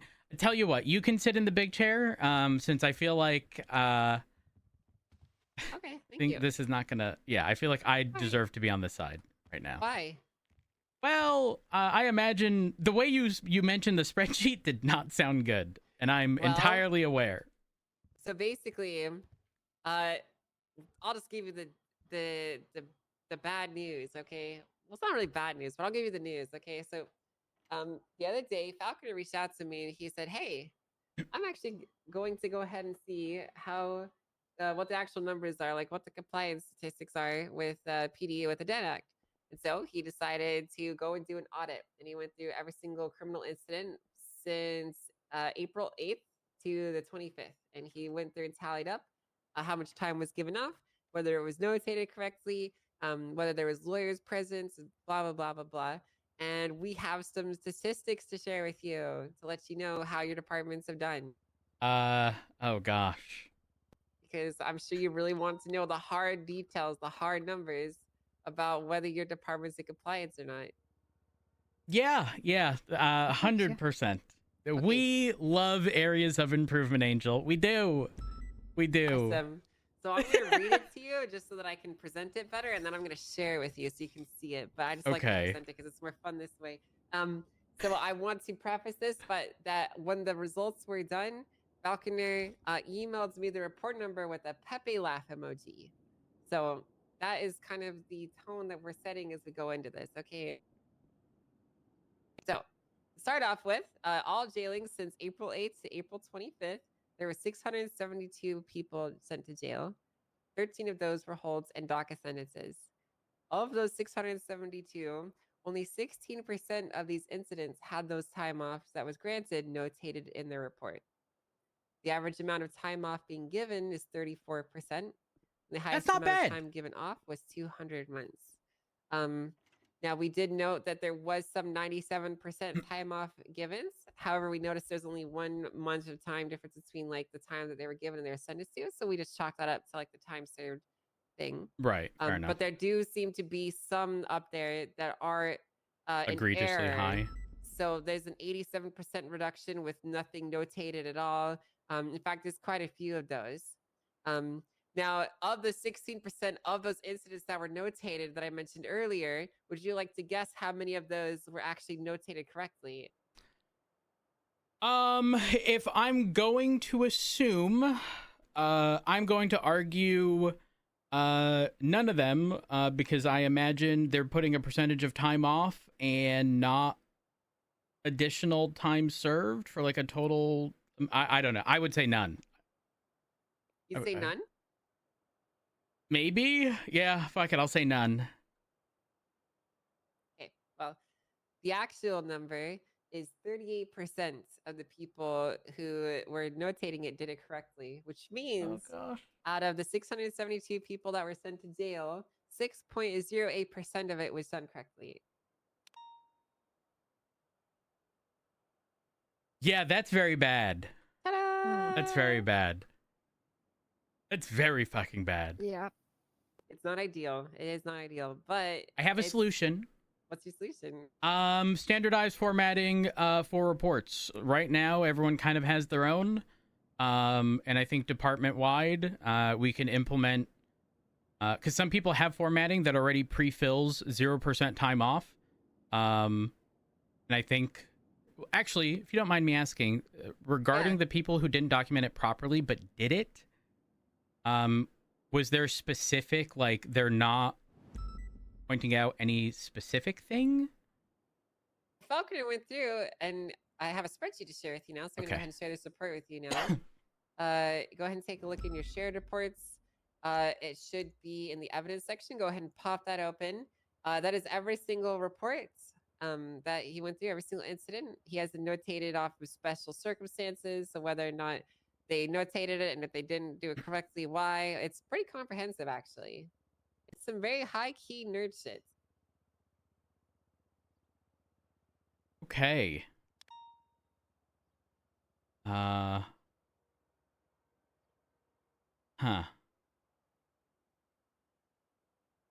There's a lot of stuff here. It's a lot, yeah. I'm assuming. Hold on, I'm looking at Am I able to edit this to make the columns wider? No, I don't believe so.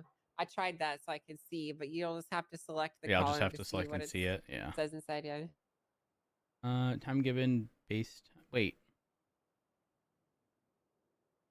I'm confused. What's base time? I believe base time. I'm just guessing here. Base time is what like the full time they should have gotten with. Yeah, I'm confused because but then the column of time given on the first one I see is oh wait, maybe that was a warrant situation. It's possible. Okay.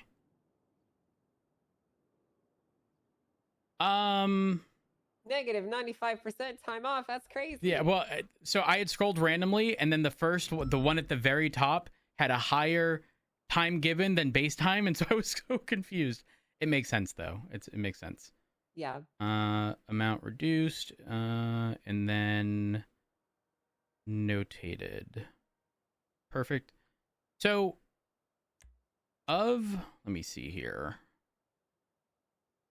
Will the expectation just be the general percentage of time off, or is it going to be the percentage of time off in addition to the specific time served portion as well? Well, we want the time served to be notated because essentially, here's the whole goal of the Den Act, right? Because I think it makes it a lot more understandable, like what our goal is. If I explain it, and then I can help you from an enforcement mindset understand what would be ideal and what would be best, right? Okay. So there's a couple of goals that the Den Act has. The first one is to give lawyers some sort of purpose. Okay, it's for allow there to be some sort of back and forth in the jail cell. Obviously, in the past we've had lawyers coming down and doing negotiations and work with officers to try and get charges dropped and lowered and whatnot. And the Den Act essentially is there to prevent officers from, I'm going to speak bluntly here, being the fun police and just giving people 90% off because fuck it, why not? 100%, right? Yep, understandable. And it also prevents people from being unfair and biased because I've had criminals call and complain to me like, hey, I just went to a gang war.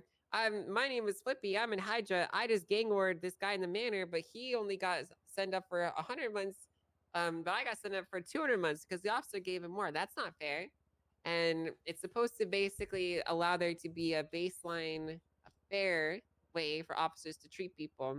Because you and I both know that no matter how hard you try, there's going to be individual rogue actors who might be like, fuck it, fuck these rules and fuck this. I just want to give this guy time off because this is BS anyways. This is supposed to prevent that kind of stuff from happening. So there's enforcement action against that kind of behavior. So it's kind of got multiple things going at once going for it. And it's very important that I think people follow it because it kind of has like a negative feedback loop of if officers are giving criminals so much time off that they never need to call a lawyer, they're not going to call lawyers. Right. And if lawyers are not getting called, lawyers are going to take less cell reps to get less, and they'll get less experience. And if there's less lawyers doing cell reps, there's less lawyers around, which means if there's one people that need a lawyer for an actual docket case, there's less people around and less people interested in doing it because being a lawyer is not as active, engaging as a profession as, say, boosting cars and shooting cops, basically. Totally understand. Okay. I will very specifically ensure that people are made aware that it is not only the percentage of time off, but also the time served to justify it.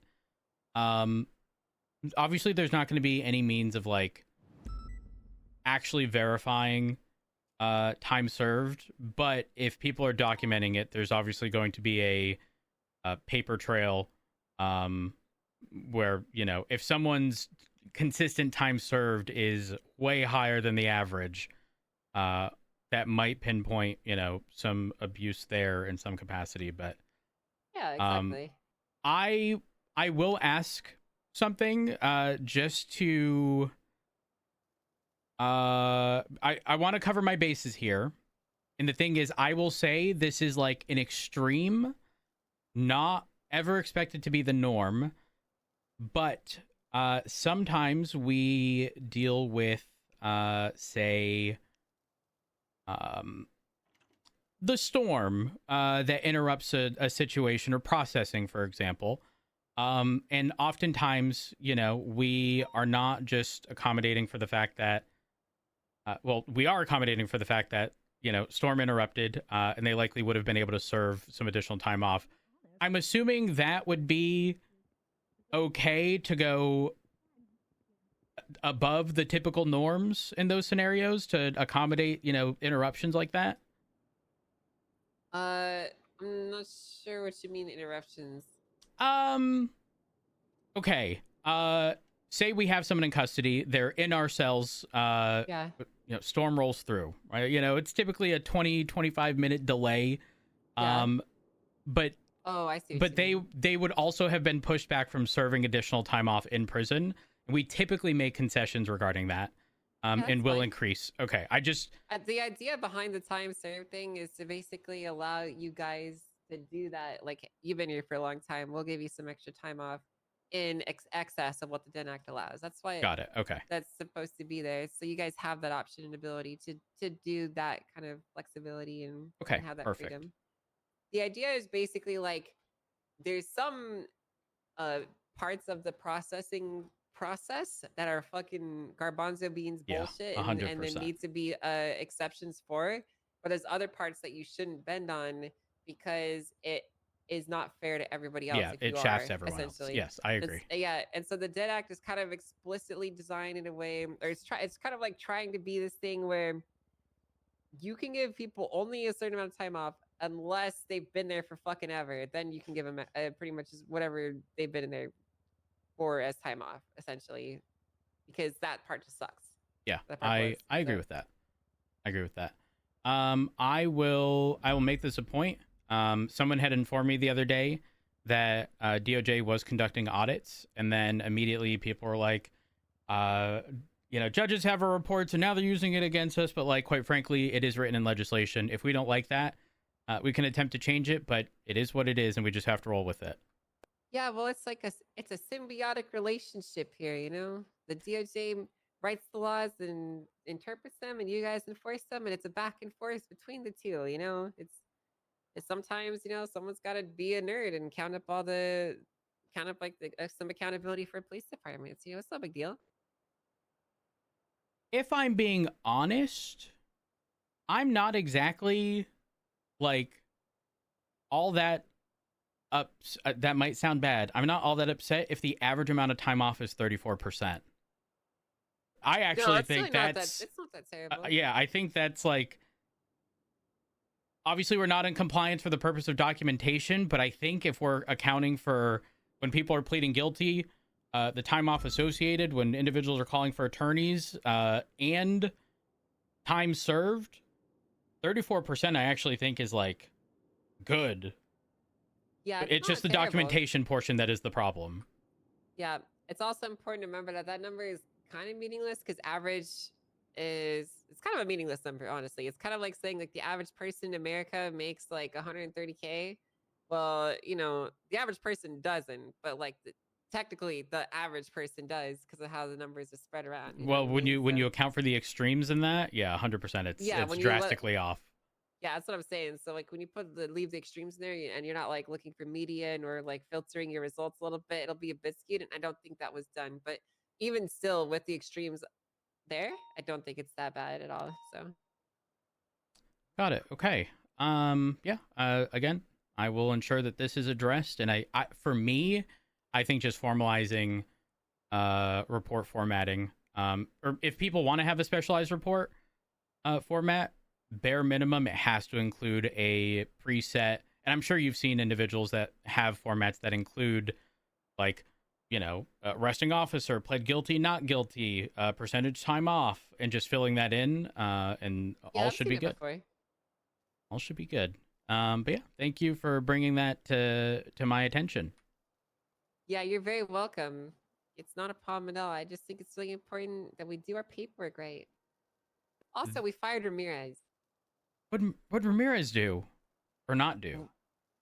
Well, so there's 4 different things that he did. The first one was he ruled that because he tortured someone but then brought him to the hospital that he wasn't trying to kill him, so that doesn't count.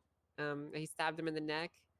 And then there was the second one where he decided to how do I put this? He decided that it would be a really good idea to find someone guilty for obstruction of justice because they got hit by a cop car. And then there's the other one where he decided that it would be a good idea to compel a witness to come to the stand and provide testimony, even though nobody called for that person to be a witness in the case at all, and they didn't want to give testimony. Yeah, I'm trying to remember what the fourth one was. There's another one. Oh yeah, he said that the police had to timestamp every single piece of evidence that they provide, and if they don't have a picture of the timestamp of when a picture was presented, or if they put it onto a specific image hosting website, then it doesn't count as evidence. And he found someone not guilty for that.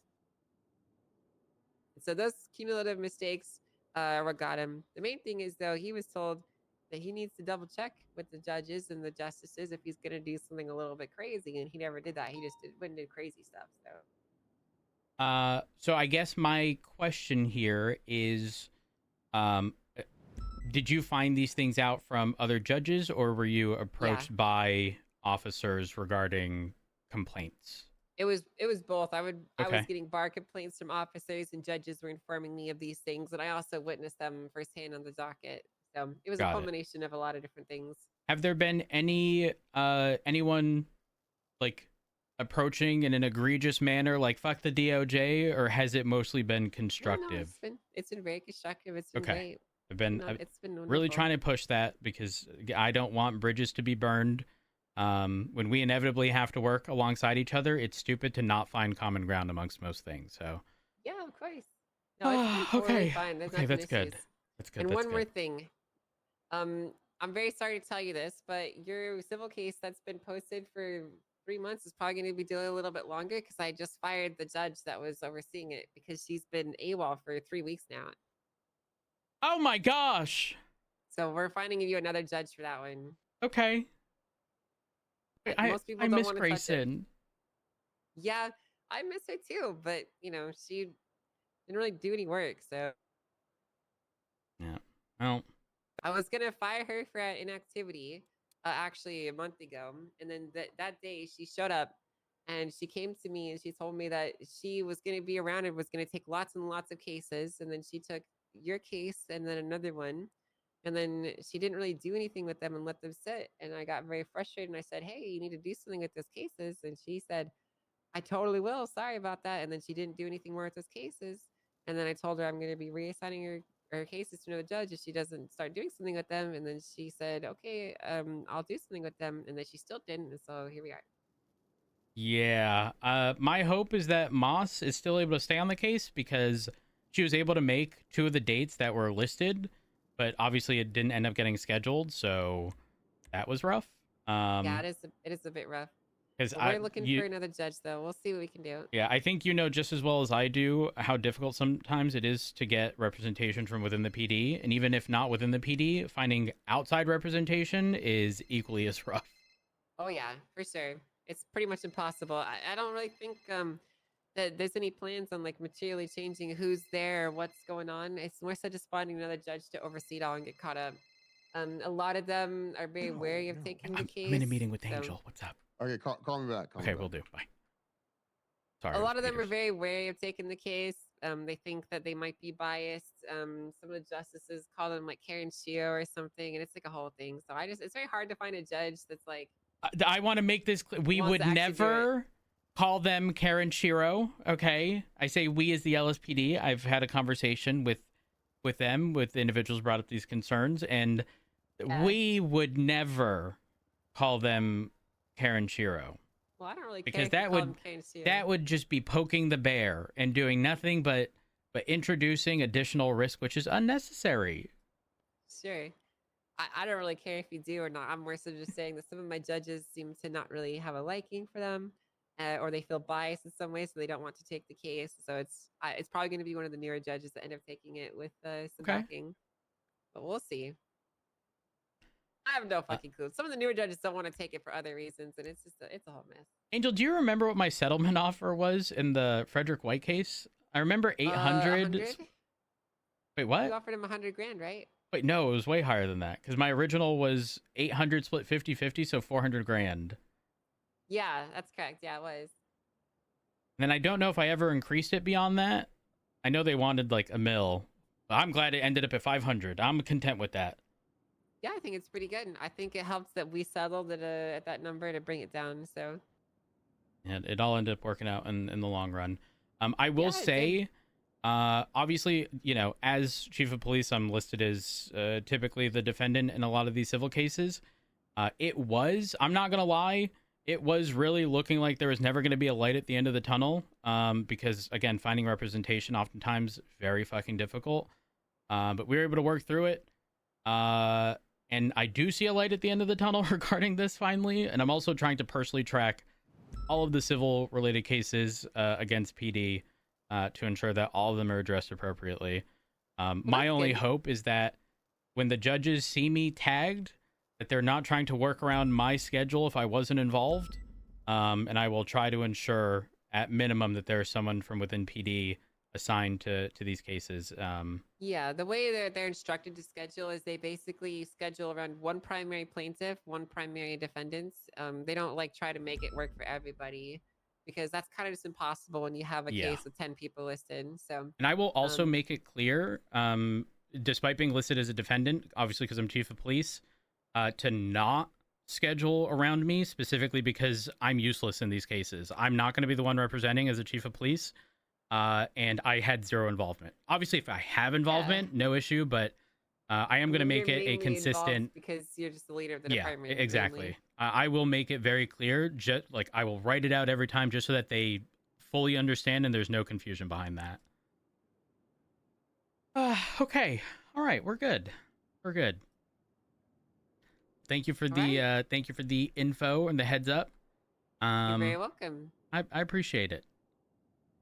Not a problem. Just happy to keep you guys up to date and make sure you're understanding of where we're all at and everything. So that's the important thing, right? It's communication. 100%. Absolutely. I really appreciate you guys being so generous and forgiving with the DOJ, because a lot of these judges that have been getting trained up, they're starting to feel a lot more comfortable and confident in their abilities. And I do really believe that the department's finally getting to a really, really, really good place.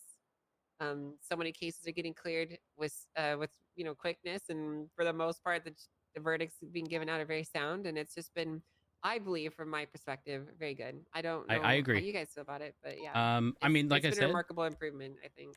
I mean, obviously, there's outliers. Again, the Kaneshiro case, for example, being months, it is what it is. But yeah, well, that one's only taking so long because I don't really feel personally invested enough to make it a movement on that one.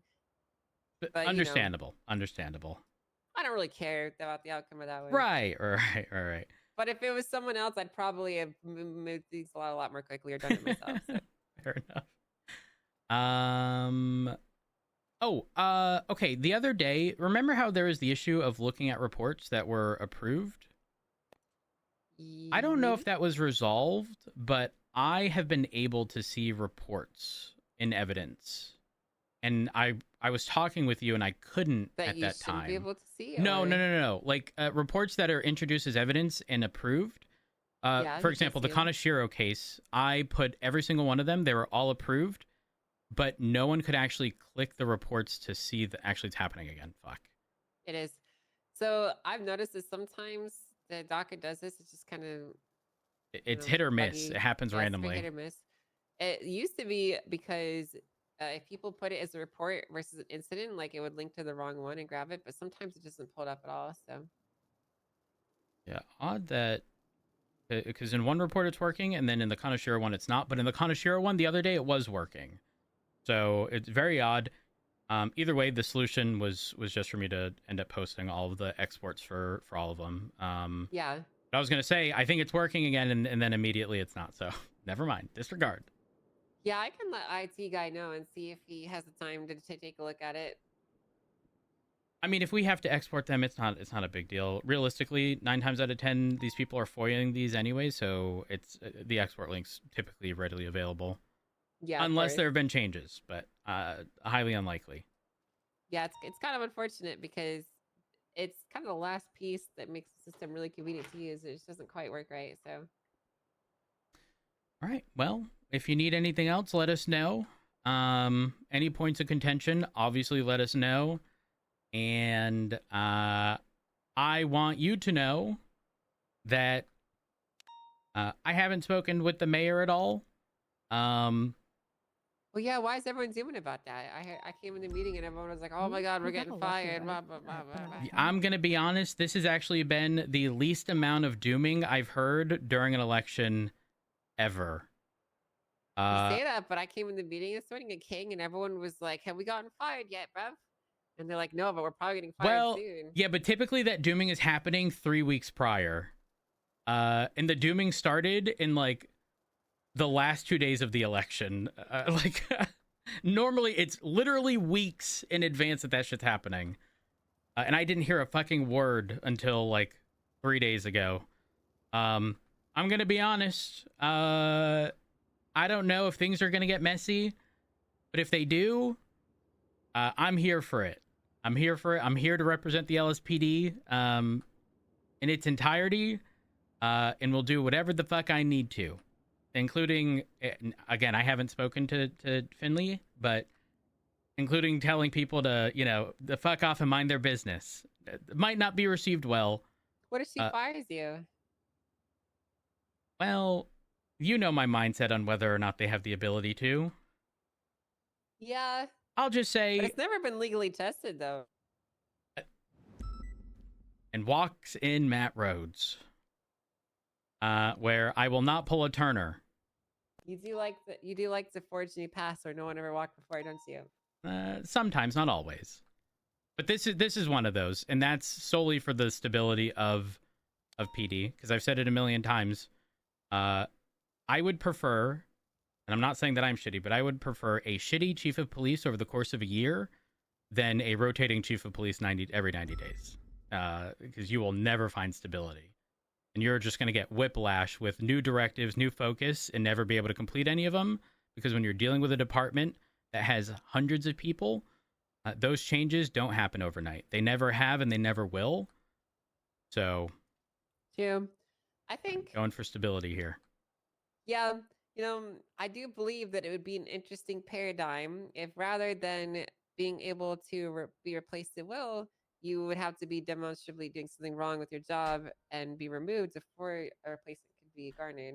That is an interesting world that we could live in. I'm of firm belief that typically in appointed positions, there has to be a vacancy before someone else is appointed, whether that be through me being impeached, if I'm charged with a felony, if I am not doing the duties of my job, or if I step down and no longer want the position, then sure, absolutely, fill the position. But on a whim, and I started to ask myself, Angel, I actually don't know how much detail I should get. Fuck it. I started to ask myself, if they can't appoint people on a whim, like, how does that actually happen? In the sense of, am I fired?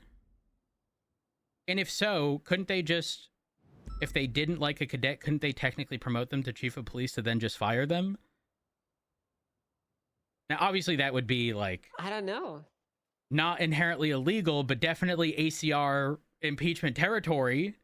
But I don't know. It sounds like a bunch of stuff that doesn't need to happen. But yeah, I'm just saying, don't be surprised if I don't just allow myself to get run over by people who want unrealistic things for a department that they have very little knowledge of. And things end up in court.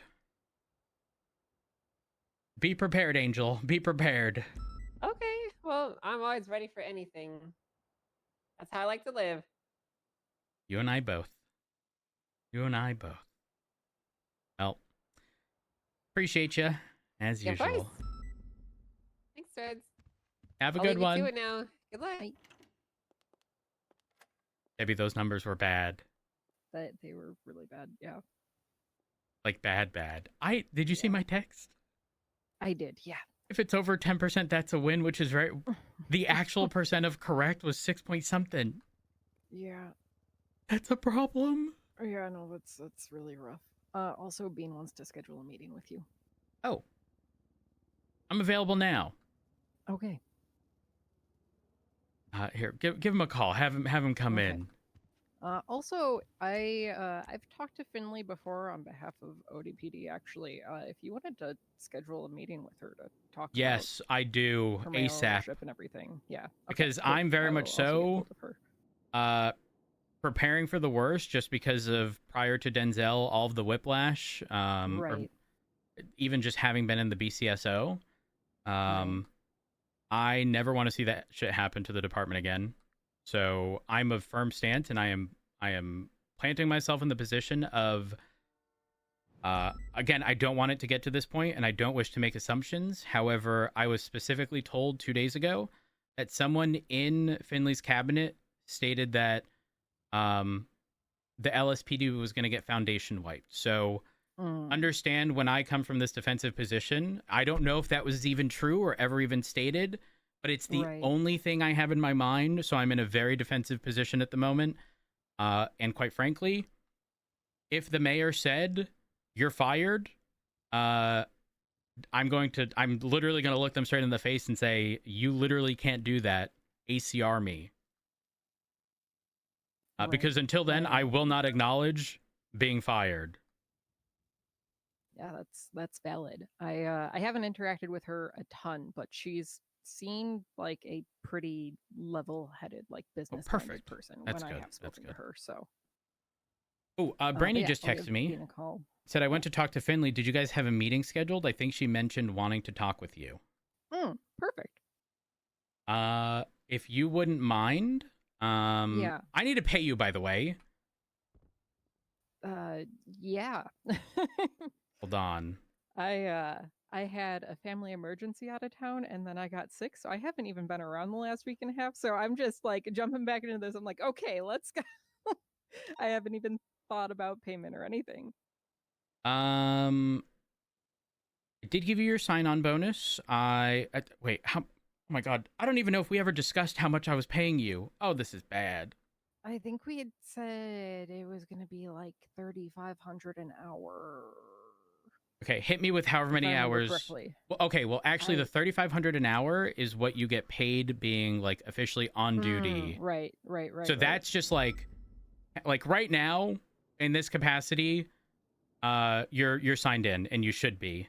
So you will get paid by the state, as long as you collect your paycheck. However, I don't know if this was ever explained to you. The way our paychecks work is your hours are tallied, and when you cash out your paycheck, it's at the whatever we're being paid per hour at that time. So if hypothetically you had worked 10 hours and should be paid 35 grand, but you worked the 10 hours a week prior, and today it's been reduced to 2,000 instead of 3,500, you're only getting paid 20 grand when you cash out. Okay. Which for the BCSO was very drastic, because that meant people were holding onto their paychecks and then cashing out when the value went up, which then depleted the account all at once, which then reduced the amount that they got paid. Oof. It's such a bad thing. Yeah, that's a rough system. Jeez. Okay. Yeah. But yeah, I don't know if we discussed payment outside of that. Well, let me ask you this: is 100 grand sufficient for everything you've currently done? I think so. I think that's more than enough. Perfect. I'll pay you 100 grand. I don't have a lot of financial needs. Like, I'm living in the apartments. I ride a bike. Like, it's not. Also, I never want you to feel bad about having an emergency to respond to, not being around, or anything to that extent. Do not ever be stressed about that. Oh my god, we need to talk about something super important. Okay. Have you ever met Martha? No, I don't believe I have. Okay. Martha, lovely lady. Okay. Okay. Martha stepped away from PD stuff about 3-4 months ago. She was categorized under dispatch, but never did dispatch. She was the PD receptionist and was our best all-arounder. Anytime someone came in requesting an application, anytime anyone came in for PD tow stuff, anytime people came in for FOIA stuff, she would sit here and help officers with information, much like I mentioned in the meeting today. She was helping in so many different capacities, and it bothered her that for 2 years she was listed under dispatch, despite having requested additional things in the past. So Right. she left and was gone for about 3 to 4 months and finally came back roughly around a week ago. I'm not kidding when I say this. I will have. She could have told me, I want $1 million. I want to be the chief of police, and she would have had it. Not even in my ability, but she would have had it. Okay. She finally returned. She agreed to the position, and someone, I think Perry or Crystal, mentioned that you were my personal assistant. And one of the first things I saw her the other day. And not that she was standoffish, but she was like very short and said that she'd reach out to me and then didn't. Well, she said maybe she'd reach out to me and didn't. And then I see her today, and I not that I corner her, but like, let's talk. One of the first questions she asked me was whether or not you used her broom, because I got her a broom that's outside. Oh. And I don't know why she would have thought that you would have, use the broom, but I said no, Debbie hasn't. No, that was never part of like Debbie's job. And she's like, "Are you sure?" And I was like, "Yeah, Debbie did not. You didn't. What? You haven't broomed Why does around." everybody think that I'm trying to like step in on their space everywhere I go? Well, she's been gone for 4 months, so that's you fair. never know. And listen, the way she describes things sometimes is hysterical. In our meet. Well, actually. Question. I know my mind's all over the place. I am so sorry. No, you're fine. Do you know if Bean is available right now? I need to call him. We've Okay. been hopping around so much that Sorry. I'm going to do that now. No, you're fine. Okay. You're fine. I need to stay focused. It's bad. No, it's okay. It's bad. Hey, can I pay you over the phone? $100,000?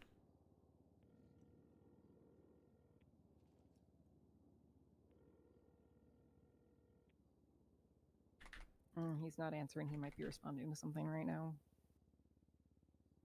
I'll shoot him a text. 30. Fuck.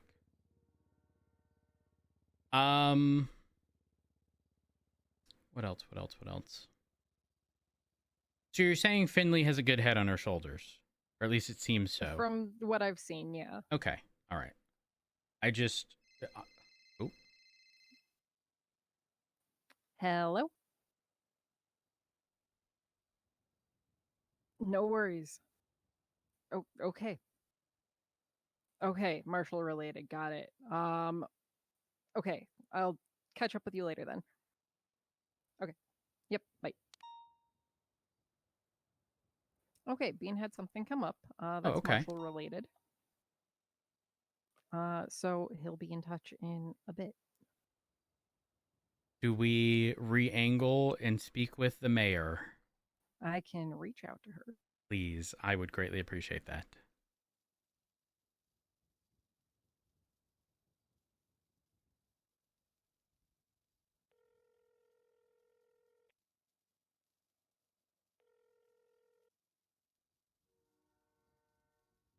Hi, Finley. This is Deborah Peterson. I had spoken to you previously on behalf of ODPD. I'm actually calling on behalf of Chief Rhodes with LSPD. If you have time today, would you be able to sit down and speak with him, about LSPD and how the mayor's office might be working with them? Okay, you're free right now? Perfect. If you can head over to MRPD, that would be great. Okay, sounds great. Bye. Oh, Okay, this is perfect. She'll be here in 2 minutes. Oh, wonderful. Yep. I don't know if I've ever spoken with Finley. Again,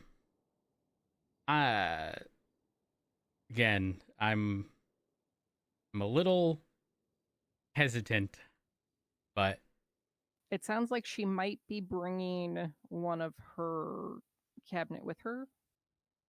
That's fine. Okay, how bad from a PR perspective is... I heard this was said by a member of your cabinet, but I also don't know who by. But I was told that LSPD is being foundation wiped. I think that, this early on in her mayoralship, it's important for her to know what like her people are saying and how that's reflecting back on her. So I don't think that like it's bad from a PR perspective. Just maybe slightly different wording, like, hey, you know, like it had been brought to us that there's people within your cabinet who are speaking ill of the LSPD and our current structure, and we just want to make sure that we're on the same page. Oh my gosh, this is why you're. By the way, I found out that the phone limit is $30,000, so I'm gonna have to go to the bank to transfer the money. No worries. Like I said, I genuinely I appreciate getting paid for maybe like one day buying a house or something, but I really don't have any financial needs. There are houses for auction at the moment. Not sure if you're aware. Are there? 1, 2, 3, 1 or 4. There's 5 houses for auction. Oh. The prices that you see are the original base price. They are blind auctions, so the only information you'll have is the time until the auction ends and the amount of bids, but you won't actually know the bid. Got it. The really tiny 185 feet house in the barrio is, I'm not kidding, you can see my door in the photo. Oh. So Jamestown 357 is the one to the left, like the one in the center of the photo, and the door to the right is the door to mine and Richard's house. And yes, as the chief of police, I live in the barrio. It was advertised as up and coming, you know? I'm 356. But it's got 2 floors. It's not, 185 feet. Right. I'm not going to lie. That's got to be a shoebox. I'm assuming that one will sell Probably, for the least, just because of its size. Oh, all these auction done pretty soon. Huh. In the next 22 hours. And if you aren't aware, the auctions go up, I want to say 3 or 4 days before the month ends. I don't know if it's a specific day of the month, but it's 3 to 4 days before. And typically those houses are houses that people did not pay their asset fees on, which are due once a month. But I think there's some grace period for not paying them. So it's not like I'm not gonna lie, this is one of the higher amount of houses I've seen happen. And I know that Finley was running specifically on like housing reform and like seizing assets from people who don't do anything, using them. Are ghosts. Yes, 100%.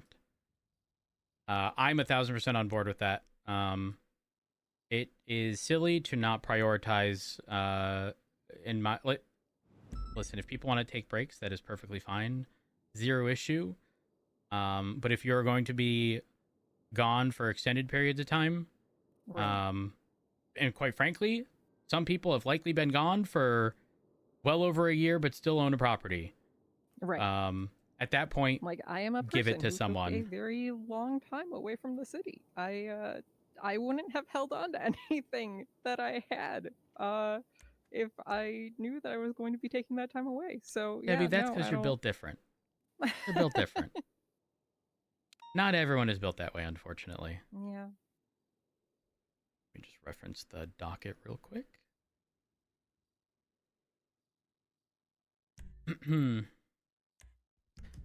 Also, I haven't heard anything from them, but they might be waiting in the lobby. I just realized. I can. Wait, is Jake signing off duty? Let me. Oh, I heard some knocking. 1 second. Hello. Hello. Hi. Come on in. Come on in. Thank you. How are y'all doing? Hello. Pretty good. We're doing pretty good, and you? I'm okay. I'm okay for the most part. I don't know where I want to sit. I kind of want to sit in that spot. I but can I'll sit move. here. You can Oh, it- no, you can absolutely sit right there. Oh, That's fine. thank you. Yeah, of course. I'm gonna just stand behind you. Oh, I spent too much time sitting as it is. well. I'm gonna it be shows. real.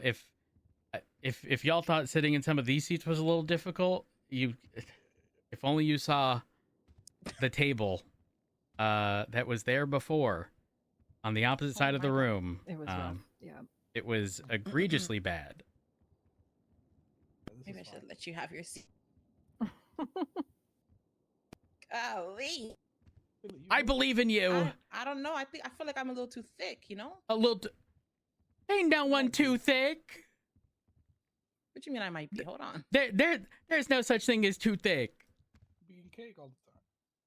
I don't. I don't be eating. Okay, shut up, Matt. Well, I try. Listen, perfect. Absolutely perfect. Wait. What? Am I just dumb? It's your heels.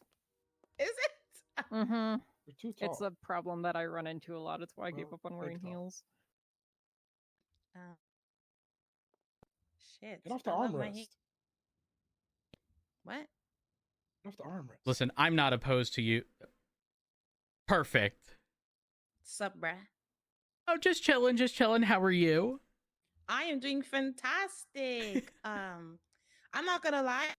I tried getting a meeting 2 weeks ago. Yeah. I came around early, I think. I talked to Viv, and then I got her number, and then I texted her, 20 days ago, and then I texted her again, 12 days ago. You didn't get a response? No. Well, I'm not 20 gonna days lie. ago I did when I was campaigning.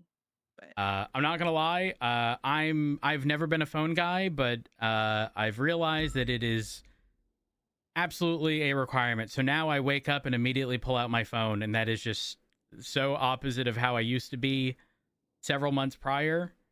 In fact, I would look at my phone and see a text from, oh gosh, doesn't even matter who it is, and I'd think to myself, all right, I'll respond to that in a moment, and then it'd skip my mind. But now it's just daily checking of the phone and making sure I'm not missing anything. I am also here specifically to pass along things. So if you need to This is reach true. Rhodes or Viv or anybody in high command, just reach out to me. Debbie is my personal assistant, oh, okay, I see. and also PR person for the LSPD.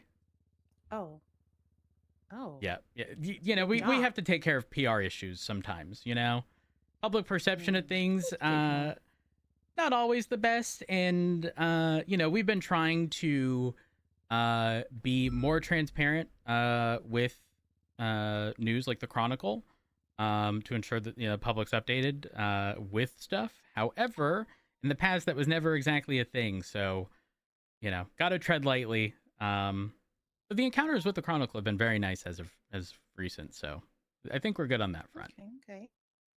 How you feeling? If I'm being honest, good. Good. I will say, though we haven't been able to speak, over the course of the past 2 days, I had a couple people tell me, and I'm going to say this, and I want you to understand this comes from a place of good, not bad, but I'm an open book, and I'm very upfront and honest with people. I was told that during an ODPD meeting that someone from your cabinet specifically, and I don't know who, full disclosure, I don't know who, had stated that the LSPD was being foundation wiped. Now, I wasn't there. I don't know the context. I don't know if this was a joke. But that is the only context I've had regarding your campaigning. Now, full disclosure, we haven't had much overlap as of recent. So that is probably I don't want to say the biggest concern, but like the biggest contributor to like that not being resolved ahead of time. Again, I don't even know when it was stated, but I wanted to talk to you guys, but yeah, I hear you. perfect. But yeah, I just wanted to lay that all out to ensure that, you know, you understand, not that I'm a little defensive here, but obviously we have to work alongside each other, and I just laying the cards out so that we're all on the same page. I see. Okay. So I don't know if that was actually stated. I don't know if you have context behind it. Well, we can address the elephant in the room first. That didn't happen. It was you? No, it didn't happen. Oh, it did? Nobody has gone to an ODPD meeting and told them that your department is being wiped. Oh, thank God. Okay. Whew. Yeah. I don't know how the fuck that got around. We walked out of the PD meeting earlier, and the first thing we hear is what's her name, Erin, talking about, yeah, we didn't vote for you because people were saying you were gonna nuke us. Nobody said. Yeah. So Which just is to put that insane clear. because you would think, hey, someone that's running and could potentially win, let me become good with them and like see what's going on and Right. understand and not just be like, oh, well, fuck, we're not going to vote for her. Because then it's like, oh, shit, she won. And then what, you know? And then I keep Then hearing you're shafted, this shit, and it's irritating as fuck, you know? I'm going to be real. Yeah. The And it's individual who just told me stated they'd work on getting me a name. But the thing with secondhand information is obviously number one, you weren't present. You as in like me, I wasn't present. So I can't confirm whether or not it actually happened. But again, for the purpose of transparency, I very specifically wanted to mention it to make sure, because this was then reiterated by other people, like during at least the last day of the election. So, I mean, obviously it didn't matter. You still won at the end of the day. But again, my hope is that it didn't. And quite frankly, if it didn't, it's really disappointing to hear that ended up being what circulated around the police department.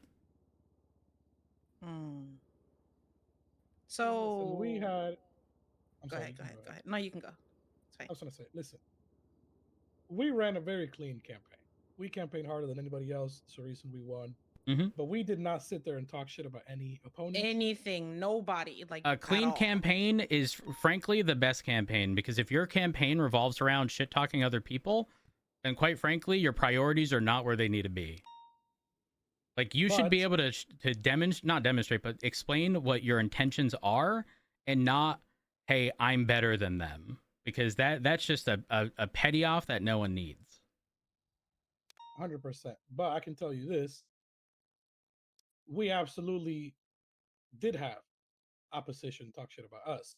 We had a particular candidate try to say that she's very close to Finley, and that because she's close to her, she knows that she's not ready to be the mayor and do this and that. So even just lying about closeness, making things up. A lot of people just making shit up. Accusing us of doing shit, like even taking down signs when they were actually the ones doing that to us. Just really like projection. All we did was people were taking down y'all's signs. Yep. Put up signs. Ew. All we did was promote. Be for the people, like Finley has been for years. Throwing events, doing business, and so our goal coming into something like this is, for one, to be very transparent. Yeah. About what we plan to do, which perfect ultimately is talk to a lot of cops. I'm going to be personally speaking to as many cops as will talk to me. Command, high command, regular officers, cadets, like whoever. Because I want to know the perspective of everybody on how the department is doing. Shift 1, 2, 3. I want to see what everybody thinks. And then that determines anything that can happen. That doesn't mean that we're coming in here trying to big dick anybody just because we can. We're not trying to force a change just because we can. We're trying to ultimately see what we think is best when it comes to the entire department, because we don't know. We're not cops, right? I only know what I know when I come here and I do repairs, and I hear a lot of yapping, which your cops, by the way, they love to do. They like to say a lot of things they shouldn't do. Mm-hmm. That's how I heard about one of your cops shooting 3 cops in an office. But ultimately, the point is, we want to be transparent. Yeah. We're not trying to do some bullshit like secretly or whatever the case may be. We just want to get everybody's perspective. Sorry. Okay. And that's why the first thing we did was talk to you, like, because we're letting you know that is the plan. Is to like, fair enough. I want to talk to people. I want to see how people feel. I want to see how the community feels. I want to see how everyone's doing, leadership, small guys, little guys, big guys, I don't care. Sorry, I said big guys and I started thinking of the No, song. you're good. But yeah, go ahead, Santana. Sorry, I didn't mean to cut you off. No, I was just gonna say, really, like at the end of the day, if we are going to, work together to try and obviously better the city itself, a lot of that starts with, the department, which of course, takes care of the community, and the community is one of the things that we are, most passionate about. That's like one of the biggest things in our platform, Right. and I feel like if we're going to have that, then obviously we need some level of like trust and communication, right? So for example, I'm not going to sit here and ask you to give me information that you don't feel comfortable sharing with me. But even you saying off the bat, oh, I hear there's people talking about we're going to be foundation wiped, this and that. I don't know who said that. I would like to know who said that. But things like that, I feel like we need to be able to be very clear with each other, because at the end of the day, I think people making shit up should have some sort of accountability for it. Yeah. Not like a punishment or anything like that. I just mean, if you're going to go around spreading shit, then stand on that. You get what I mean? Yeah, no, 100%. Because all you're doing is sowing, I don't know what you call it, panic. In a lot of the Or just seeds of doubt when you don't know the individual personally. And it's the only, again, the reason I came forward with that immediately is because I don't know if I've ever had a conversation with Finley in the past. It is possible, and if so, it had to have been brief. But the reality is to sit here and pretend like I know someone, and then the only knowledge I have is, again, what was mentioned. Like, I don't want there to be any bad blood between us, because obviously that's no bueno. It's never gonna work. But listen, if y'all are willing to be transparent, that's really realistically all I can ask for. If you want to ask officers problems of the police department, or ask how things generally are, by all means, feel free to do so. No issue with that whatsoever. For sure. I mean, we'll just be having conversations. It's not like we're just gonna interrogate people and be like, "Hey, what's wrong? What's the tea? This and that." Nah, it's really just, how are you feeling? Like, how is your day to day? How comfortable are you? How do you feel like the leadership is? All of that. It's more of a conversation rather than like just trying to get information out of people. I don't think that's a good approach, anyways, because I don't want anybody to feel like, to be like on edge or anything like that. I just want to have conversations. Finley, same way. Now, I am curious. Like I said, when it comes to the transparency and all that, you said this was said in the ODPD meeting, right? When it was explained to me, it was mentioned to me that the individual stated this during an ODPD meeting. Yes. Okay, so I wasn't given names. Right, but I'm assuming whoever said that was likely an ODPD officer that told one of yours, right? Because you guys don't go to those meetings, right? This was not an officer at all. Oh, just a random person. Not a random person either. A civilian. Yeah. Gotcha. Okay, that's all I'm wondering. Because, I mean, as far as I know, unless I'm tripping, the only ODPD meeting, first of all, that I was at was yesterday after we won. And I know Finley went once before as well. But that had nothing to do with like talking about plans, platforms. Got it. Even when we were there yesterday, we didn't talk about that stuff. In fact, it was really Carmine being very extra and being extremely scared, trying to Sounds not like get Carmine nuked, being apparently. Carmine. And really sucking up to Finley, even though he was not in support whatsoever. And that's really how that meeting went. Just for the sake of transparency, they gave us a tour, this Interesting. and that, and they were very scared. We could feel that. It was very odd, actually, to me. I imagine they're fearing the legislation being repealed. Yeah, I mean, just the fact that I guess we could like dismantle it or something. Which again, we're not trying to do nothing like that. That shit is new as well. So why would we, Right. want to do anything? So who said that? Regarding the comment? the person that came to you, like who said that? Denzel. Denzel stated that he, to be clear, I don't know if Denzel was stating he's the one who heard it. I'm assuming not, because he said he would find out the name of the person who did say it. So this is also coming from someone who didn't exactly have a horse in this race, if you will, which I'm not saying reaffirms that it's true, but again, the only context I had. Now, all that being said, I do have a question regarding the intention, not the intention, but I guess the general goal with asking officers stuff. So specific to if there are, say, areas of improvement that you hear about or anything to that extent, is that going to be like communicated to high command as areas of improvement, or how is that all going to work? Like, as to like the outcome of us talking to people, what is Yeah, that? yeah. I mean, well, do you want to say that, Santana, or should I? Like, I think you can go ahead. I mean, the whole purpose is like, I'm sorry. You're good.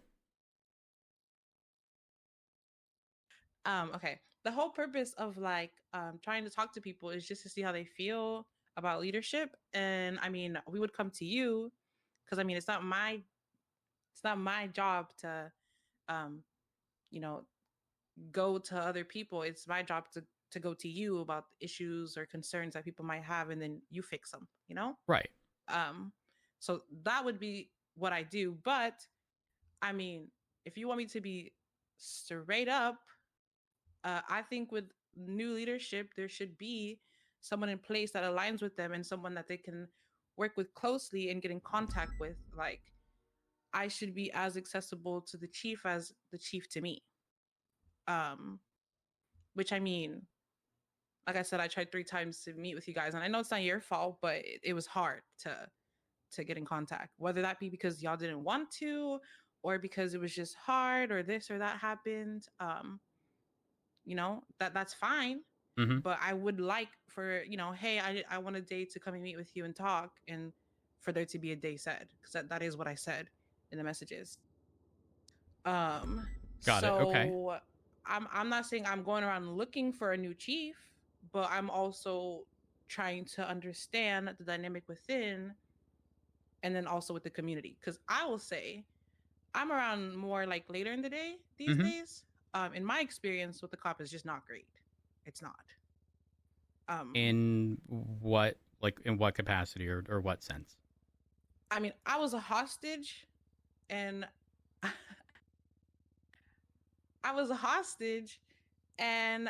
had Ruby tell me that I was a part of the job, and when I was like, "This is Finley, like I'm literally running for mayor. I'm not a part of the job." She like insisted that I was like, right, sure you aren't. Like, just being like, I didn't even get a statement, nothing. Like, she didn't even talk to me. Like, she was so set on the fact that I was part of the job. And then at the senior buns, Lucy, which I understand, former cop, fired, whatever. She was a hostage, and Ruby, again, she was like, "Oh, if only someone would help you," like, as if she's not a cop that can help us. She was like, to me, what it seemed like, it was like taunting, like, "Oh, like you went to the press and said this or that, like, oh, like if only someone can help you. Oh, I wonder how they knew my name." And then just like was like, "We gotta go, bye." And it's just like, what? And then in the middle of Lucy being hostage, they just left? No, they ended up driving away because they couldn't get Lucy in the car. And then Lucy called the cops because there was these guys like mafia guys, I guess, like pressing her, and she called the cops and was like, "I need help at Senior Buns." And I think Rohan ended up answering. and he was like that they're all busy, and I'm not sure if this is true or not, or if I misunderstood, but it seemed like they were like in a chase or something, and that like no help could be like sent, and Lucy ends up getting shot in the leg, and it's just like, I mean, I'm not yeah, saying it's that's shift certainly 1 not or ideal. 2, 3 thing, but it's just like, what are the, like, what is a cop going to do for the average civilian? Like, that's what I'm worried about. And then I've said multiple times that, like, I feel like criminals get treated better than me, your average person. And I want someone that aligns with fixing and making sure that those people in the city don't have those experiences that I've had. I've called the cops before saying, hey, these people in this car in this description are trying to meet up with this at this place, or I'm going to this place and I don't want to get shot or something. And then we end up getting shot. I luckily got away. And then I literally described the car that was driving off at the scene, and we got pulled over. And when we were like, the car is right there that I literally described in the 911, they freaking were like, oh, well, we have to stop. I'm like, I literally described everybody in the car that is literally driving off that just shot my friends. And they did not care. Like, well, we're pulling you over. You're detained. And I'm like, what? I'm like, what? Like, what is happening? Like, what? That is insane. Like, do you agree that is not like that's crazy or Okay, so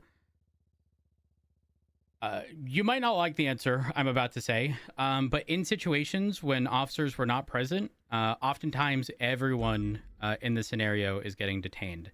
Now, obviously, there should be a priority in trying to, if there is a 911, I'm not saying that we extend more leniency, but like if we pull up to a bank that's being robbed, it unfortunately doesn't matter. Like, for example, say the Maze Bank off of Bay City.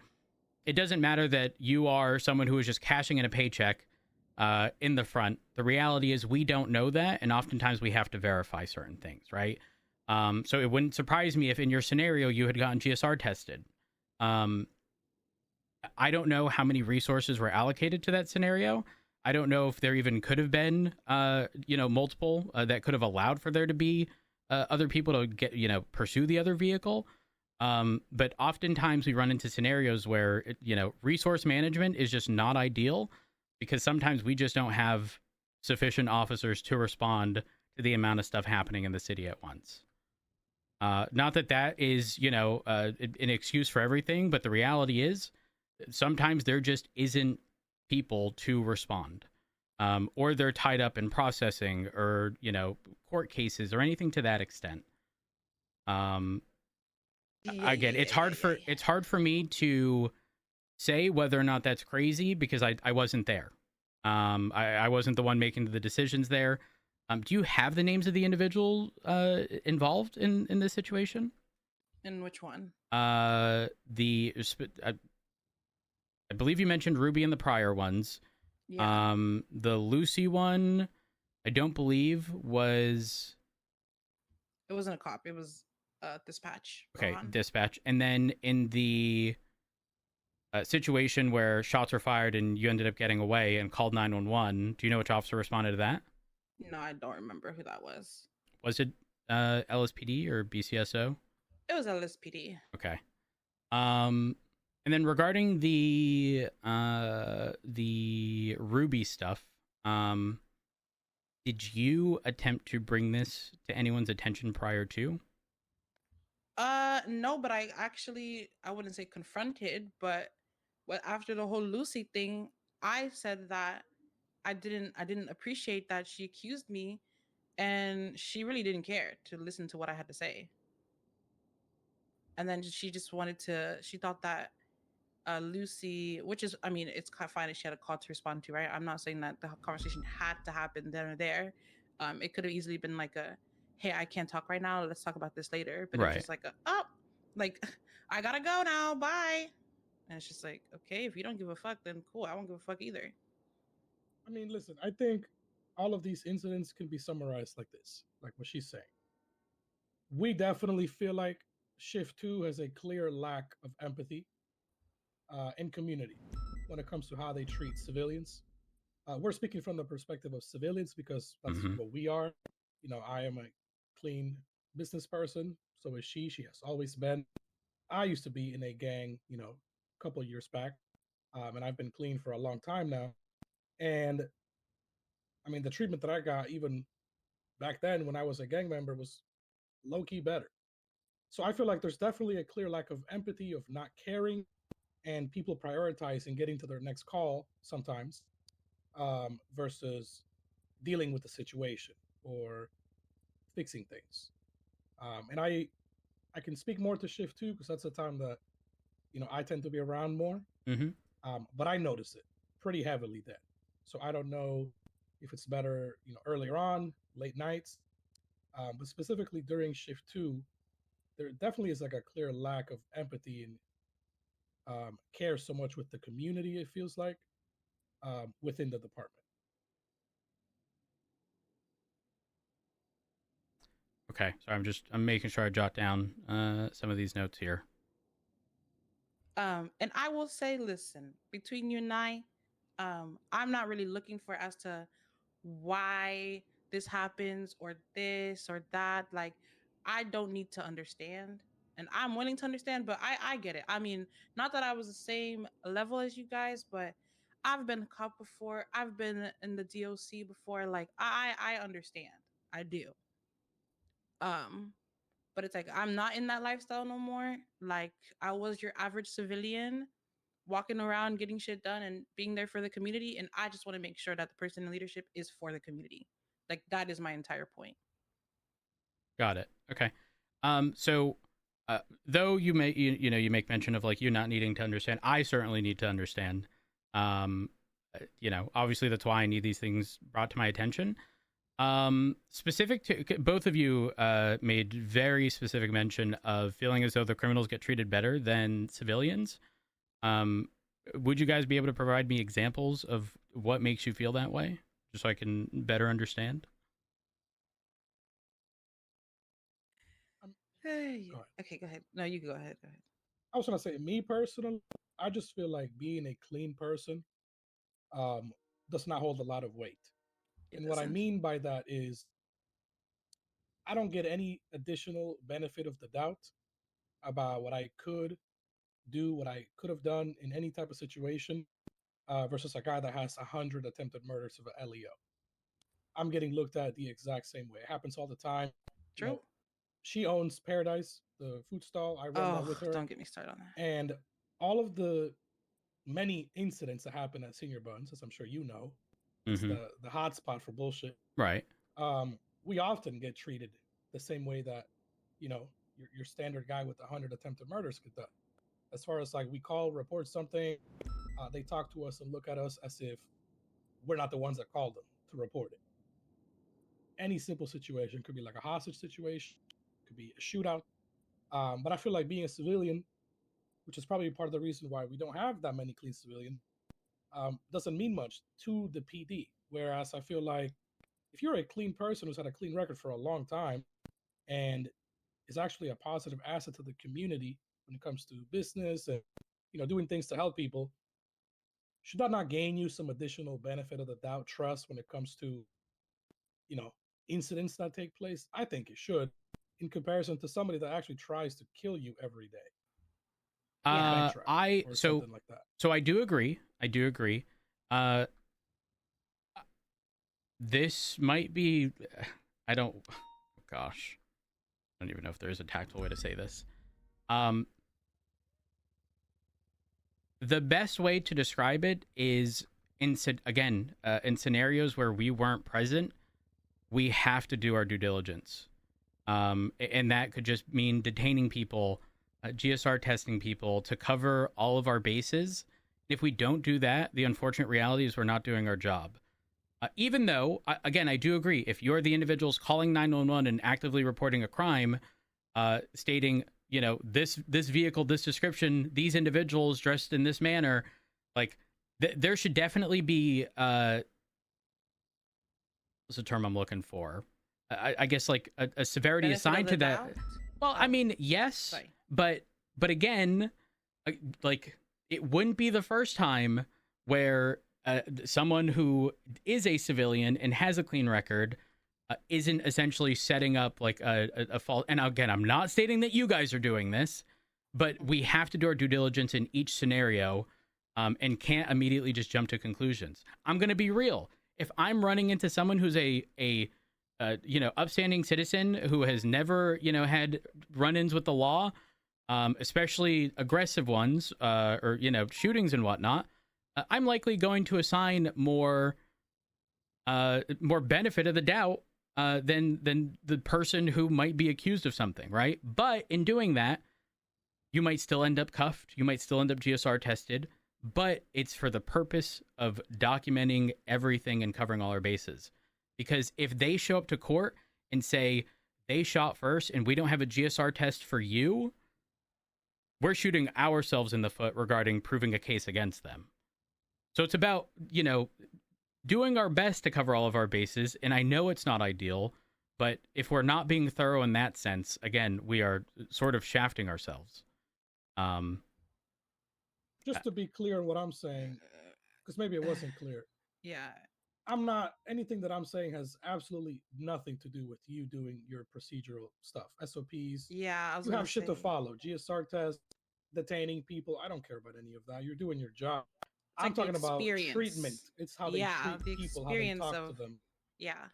That It's like is as if you're what I'm guilty referring to. before you're innocent. I don't fuck with that. Correct. It's really more about It's- the treatment. Sorry, go ahead. Okay, so in these scenarios that weren't ideal, Santana, you had mentioned again not getting any additional benefit of the doubt, versus a person who has a bunch of charges, and that ultimately you guys get treated the same, and that being a civilian doesn't mean much to PD. So that's like the general notes I had taken regarding what you had stated. In these scenarios, what would you have preferred that would change that, that perception of PD? I said, like, why would I have rather them done like differently? Yeah. Listen, I'm not asking for them to come to me and, be sweet and give me candy and flowers and shit. Obviously, we're being realistic here. Cops are doing their job. It's really just talking to people like they're human beings. Yeah. Who tend to follow the law. Because if I am, a clean civilian person who just runs a food stall all the time, feeds the people, repairs their cars, I'm a mechanic, and a lot of them know me as that, versus the guy that's robbing the Mace Bank or a 24/7 or a Fleek all the time and shooting them at bank trucks, I shouldn't be getting spoken to with the same type of, what's the word? I don't know, like whether it's doubt or interrogative, like tone, questioning everything I'm saying. Like it's kind of hard to put into words exactly, but it really is the way that it's approached. I feel like somebody in that position, you should be able to read the room, understand who you're talking to, rather than talking to everybody the same.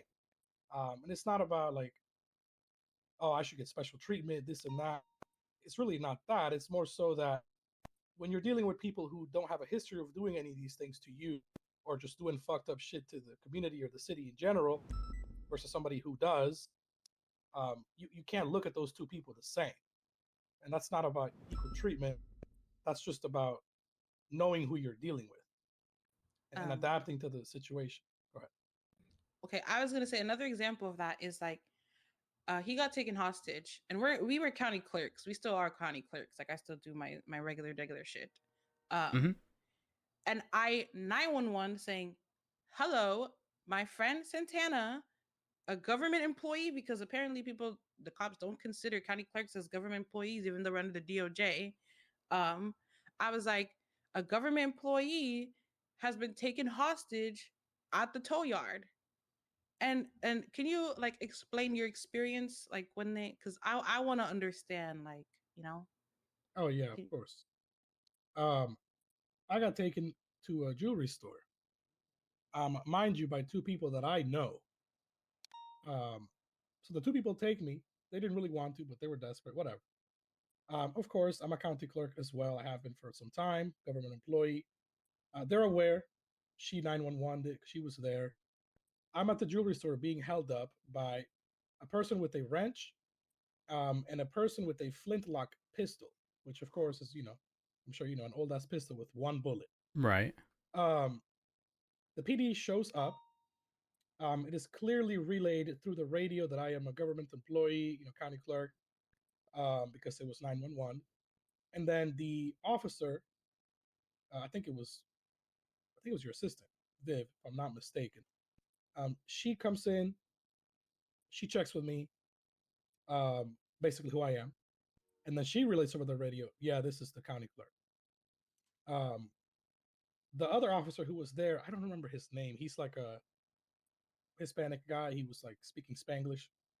But he was antagonizing the fuck out of the hostage takers, which nearly got me shot. So really aggravating the people, first of all. But then besides that, no urgency, no action, no care for somebody who works for the government, which, as far as I know, should allow or up any type of aggression towards the people, taking the hostages, right? In accordance to possible SOPs you might have. I feel like, yeah, we don't got to get into that. That's another problem that we want to address. But in general, I got treated better by the people that took me hostage than the cops did. The first cop that came in, I can't remember his name. I really can't. But he was talking shit to me immediately and telling me to shut the fuck up when he almost got me shot by antagonizing. And I was, very concerned. And then the people who actually have me at gunpoint are being much nicer to me than they are. And I just want to add to that, that's not just his experience. Like, we also talked to other county clerks, and they said that, like, they wish at least the PD showed that they cared.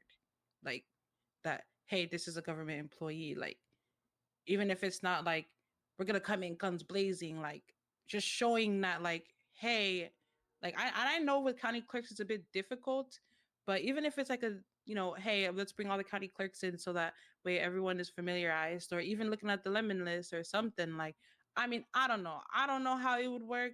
I could figure out how it would work. I could solve that if I really tried, I guess. But it's just like, if not just 1, 2, but 3 and 4 people are all saying that, hey, I don't feel like the PD cares whenever I'm a hostage, or I don't feel like the PD cares for me, like, to me, that's a problem. And I agree. Like, I'm not here to, okay, sorry. I know it sounds fucked up when I say, like, I'm not here to understand why it's happening, because I don't really care why it's happening. I want to know how we could fix it. Well, I do have, number one, I want to start off by saying, anyone trying to, like, aggravate a hostage taker, that should absolutely not happen. Again, obviously, I don't have context because I was not present. Though, again, if you're able to identify or describe the officer, more than willing to try to, I guess, get context from their perspective. But assume in this scenario, Santana, that you had made mention of regarding being kidnapped, the individual with the wrench and the flintlock pistol. Assuming in that scenario, we're now changing it to a hypothetical, that there was no officer being aggressive towards these individuals to, piss them off or whatever. What is it that would make you feel better in that scenario? Like, what actionable things can change from the police department that didn't happen there that you would have preferred to happen? I have thoughts on that, to be honest. I'm more than willing to hear fully get into that. Well, first of all, county clerks, and this is not speaking about me, but just in general, because I talk to a lot of the other county clerks, and we all feel the exact same. They are government employees, part of the DOJ.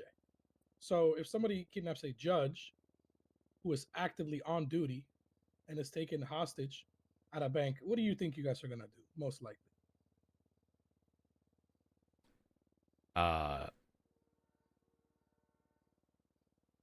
or a justice. Secure their safety, and then pursue the individuals, and likely be more aggressive than we typically would. Like right off the rip. Right. I feel like that could be the exact same thing. I think all government employees should get the same type of urgency or care. I'm not saying that you need to just show up and breach immediately or something like that, right? Although I'm also not against you guys breaching. Any government employee gets taken hostage. Yeah, but every situation is different. The breaching part isn't likely going to happen. Yeah, and I'm not saying it should, but what I'm saying is certain people who are in certain positions, right? The treatment of possibly the chase or whatever should warrant a little more urgency. Like if the mayor gets taken hostage, if an officer gets taken hostage, okay, so if a judge, a justice. I have a question. Oh, I have another example.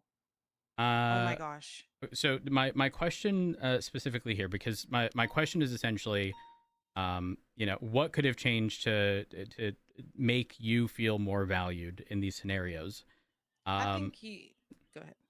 And the answer is county clerks are obviously part of the DOJ and are categorized, like as government employees. But essentially for the treatment of these individuals to be more severe or taken more seriously, I guess the question becomes, like, how can we prove that to you? Like, how do we not know that didn't happen in the pursuit? I mean, we're not there for the pursuit, so it's like you're right. We don't know what happened, but it's like at least showing that, like, hey, like they have a county clerk, like just showing that you care. Whether it's like, I don't want to say level of aggression because I know like our safety, we need to get out there, but it's like, just like even if it's to them, like just showing like compassion or like I don't know, empathy, like, hey, you're a hostage, county clerk, contributing member of society, like. I don't need you to say we care about you, but it's like, let it be known, hey, this is a county clerk. I don't think I've ever heard that being a hostage ever. I'm gonna, if I can, add my viewpoint a little bit here because I am also a county clerk. I'm also assistant to the chief. I am PR for the department, obviously, and I've been in multiple hostage situations. I think one of the important things here to remember is that as much as the force is out there and doing everything that they can, people are very stretched thin. There have been multiple times that I've been taken hostage that haven't even been responded to. And again, that is somebody working directly for PD. So I think that to a point, there needs to be a level of expectation of like, you're not going to see everything happening, obviously, as a hostage. You are in the bank, in the laundromat, wherever you are. They're on the radio talking things over, talking about how you are a government employee on the radio. You might not hear that because they're not in there. And I think also that, it's just, I think that there is also maybe, you had mentioned before that you were being treated better by the criminals than the cops. I think that's also just generally a culture problem. The last time I was taken hostage, the people who took me hostage were just sitting there talking about soccer with me, and I, as a civilian, shouldn't be in a situation where I feel safe as a hostage. Mm-hmm. And it's very, very rare where I haven't. And I think that can put the behavior of the police in a different, skewed perspective because, if your hostage taker is friendly, it's sort of turns into kind of a Stockholm situation. Oh, not for me. I want to get the fuck out of there. Obviously, the cops are going to be more aggressive if, you're having a good, happy, fun time with the people that took you hostage. I think for me, this becomes a problem of us not being like, I don't know, like, unless we're taking you in a vehicle in the pursuit, I just don't know how we are going to change how you feel if you don't see us being more aggressive than we typically would for kidnapping a county clerk, if that makes sense. Again, I'm a realist. Yeah. The best, okay, listen, I will talk to the other county clerks and see what they would want. I'll come back to you and have a conversation about that. We can move on from that convo, because I'm not saying that it's not going anywhere, but it's like I don't really feel like I'm considered or have been considered.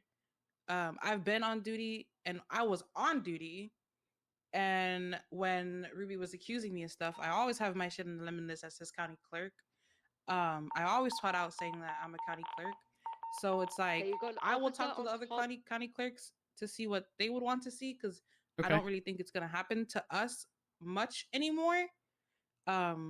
So I will come back to you on that and just let you know like what they would want to see. Me personally, I would just like to feel like I'm actually cared about. Like I don't I can't tell you exactly how that would look like from a profession of a law enforcement stance, obviously, because I'm not law enforcement. I'm not in that. I haven't been in for a year.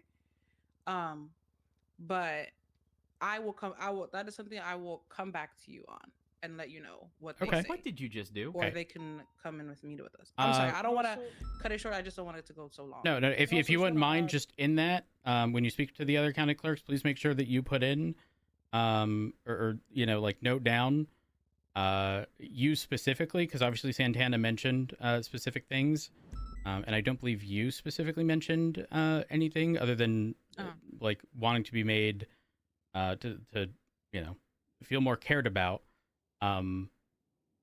Like specific, like actionable things that you would have preferred in these scenarios, if possible. Okay. Can I also ask for the same for you? Like, what would you do, or like you personally, as a law enforcer and chief, just to see like if what they're asking for even compares or anything like that? Is that okay for me to ask? Well, I mean, our approach is going to be standard for the most part. Typically, when dealing with government employees, there's almost always aggression pretty much off rip. A lot of that stems from, I say aggression off rip, but like, I need you to understand that is after you have been secured as the government employee. Unless there's a scenario in which an on-duty officer is kidnapped, and even then, it is possible that it doesn't happen, because again, preservation of life, absolute top priority. And if we are going in guns blazing, the likelihood that the hostage gets harmed drastically higher than what some people might consider a very, normal conversation with individuals holding someone up. But really, that's for the most part to not agitate the individuals, and potentially have them do anything crazy, right? But in the pursuit, and a lot of the justification of this stems from the fact that you as a government employee could have been kidnapped because of what you do in the capacity of your job. That is typically the justification behind us being more aggressive off rip. But again, that means typically, not always, it really depends, but typically we clear vehicles to be pit and spiked immediately. Not as in the alleyway in the, right next to a cash exchange, for example, but, at least when they're far enough away from the original starting point where the hostage would be, trying to spike the individuals, where we would typically give anywhere from like 5 to 10 minutes in a pursuit without spiking or pitting. Unless there's, demonstrable, like very reckless things happening or they struck someone. But that's typically how we deal with those scenarios. And again, typically the in-person where you would be present with the back and forth. I'm not saying that we're aiming to be their friends, but obviously we don't want to be aggressive, which is why I'm disappointed that I'm hearing that officers were being aggressive, or trying to provoke, these individuals. Yeah, like that should absolutely not happen. Frankly, that's what I have most issue with, because a lot of the other things are just certain things are happening, but they're not happening in front of you. And so it's hard to demonstrate that. And it's hard to prove that, it did happen or it didn't happen if you're not actually in the pursuit or the follow up to it. Yeah, so I mean, it's hard to say. a big problem is like being taken hostage, and then it's like as if almost like, okay, and excuse me, but it's like as if shit's funny, like as if everything is haha kiki, like that. I find a problem because it's like, hello, I'm a fucking hostage here. I could be doing my working shit, but instead I'm here with my hands up with the gun pointing toward my head, Right. and you're laughing with the people that like that's what is funny. Yeah, no, I agree with you there. That pisses me off because it's like I could be working. And one thing about me is I'm always working. I am. Mhm. Like, doesn't matter if I'm the mayor. Like, I have a driving test to do today later on. Like, I'm still doing my day-to-day stuff Right. to get stuff done. I'm still running Paradise. I'm still doing this. Like, I'm still gonna be me. Like, and being taken hostage is not fun. Like, what is fun and what is so giggly about having a gun pointed towards you with your hands up? Absolutely nothing. Like, there's yeah. no reason why a cop should be joking and laughing because, and then you know what I was told when I said I made a comment in the past, like about being treated worse, and that I'm like, this is when I was feeling at my lowest, and I was like, I don't even know what I'm doing anymore as a civilian. Like, I don't even see what's the point. Like, I lose nothing, and I'll probably gain even more like protection in a gang. And granted, I would never do criminal shit ever, but it's like I probably gain more protection from a gang than a cop, which I've heard people say that before, and I've heard a cop say that before. And it's just like, I get where you're coming from. I get where you're coming from. I've actually heard that countless times regarding some people feeling as though they would be better protected by a gang. The unfortunate reality is a gang doesn't abide by the law, and oftentimes before we can take certain actions, we have to be able to prove in that moment that something was necessary, right? We don't preemptively have our guns out just all willy-nilly, ready for the first person to pull theirs and absolutely, shoot them immediately. I don't. The tricky part is being proactive. Obviously, does include being present for these scenarios, but there's a balance of like over the top versus like a general lack of response, if that makes sense, right? Because again, we can't just have our guns out 24/7 waiting for someone to pull a gun and then shoot them.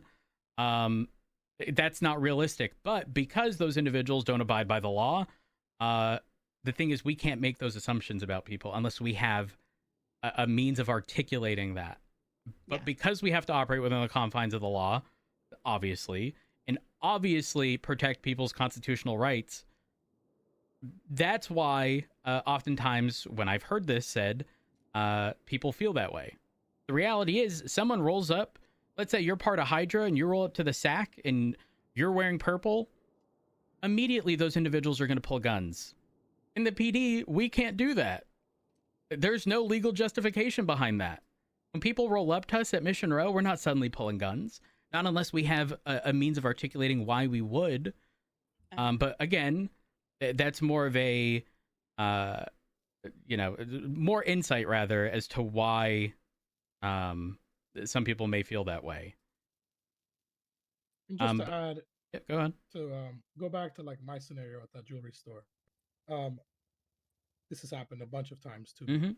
I've had many cases where I am, taken hostage, and then I don't know, an hour later or something, I end up running into the people who took me at the food court or something, and I help them out. And I ask them, because I obviously know who it is, what happened. And most of the time, they don't tell me that there was any type of like added aggression or violent pitting. It's like, yeah, it was just a normal chase. We ended up getting away, whatever. So to me, I feel like what it really comes down to is kind of what Finley was saying. The standard of maybe how the officers should behave, like on scene during the situation, the negotiating or whatever, for certain cops is not where it needs to be as far as how serious it's taken. Because that guy, like, that was antagonizing in that moment, I really wish I could remember his name. He was like I'm assuming he sounded like a Mexican officer. I can't remember. Oh, was it George? Jorge Mendez? Because I don't know. I talked to him earlier the same day when he got taken hostage, and he told me he had to go to do something. I don't know if it was him or not, but my point is, it's not taken serious enough sometimes, especially if the officer feels like they know who the criminals are and they're doing the jokey thing that Finley mentioned. Where they're having fun, making jokes, almost pretending as if the hostage isn't even there and their life is not on the line. That's the part that I think a lot of us have a problem with because it feels like a joke. And 100%. This is valid. To kind of address what I'm sorry, what's your name? Was it Debbie? Your name? Yeah. To kind of mention what she said. You know, a lot of times the hostages are very nice to us, and they're having like regular ass conversations, like they're not threatening to kill us. And I understand that changes the dynamic a little bit. But if you're an officer, that should not be a concern to you. You still need to worry about me, my life, how to get me safely, instead of focusing on cracking jokes and being funny and this and that with the criminals who have a gun pointed at my head. Because that's really what personally triggers me the most, is that shit not taken serious. And it should be, whether I'm a government employee or not. The behavior on scene or how serious it's taken should still be to a certain standard. And I feel like with certain officers, again, my experience is mainly like shift 2. It just doesn't happen all the time. It feels very like unserious. And I feel like that's an issue. And I don't think you would like that personally. Oh, 100%. I can tell you this is currently being addressed, sort of under the umbrella of just general professionalism. I heard that at the meeting. I was there. Yeah. So it is something that's actively being addressed. It's a 2-part thing. In the meeting today, I very specifically discussed when you're on scene of situations like guns out, no just sitting in your car, because a lot of times stuff like that has happened where the reality is if individuals had an ambush set up and individual officers are in cars just being sitting ducks, one and done, they're out of the equation immediately. You'd essentially be able to take out the entirety of a responding force almost instantly if that's the case. So I'm actually glad that you're at the meeting so that you know that I'm not saying this as a, oh yeah, we're actively tackling this, when it was something that was brought up sort of preemptively. So I will say, and this is not just specific to LSPD. This is a combination of ODPD, LSPD, and BCSO, and marshals. We had a high command discussion in addition to command discussions regarding a generalized goal for the PD to be considerably more professional. Because the other thing, and this really fucking pisses me off, is stupid comms over megaphone mid-pursuit. Straight up, I was informed the other day that a cadet of all people they were pursuing someone in a boost, and they were on the megaphone just screaming out random numbers, and then specifically stated something to the extent of, I'm doing this to annoy you. And my mind was fucking blown. That behavior should never happen.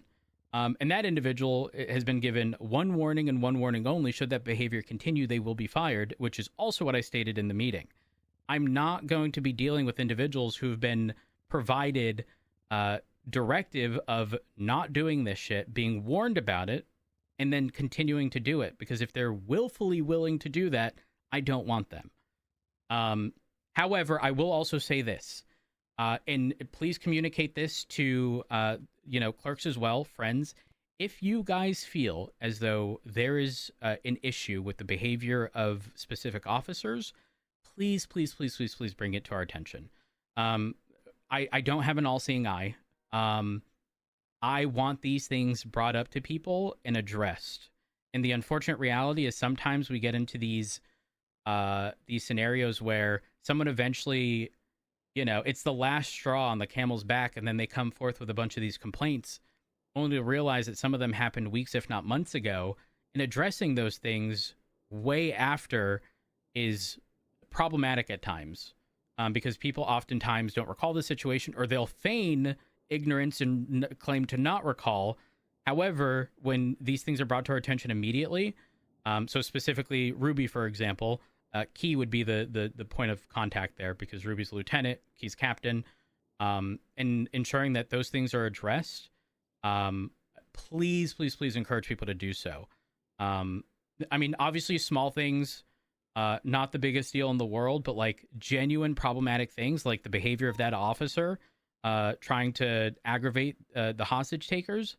that stuff should absolutely be brought to the attention, even if it's just speaking with the officer afterwards, stating in your victim statement that the officer, was intentionally aggravating the individuals, and it made me feel unsafe. That way we have a paper trail of like who was present for that scene is drastic in trying to identify who these people are. And we have discussed setting up a feedback program. So, like, if you aren't able to get a hold of an officer, or you don't feel comfortable speaking to an officer, like, it'll be in an anonymous form. Like, you can reach out, let us know what happened, and we'll just have that info and be able to put it into a report, put it into our system, like, know what happened, and it can be addressed a lot faster because you can submit that in the moment. Either through text, or we're still working out the details, but it is something that we are actively working on. For sure. And even if it's even if people just aren't specifically named, just putting something on our radar, obviously will allow us to, put more eyes on a specific problem, or hopefully identify these problems before they become anything very problematic. Yes, and I don't want just to make sure we're clear on the same page. I don't want it to make it seem like this particular issue we're talking about, like the on-scene behaviors and stuff, is being singled out to like LSPD, because it's not. I can tell you, yesterday when we were at the ODPD meeting, even when Finley went up and talked, she specifically told them, like, I want to see you guys shake off like this stigma that some people might have of not being taken serious. Yeah, 100%. 100%. Fuck around being too jokey, friendly, antagonizing. Like, because officers like Carmine and Bobby and the fuck is that guy saying? Sequoia, like they fuck around a lot, right? So it's easy to have that type of like stigma. We want to see the same standard for everybody, whether it's you, BCSO. Obviously, we don't deal too much with them. I don't even see that many of them as much. ODPD, it's just a PD thing in general, where we feel like the level of seriousness in certain situations should obviously be there, and we want to see it across the board. I just know my own experiences, Yeah, 100%. Shift 2, of course. But it's everybody. It's not just like your people. Yeah. If that behavior continue, again, please bring it to people's attention, because it is not only just like command directive. This is coming directly from high command. Like, we are pushing for that across the board, regardless of department. So there should be no excuse. Don't get me wrong. Carmine may be able to get away with things that other people might not be able to, but that's typically because Carmine has rapport with a lot of individuals, despite the fact that he is kind of the ODPD punching bag at the moment. But in those serious scenarios, when y'all got guns to your heads, 1,000% there should only be a serious tone and behavior from the PD. 1,000%. I'm certainly with you there. Can I ask you some questions? Yeah, ask away. If that's okay. I just have a few questions. So the first one I'm gonna ask is not because I'm thinking anything or anything. I'm just curious as to what you're gonna say. If Lucy was here and she wanted her job back, what would you say? That the LSPD will not be hiring her, but she is more than welcome to apply elsewhere. There is no blacklist. There's nothing preventing her from being hired by the BCSO or ODPD or marshals if she wanted to go that route. And why is that? It is specific to the fact that there were trust issues between her and command, and that primarily having been, sowed by Frodo, who was the P&T lead, who has since been fired. And unfortunately, we can't have cadets who don't trust their command, and command not trusting said cadets. So this isn't we doubt their ability to do their job as much as it is we're not going to have coworkers, especially a cadet, or cadets rather, who don't trust their command. They can receive pretty much the exact same experience in the BCSO or the ODPD if they'd like, because they're not going to have those same sort of seeds of doubt planted against their command. Sorry, I'm not texting, by the way. I'm taking notes. You're good. You're good. I'm not kidding. This exact same thing was stated exactly, almost word for word to Lucy. Give me just a second. Okay. Hey, Brian. I'm speaking with the mayor at the Hey. moment. What's up? Oh, I need to speak to her urgently. I was actually calling for a number. Oh, made a incident with her cabinet. Not the end of the world, but okay. at least enough that I need to Do let her be you aware. want to come to Mission Row, or should I not be present for this? No. I can just let her know over the phone just so she's aware. Okay. We're setting up for the thing. Okay. Finley, I've got Brian Knight, the director of the Marshals, on the phone. He would like your phone number and is going to give you a call to quickly discuss something.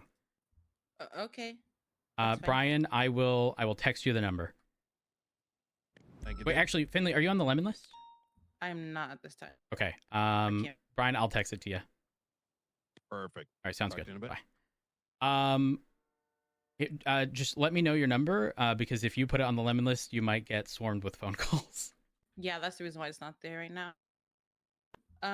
It is 420 420 325 325 6259. 6259. I'm going to send you a quick text.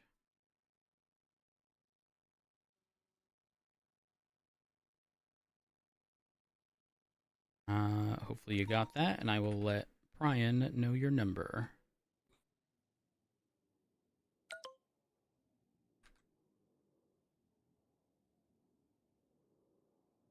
Okay, I did just text it to him. The only context he provided me was it was in regards to your cabinet. He said it's not that big of a deal, but still something to bring to your attention. Like, I don't have context beyond that. Sounds good. What other questions you got for me? Oh, that was quick. Hey, is this Knight? Hi. Is this? I'm currently in a meeting with the chief right now. Is it okay, or do you need me to talk to me urgently, or? If it's brief, we can wait. Not an issue. Okay. Okay.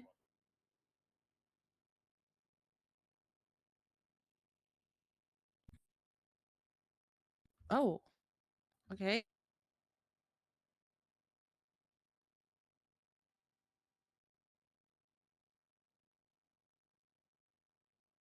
Uh-huh.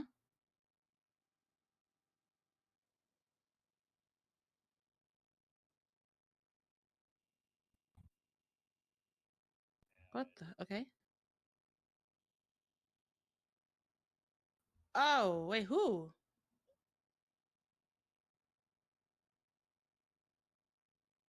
Who the heck is that? Oh, she's not in my cabinet. She's not in my cabinet. No, no, no, no, no. No, no, no, no, no, no.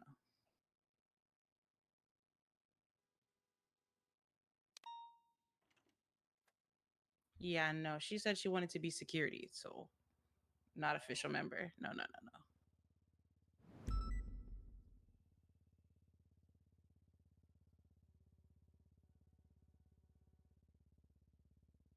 Family matters. Oh, yes, yes, yes, yes. Don't mind me. I'm I'm just so going to grab something real quick.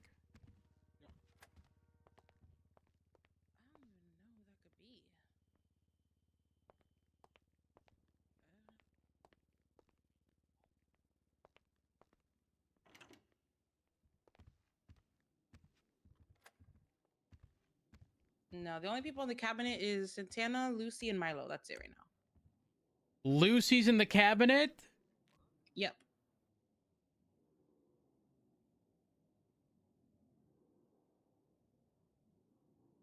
Yep. Former cop.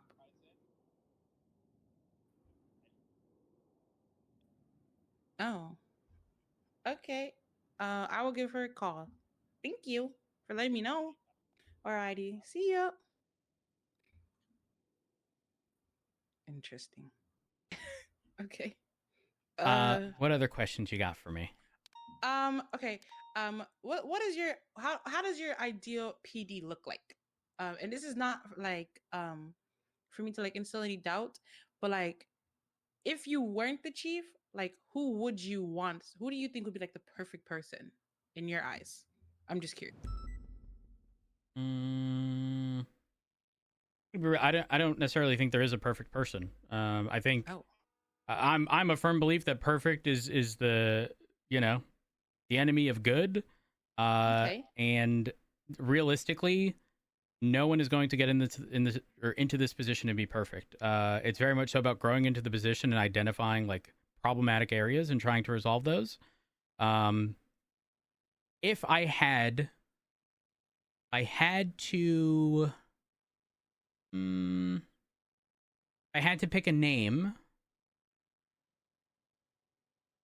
I would probably go, in terms of people who I know can adapt, my best option would be Key. Yeah, I'd go with Key. Oh. Why is that? He's probably one of the best all-rounders, and when given directive, whether that be from myself or frankly anyone, he follows through with whatever it is he needs to.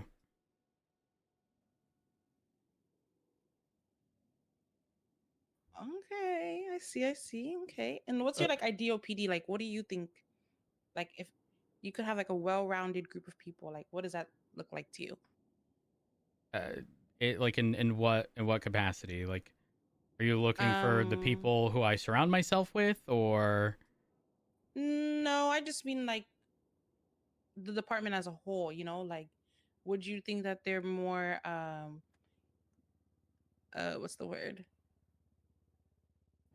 Like statistical or strategist, like strategist, or like community oriented or logical, you know? I mean, I'm gonna be honest. Like, it has to be a combination of all of those things. It can't just be any one, right? You okay. excel at one, and you're just gonna fall short on the others.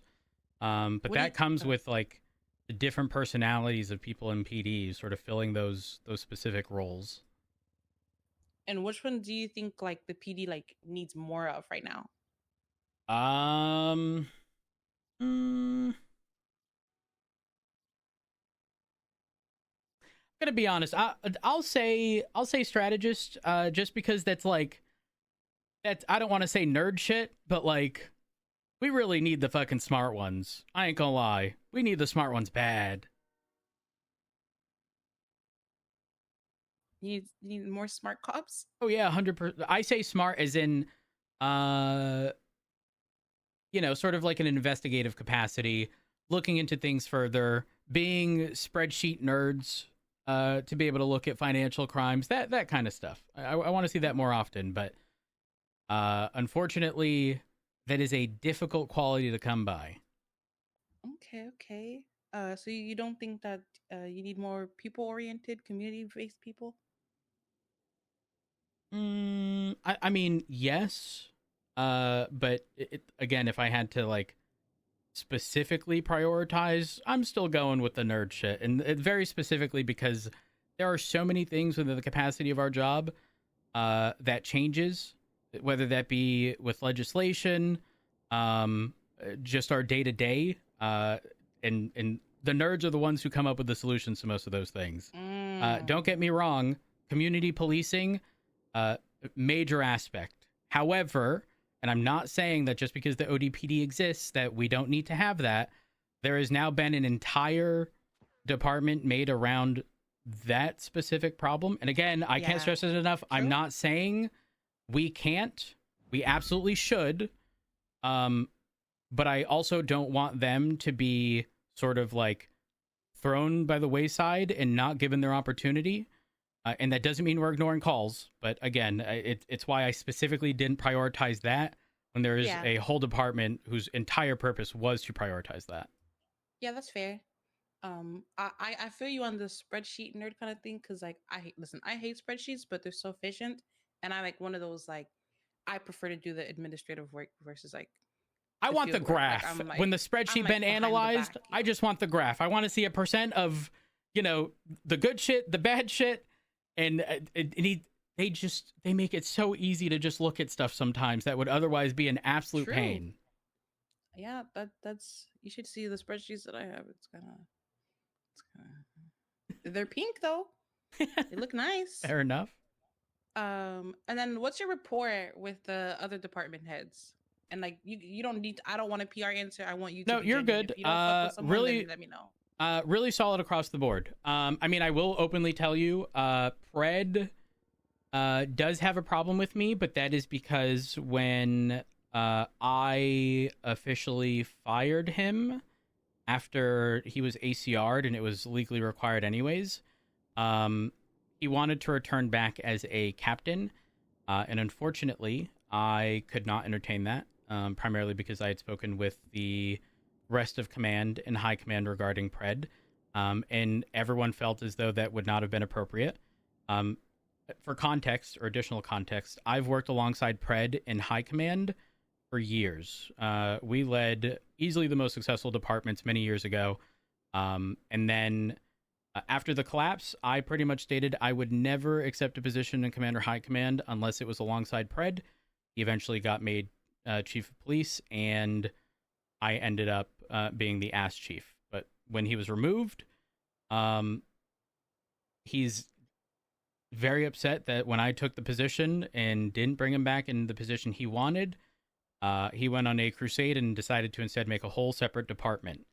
In saying that, while Pred may not be my biggest fan, we can certainly work alongside each other without issue. And then there is absolutely no issue. Relations have entirely mended between the BCSO and the Marshals, which was not the case under Pred.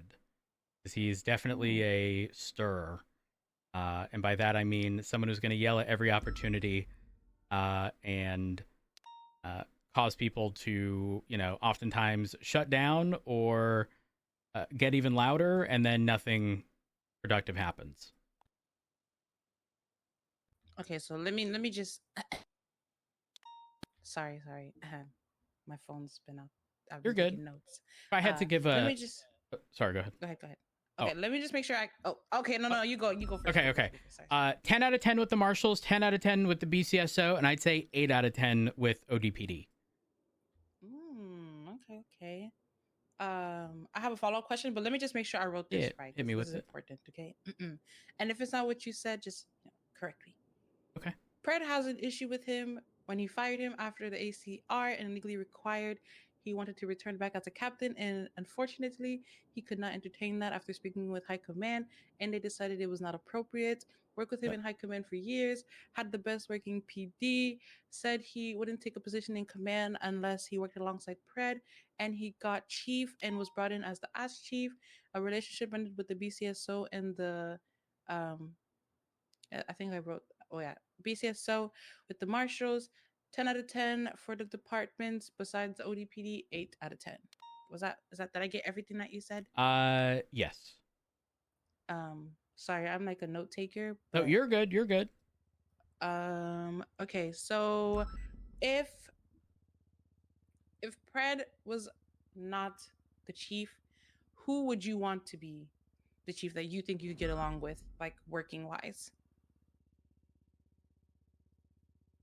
Oh, oh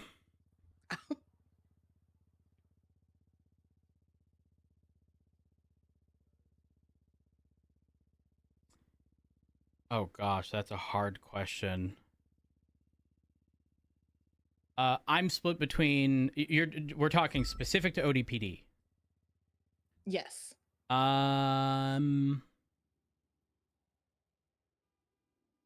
Jeb or Maxwell?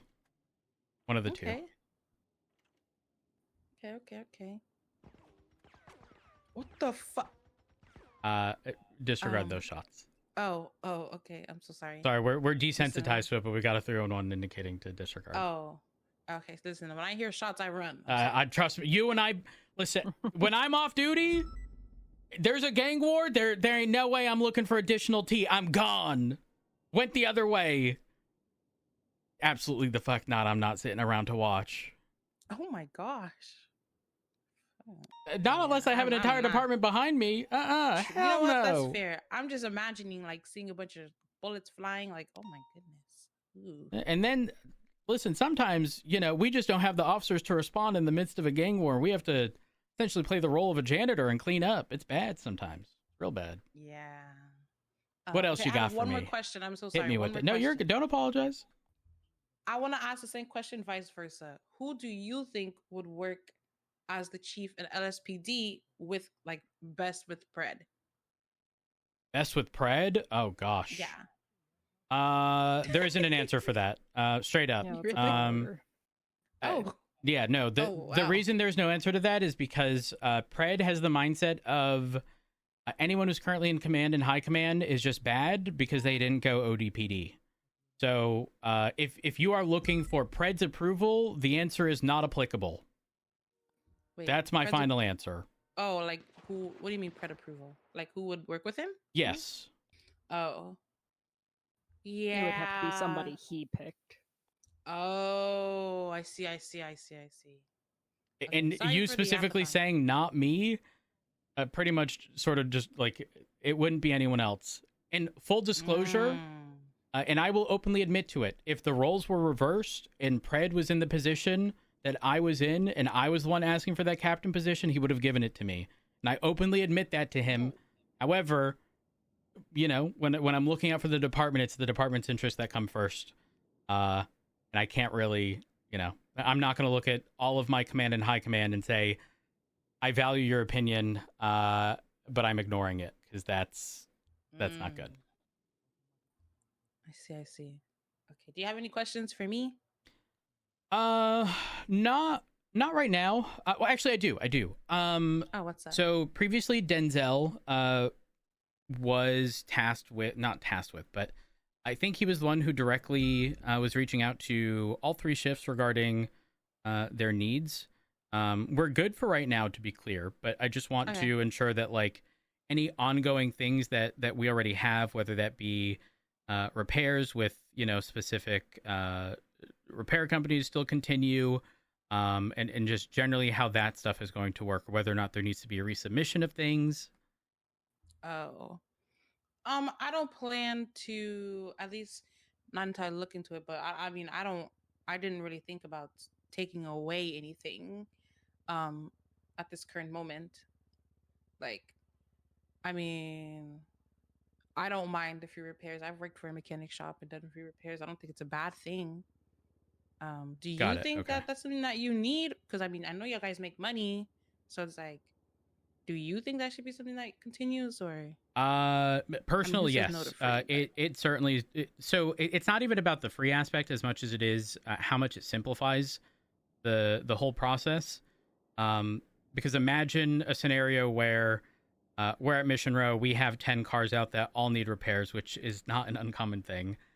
I'm from Shift 3, so I certainly know how often there are a lack of mechanics, and so they'll consolidate essentially sometimes until Shift 1, and then everyone get repaired at the same time. But if everyone had to leave, get money, come back, I mean, while sure, just an inconvenience, it is just considerably better, especially with shared vehicles and whatnot thrown into the mix. Yeah, I personally don't mind the whole making stuff easier. I will say the only comment I have is like, I've had people talk to me saying like exactly what you said, the first thing you brought up about, you know, people might feel this way about this or that because they heard this or that. I would like that to be cleared up. And I don't appreciate like, I mean, to be real with you, like I'm the mayor, like that's just a fact. And it's like, I have a respect, even if I know someone has talked shit about me, like I always have respect for people. I will always show respect, period. That's why I wanted to talk to you first, see how you're feeling about everything before like we go in and talk to people and see how they're doing. Yep. Like I am very big on transparency and respect. So I would appreciate the same. I'm not trying to, you know, have everyone in shambles and remove people from this and that, but I would also like to understand where everyone is at when it comes to their positions. Yeah, you're not going to get any half-truths from me, and I have no reason to withhold anything. Again, I think I started with, I'm a realist, and sometimes, you know, you have to be frank with certain things, even if it's not ideal, which, again, me starting the conversation off with like, hey, this is all I've got, Yeah. I mean, that's gonna fine. I be don't that's mind. gonna be consistent with me. If anyone ever tells you anything that I say, number one, the likelihood that I'm gonna have to speak with command specific to like, sort of the day to day and mayor's involvement with certain things. But ultimately, you are almost guaranteed to hear from me regarding any problems I may have with. Not that I'm assuming there's going to be departments, or issues with the mayor's office.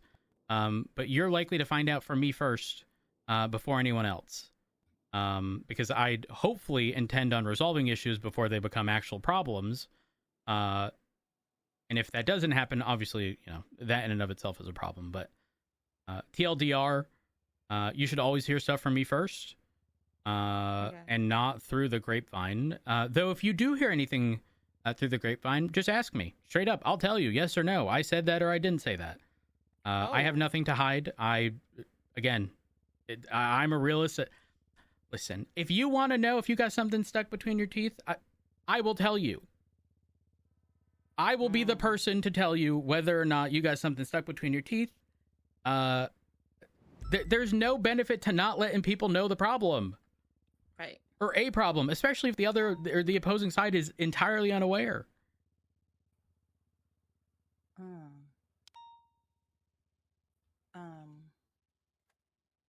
Well, I did hear something, but Hit me with it. I don't know. No, I'm being honest. I'm telling you, hit me with. I don't care how bad it sounds. Let me know. Well, you know how those rumors have been going around and stuff about me supposedly trying to dismantle and break and shit the PD and stuff. I was told, if you even think about getting Rhodes out of office, good luck with that, because any chance that he gets, he's gonna fight it. Oh, 1,000%. I can tell you on behalf of the LSPD and in the interest of the LSPD, any attempt to remove me as chief will result in me arguing that, because as legislation is currently written, you can appoint, and typically you can't appoint without a vacancy. Though it has happened in the past, the lack of challenge in the past has sort of no bearing on right now. But yes, again, I'll be upfront and honest with you. I'm not going to beat around the bush. And do you believe that? How long have you been chief? Sorry. I was interim for a while before it being formalized. Oh gosh, I'd have to check. That's okay. 3-4 months maybe. And there was a restructure in all of command and above about 2 months ago. Okay. Do you believe that? I mean, just like the mayor, right? Like that people should stay and sit in their positions for long periods of times. It depends. In the police department, where historically in the past there have been rotating either chiefs of police or sheriffs, potentially on a 90-day basis, that is easily the most detrimental thing to the police department.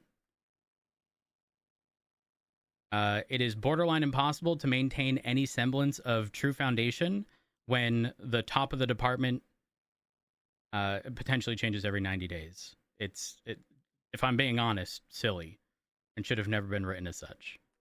So you don't believe in like fresh starts? You think that's like unhealthy, or? It's not that I'm opposed to fresh starts. It's just that there have been far too many. Okay. So also understand that prior to Pred, I was in the Blaine County Sheriff's Office, where I'm not kidding, every 90 days there was a new sheriff. Okay. And like in your time as being like the chief, like what do you think you've done? And I'm not asking because I don't think you've done anything. I'm just No, you're good. Again, you know? I would rather you be blunt and just ask me questions than like fear asking me a question, because I'll tell you the answer. One of the primary things that again, obviously number one, pushing for the change regarding professionalism, because that was prompted by me.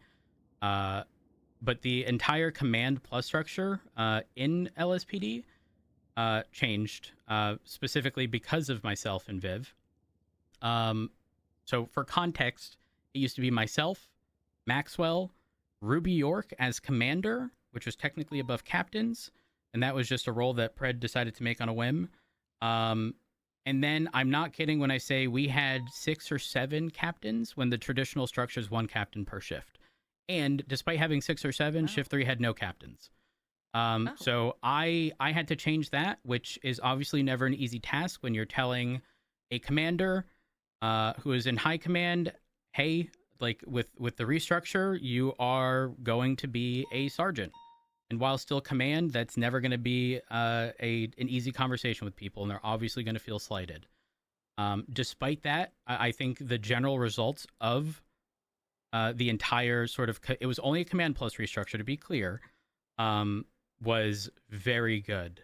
Because before there were sort of a lot of cooks in the kitchen, and now that it is just myself, Viv, and 3 captains, that being Davenport, Bean, and Key.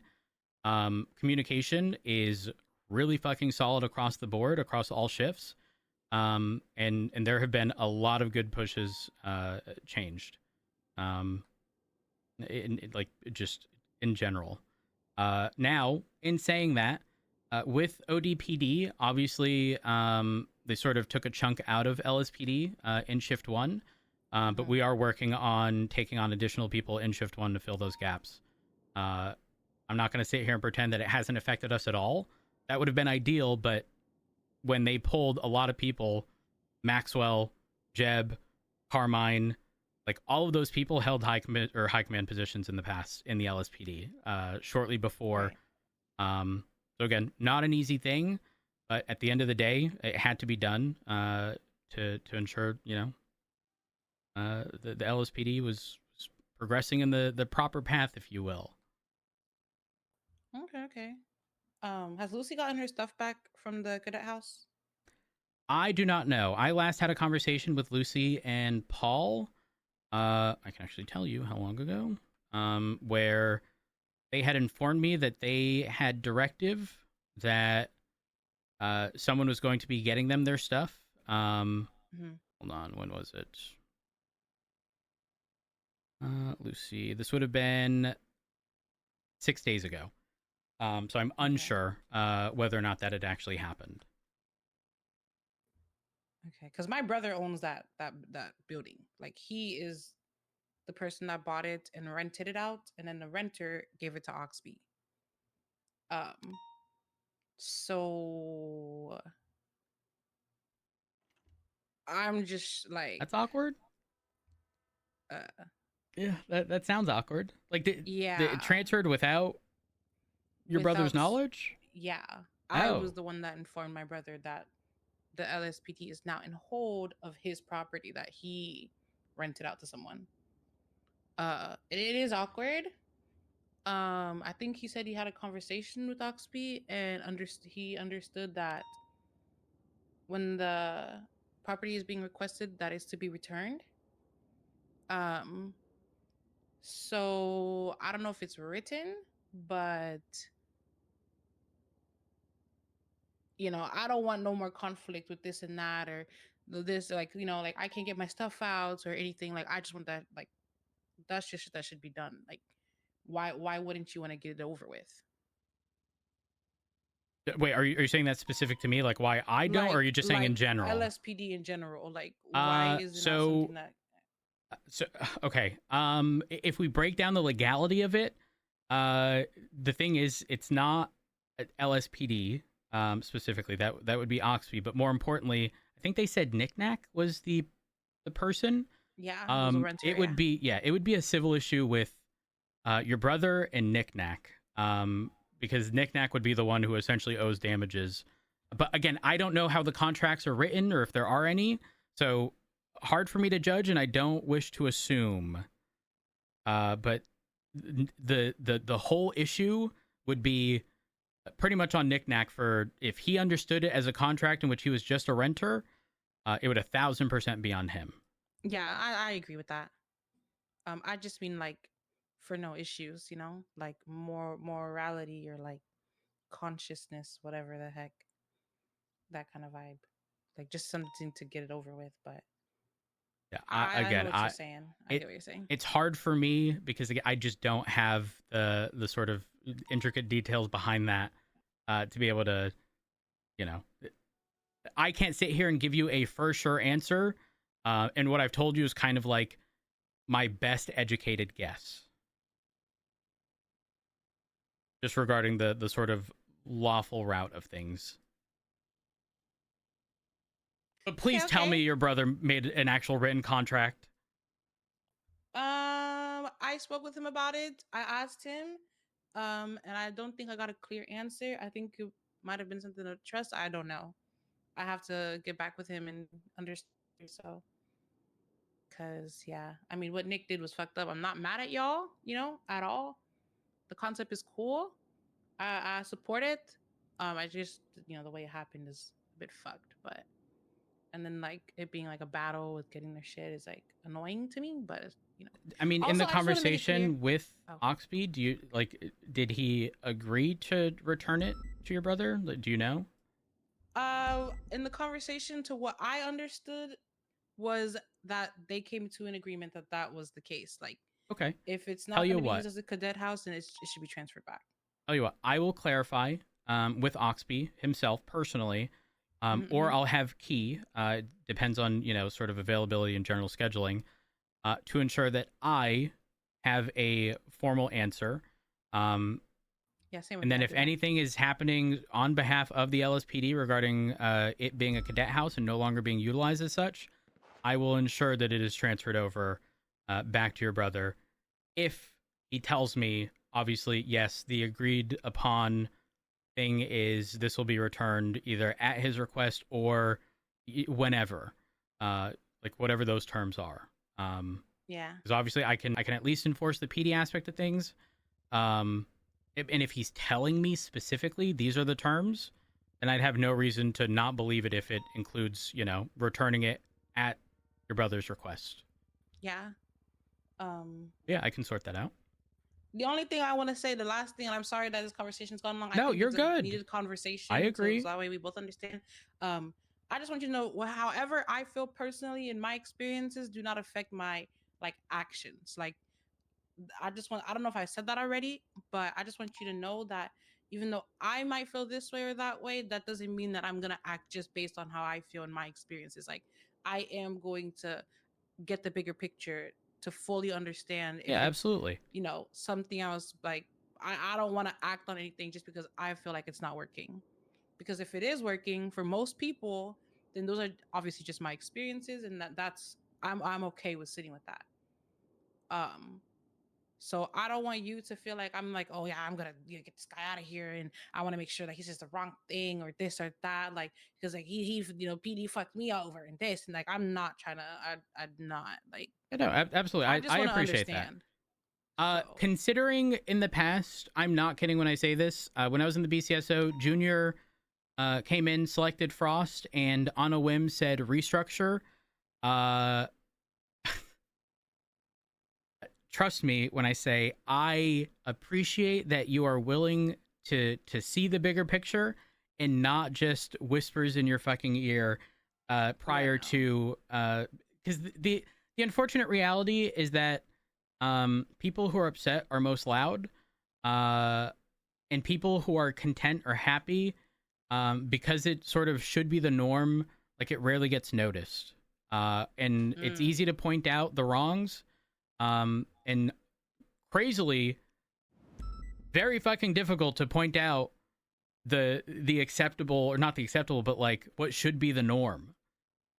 Because it should just be the, you know, the run of the mill stuff. And sometimes, unfortunately, it's not. But again, I would love for issues to be brought to my attention that aren't actively being addressed. However, I'm also very much so the mindset that even though as a police department, like the sort of professionalism aspect is being addressed as a PD-wide thing, addressing things on a personal level is always my preferred method. I'm of the mindset that either your behavior was so egregious, no one in a million years would have, you know, deemed that acceptable. For example, shooting your command. There's not going to be a conversation or a warning. So it is either so egregious it was never deserving of a warning, you're gone, or that no one should ever be surprised of the consequences of their actions, which in my mind means you have been warned about this previously, you've been given corrective action, and you did not follow through and instead fucked up, like, intentionally, essentially, and now you're gone. So I'm very much of the belief that people should be given corrective action and not just, okay, you're gone, you're the problem, without providing them the means of sort of redemption, if you will. Yeah, I'm the same way. I 100% agree with that. I feel like I'm pretty fair, maybe too fair, if that. But yeah, I'm not trying to come in here and fuck shit up. I'm just trying to figure out I what appreciate works best that. for the people. Yeah, no, 100%. And also, since you brought up the, what Junior did with PCSO and appointing someone, we're not gonna take the rug under your feet or anything. Like, if there was any types of changes to be made, or that we feel like need to be made when it comes to like somebody being appointed or whatever the case may be, we're not just gonna suddenly show up one day and be like, "Oh, this is happening." Yeah, like we're taking your job. This from would you, be right? like an extensive process of, like I said, talking to you first of all, a lot of good communication, talking to people. Like, this would never be like we're just gonna show up one day and be like, "All right, this is the new chief. Fight it if you want. We don't care. Whatever." You know what I mean? Like, that will not happen overnight. Like, this will be like an extensive process of us trying to figure out how things are going, if it's working, if anything needs change or not, etc. It's not going to be like a sudden thing, like what you mentioned. The law technically allows. We're not really trying to do that at all, just so you know. Okay. Perfect. I mean, I will say, again, being upfront and honest here, the entire structure of me remaining the chief of police is just relying on the fact that, again, sort of historically appointed positions aren't appointed unless there's a vacancy, and there is a legal arm for my removal, which is an impeachment or general authority conduct review. And if the Department of Justice deems the behavior bad enough, they can, in fact, take me out of said position. So, again, when I say I will fight tooth and nail to retain said position for the benefit of the LSPD, I am asking that essentially my behavior be so egregious that the DOJ determine that I am not fit for this position. Because, again, though no one has previously argued it, the entire basis is the power for the mayor does specifically state appoint. And so, again, you sort of have to create a vacancy prior to.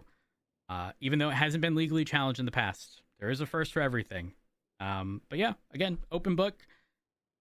So if y'all have anything, please let me know. Though I do appreciate that you guys, Santana, you specifically just mentioned that it wouldn't just be a overnight thing, because historically that's exactly what has happened. It happened with every single Blaine County Sheriff's Office mayor, aside from Frost before he stepped down. It happened to Moss. It happened to Turner. Well, actually, I don't know about Moss. It certainly happened to Turner, because Turner did anticipate appealing it and then unfortunately just didn't or ran out of time. Listen, I can assure you that that's not the case. I know. Perfect. I appreciate that. And I might be like, I'm a blunt asshole when I need to be. Obviously, I'm kind of like the counterbalance to Finley a lot of times, because I feel like it's needed, but that's not going to happen. You have my word on that 100%. And the only reason why we even bring that up, just to be fully clear, and why she even asked you about like whether you would fight it or not, you should. I expect you to. That's your job that you have the right to have currently. Why would you not try to fight tooth and nail to keep it? We don't have a problem with that at all. That doesn't change whatever we're going to do at the end of the day. The reason why I think we mainly wanted to see your thoughts on it is because people said it to us as if it's supposed to be a deterrent to keep us from doing what we feel like absolutely not. No. That was never the intention.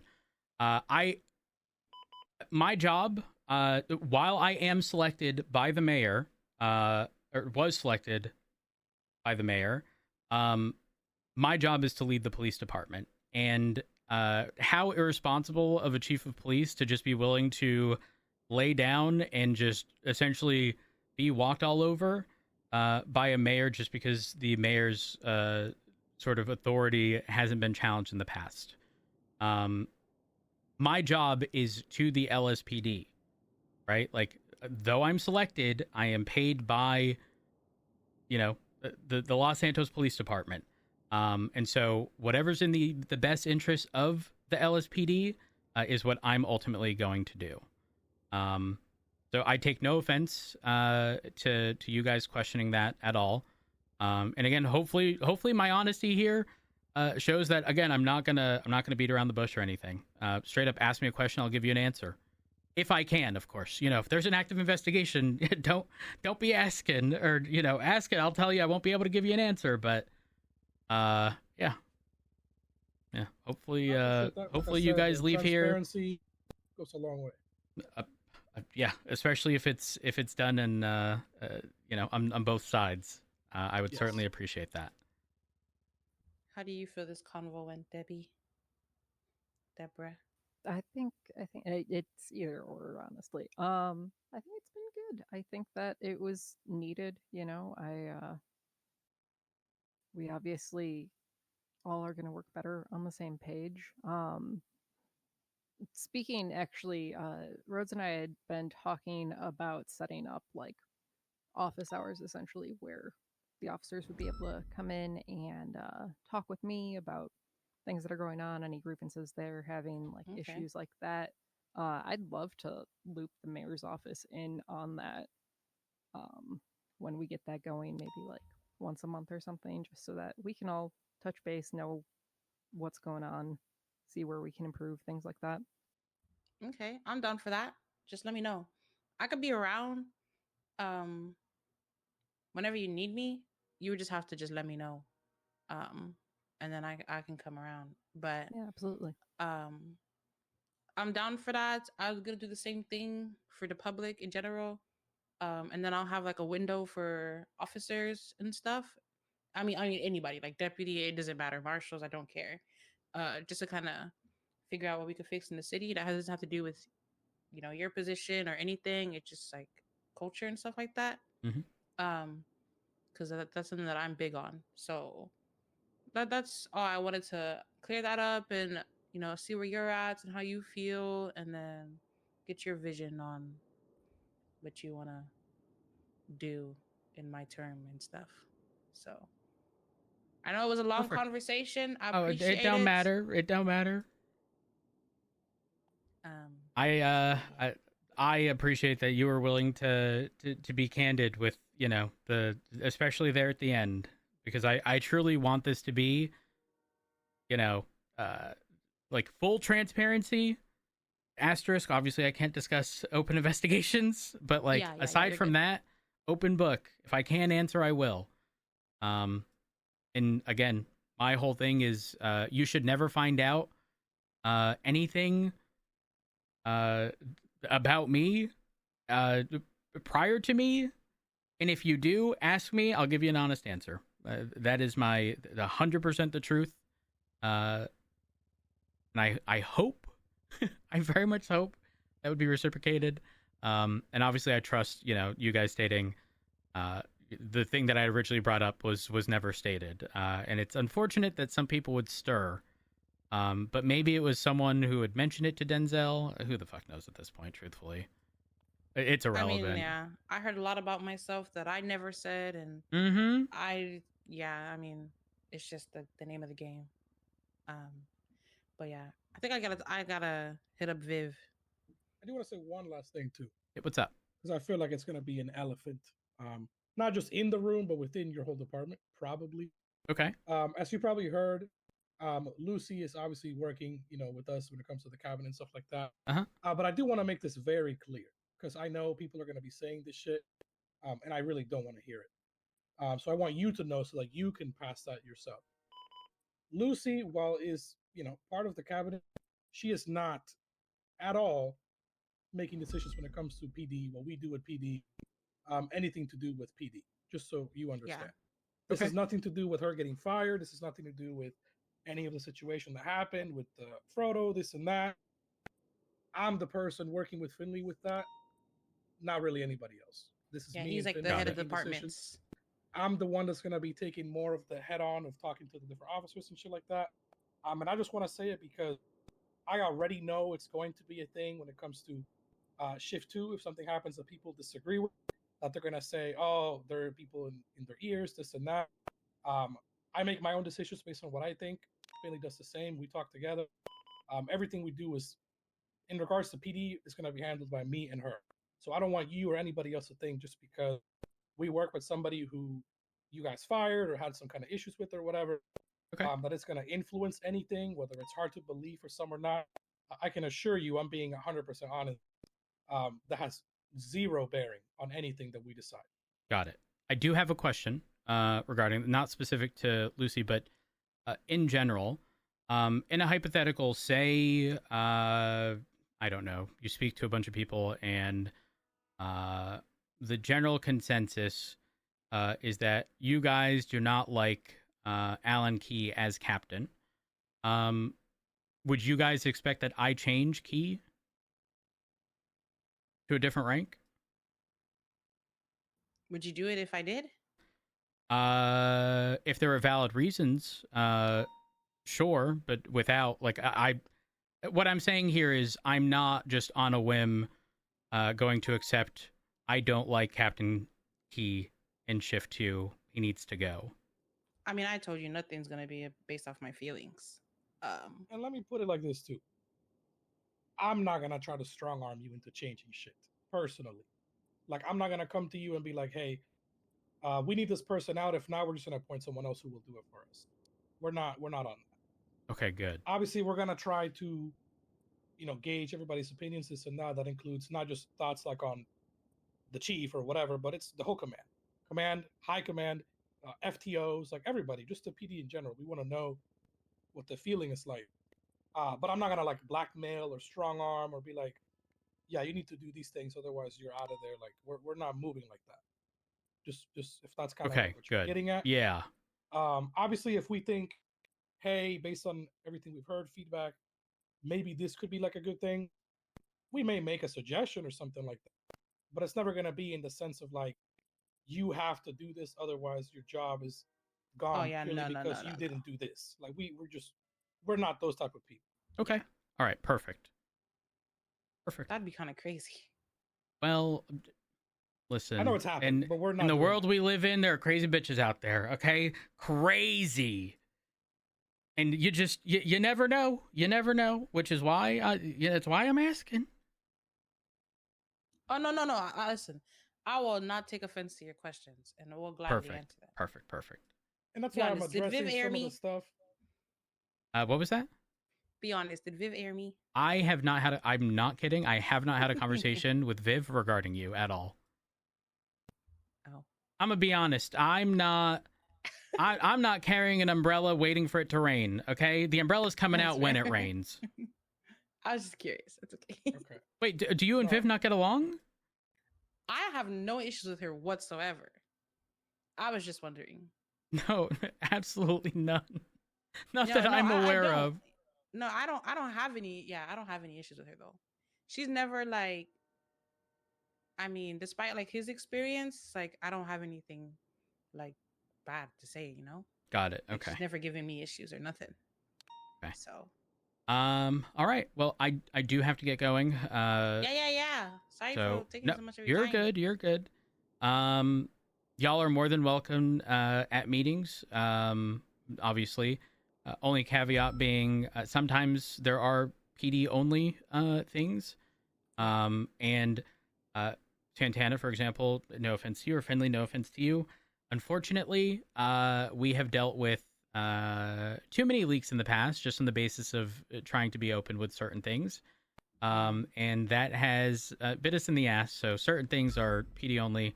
And obviously, the ask is that that be respected. Because it's not very often outside of meeting times where everyone's consolidated in one area. So that's typically when those things occur. But aside from that, y'all are more than welcome to, show up to Mission Row. Look around. I truly, I don't care. Oh, okay. I did do one yesterday. I mean, don't be going into like the cells, but like, if I call you to the, what I'm saying is if I call you to the chief's office, for example, don't hesitate using your keys to come on in. No issue with that. But don't just, on a whim, show up, keep every door unlocked, and suddenly someone's escaping from Mission Row PD, because that would be a problem. That would be crazy. Well, again, there'd be crazy people out here. That is true. All right, I appreciate you both. And y'all both actually, Santana, I need your number in case I need to reach out to you. Oh, perfect. And I will text you. Window. Also, unlike, well, I'll probably say most of the other mayors, we are not gangbanger thug sympathizers. We do not like gangbangers or thugs. Okay. We are not. You ain't got you got nothing to prove to me. Don't worry. Don't worry. You're good. Just letting you know. You know how it is. A lot of these people are like very close to groups and shit. We're not. We're very. Yeah, we're not. We specifically keep it that way just because it's better. That's good to hear. That's good to hear. Yeah. Also, I'm not in the Vagos. I do live in the barrio, though. Don't judge me. I did hear that. That you might be. I did. Homes are hard to come by, so Believe it or not, I can actually claim this. I was there before the Vagos. The Vagos died. I showed up. They showed back up after. I'm not the shadow leader, okay? I'm making it clear. I'm not a part of the Vagos. Write that down. Noted.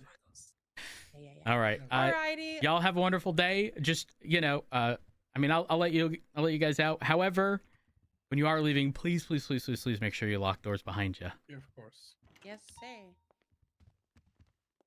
Oh, thank you. All right, thanks for your time. Right this way. Bye, Debbie. Yes, we'll do. Thank you so much. Oh, sorry. Sorry. You're about good. That. Sorry. You're good. Just keeping it My open. back is getting big, you know. Thank you, Y'all have a wonderful day. Thank you so much. You too. All right. Brief chat before I head off. Oh, I need to go to the bank and pay you before I forget. Oh, true. Was I too candid about certain things? I don't think so. I just wanted to show I'm not going to hide anything from them, Like, the reason they found that out was because, like, I was telling the department pretty much as a whole, like, I'm not just going to be walked over because they think they have, the ability to replace me if I intend on fully challenging that. Yeah, no, and I think that's fair. And honestly, like, the mayor's office of all people should be able to handle a bit of candidness, right? I agree. I fear I may not have satisfied their need for being made to feel better in hostage situations, but like was maybe an unreasonable need on their part. That's why I piped up, like, I don't know, I just moved back to the city, but I've lived here for years, and I don't feel like I'm being treated any better or worse by the PD in hostage situations than I have been ever. I hope these things work out. Like I said, I feel like the attitude of the people taking me hostage is very different. I don't have a gun pointed at me in most cases. They're constantly reassuring me that I'm not going to get hurt. So, like, I don't know. Yeah. Being a realist, I'm looking at these scenarios and I'm like, but even if we did get aggressive, like, how do we demonstrate that to you? Right. Like, it's if we did and we tell you, does that satisfy the need? But like, do we need to? Like, it doesn't. No, and we can't follow up with the hostage on every single call, right? Like, that's unreasonable with a force that's already spread thin. Yeah. Yep. I didn't want to sound unreasonable, but like, again, I'm giving them my genuine, honest answers. Yeah. And I'm glad that she's going to be getting additional feedback from other county clerks, because like, I want actionable things.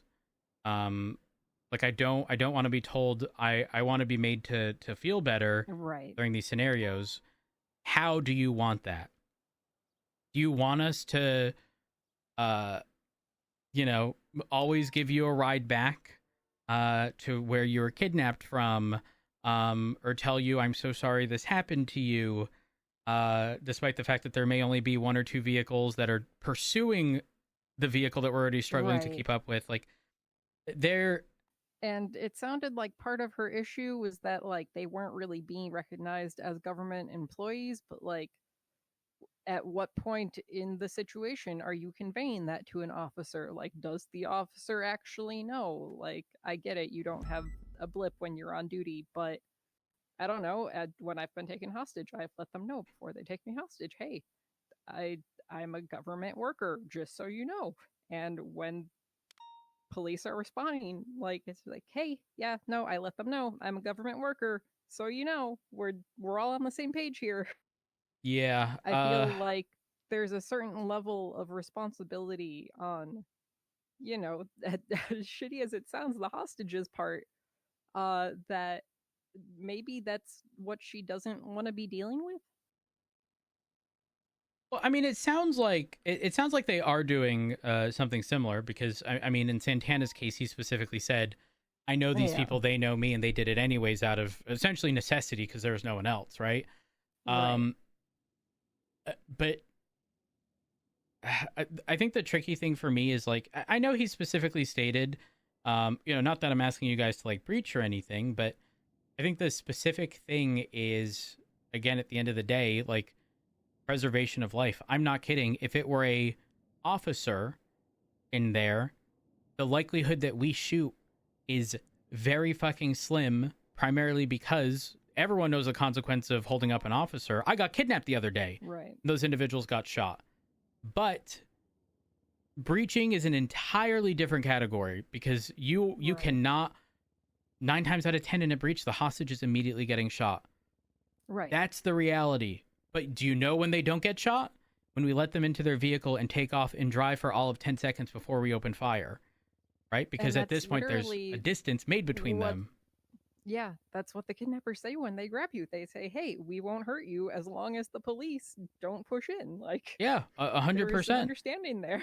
When you break it down, the hostage in these scenarios are not targeted for who they are 9 times out of 10 or 99 times out of 100. They are a bargaining chip to ensure that they can get out without being shot. If they didn't have someone, absolutely we're pushing in, because there's no risk of anyone uninvolved being harmed. And yes, I agree. And I'm not sure if you know, there's a whole scenario that had occurred in either late shift 1, early shift 2, where I believe it was the deputy mayor that was kidnapped and the marshal showed up. And the reason the marshal showed up is because they obviously have an obligation to ensure the safety of, mayor, deputy mayor, whatever. Right. And some people were asking whether or not, like, we were breaching or anything like that. And I'm thinking to myself, when this is being explained to me, like, under no circumstances would I breach there, because you are doing nothing but introducing way more risk than necessary. We can achieve a very similar outcome by pursuing, but, like, at the end of the day, we only care about the hostage being safe. If they get away with stuff from a fucking cash exchange, who gives a fuck? Who gives a fuck? But if the deputy mayor gets shot over a cash exchange, that's a problem. Right. So hopefully my responses don't bite me in the ass. But again, my obligation is to the LSPD, and until then, we keep moving on. Keep moving on. The Lucy stuff and the brother stuff, I'm not all that pressed about. I mean, I answered the best I could. Yeah, I was a little put off by her even asking, because it was very, like, personal on her side. And it's just like, don't come in here as the mayor looking to fix your personal life issues. I don't know. Yeah. But at the same time, she's new to the position. And I'm going to have the same response that we had, similar to speaking with Angel, like my entire thing is, providing the new DOJ under Angel grace. I'm going to pretty much do the exact same thing with the new mayor. They may have questions, and if some of them are not appropriate to ask, I will say as such. The only reason I didn't in this case is because some people have labeled the house that she's referring to as the cadet house, which Lucy had direct involvement in and was kicked out of. So I'm not all that pressed about that, but like under normal circumstances, if there, if this were sort of a, gosh, I don't even know, but a different scenario, where she's just asking sort of on behalf of friends, or family, like that, I'll make it clear, like I don't really think that's appropriate to ask. Yeah, most people are gonna take that as, rubbing them the wrong way, but I'm not gonna subject myself to stuff that I know shouldn't be a topic of conversation. You know what I mean? Like, yeah, I'm gonna draw the line so that everyone knows that the line is there, and if you decide to cross it, that's on you. Yeah, and I get why she brought it up. I just, as a PR person, I would have personally advised her not to, yeah, to just hold off on that in this meeting. Yep. Okay, let's go to the bank so I can transfer your money. Okay. And then I have to go off duty. Okay. I'll get a hold of Bean and see if he wants to talk to you tomorrow, if you're going to be around. Yeah, I will certainly be around tomorrow. Okay. I should be around every day. I'll lock it. Should be around every day. I do have an appointment on the 5th, if I recall correctly. So there might be... I typically schedule any appointments I have in the afternoon. So likelihood that I'm not around that day, fairly high. Okay. Let me go grab my car. Uno momento.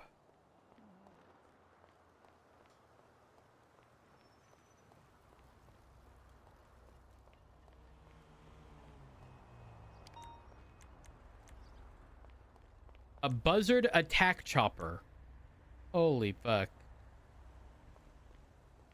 It was the mayor. It was the mayor and Santana, who is in the mayor's cabinet. Hop in. I do appreciate you. I will never send you flowers again. When's your birthday, actually? I need to know when your birthday is.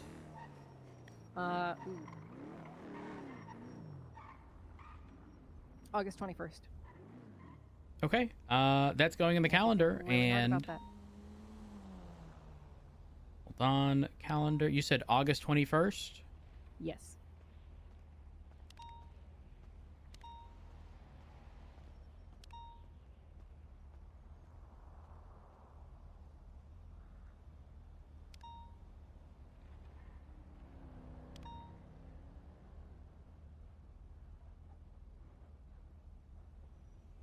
Okay, perfect. I need your state ID. 18276. 18276. Okay, Yes. perfect. I go transfer you the money. Give me one moment. Doo-doo.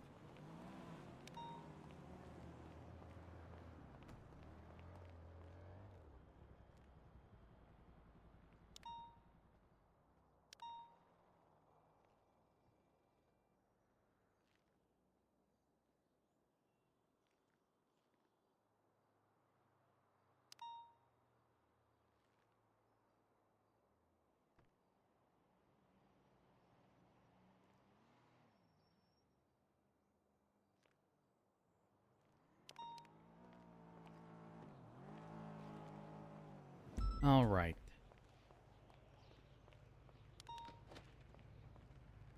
Hop on in. I'm assuming you have a vehicle at Mission Row. Yeah. Okay, perfect. Is there anything you need of me? I I would, I think, like to get that like feedback line going. I could just like buy a cell phone and set that up. Is there anything special that I need to be doing? I'm trying to, trying to think of specific. I wish we had a Dropbox. I'm not gonna lie. Yeah, no, it would be really nice. Dropbox would be really good.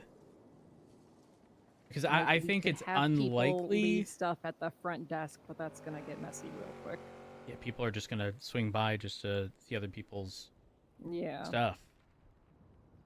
You know what I could do? I could have a locker where the local evidence people, if notes specifically are being placed in this locker, aren't documenting who's putting them in, for the sole purpose of the anonymous form. And it could be an evidence locker named feedback or something. And that way, we don't end up with... I mean, well, yes, if someone's going to input another one, could they see the others? Possibly, but... Right.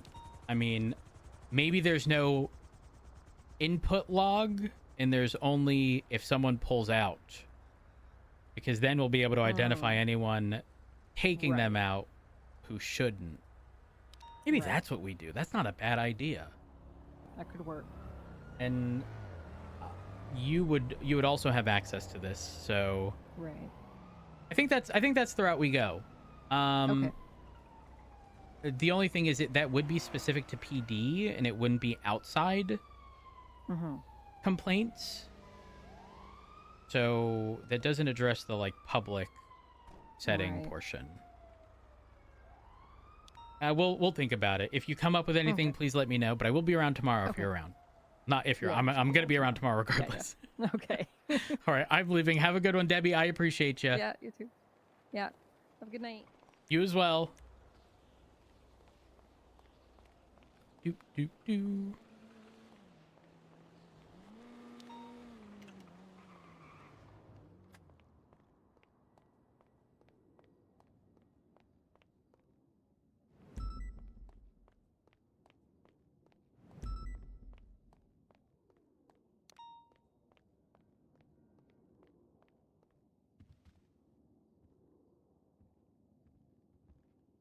This is a hit and run. Hi and bye. Don't say bye. Or are you Bye, good? Chief. What'd you Yeah, I think I thought was you were gonna do? I'm used to everyone punching me and then Running taking off? That's messed Yeah. up. That's kind of what we do in shift 2. Oh. Mr. Frank Williams is the biggest aggressor. Every time I see him, I punch him and he punches me. Well, I mean, at that point, you deserved it if you started. Well, it's vice versa. It just depends. Depends on the day. It depends Fair on like enough. who's conscious at the moment. You know? Yeah, I get it. I get it. Wait, is Key on duty? No, he's a couple hours from now. Okay, perfect. I'm probably gonna swing by later, to have a discussion with Shift 2. I just spoke with the mayor, and how'd that go? not bad. I had to sort of set some realistic expectations, and then I've been telling people in PD, like, hey, just a heads up, like, as the chief of police, I'm going to be fighting on behalf of the PD. If they attempt to remove me from my position, I 1,000% intend on finally arguing this in court. They don't have the ability to, that they should only be able to appoint in the event of a vacancy, and if they want to create a vacancy, they can impeach me. But there'd have to be a reason to do so. I had never spoken to Finley prior to today, and one of the last questions she had asked was specific to whether or not I would make it hard or challenge everything. And listen, I'm not going to beat around the bush. I said, yes, absolutely. I will challenge if you attempt to remove me from said position. And it didn't sound like there was any sort of animosity, but I want to clear up a few things because some Shift 2 concerns were brought up. But it's not exactly a Shift 2 only problem. It's a across the board PD problem of just general professionalism. And, you know, stupid comms over megaphone, in addition to people trying to joke around with hostage takers, because then it makes the hostage not feel as though they're being valued, stuff like that. So just treating things with the level of severity they deserve type stuff. Yeah, that's fair. The way I teach cadets too, if you go in there with a friendly manner though, like it de-escalates the situation. Yeah, 100%. I'm with really you. get like, I'm gonna blow this hostage's brains out if I don't get what I want. It's usually, you know, hey, hi, you know, how's it going? We ask the hostage how they're doing. You know, unfortunately, sometimes it feels like the hostages just kind of space out. Because for me, usually I like taking the hostage, but 9 out of 10 times they don't even talk to me. Yeah, they won't say a word. Yep, it happens, unfortunately. But there's a lot of like, you know, Hi, Crystal, you can come talk. Hi. In certain scenarios, people are sort of provoking or being aggressive towards the hostage takers, which shouldn't be happening, or things not being, again, treated with the level of severity that they deserve. Interestingly, this was a topic that I brought up in the meeting, which Finley was present for. So I thankfully had the fallback of like, I didn't even know Finley was there, believe it or not. She's like, yeah, I was at the meeting and I did hear you say that. And thankfully she did, because this has been a directive for all of the departments collectively, not just any one department. But again, the whole like, you know, stupid comms over megaphone, like how are people going to treat us seriously if we're just screaming stupid shit in the middle of a pursuit in the middle of the city driving 120 miles an hour? Yeah, that command report that you made has been taken care of. Yeah, I ended up seeing. I don't know if you're aware, but the Frodo case is tonight. What time? As of right now, 9 p.m. EST. Ooh. So it's like you got a very small window. Yeah. Half your command will be there. Key, myself, Ruby, Oxby. Maybe I schedule something for tomorrow instead. I was gonna say, if you know, TLDR, like I'll take one if you got time real quick. Crystal's also here too. True. I mean, pretty much what I already discussed. Okay. I will say there was mention of. Hold on, is anyone else in here? No. There was mentions very specifically of I think Ruby.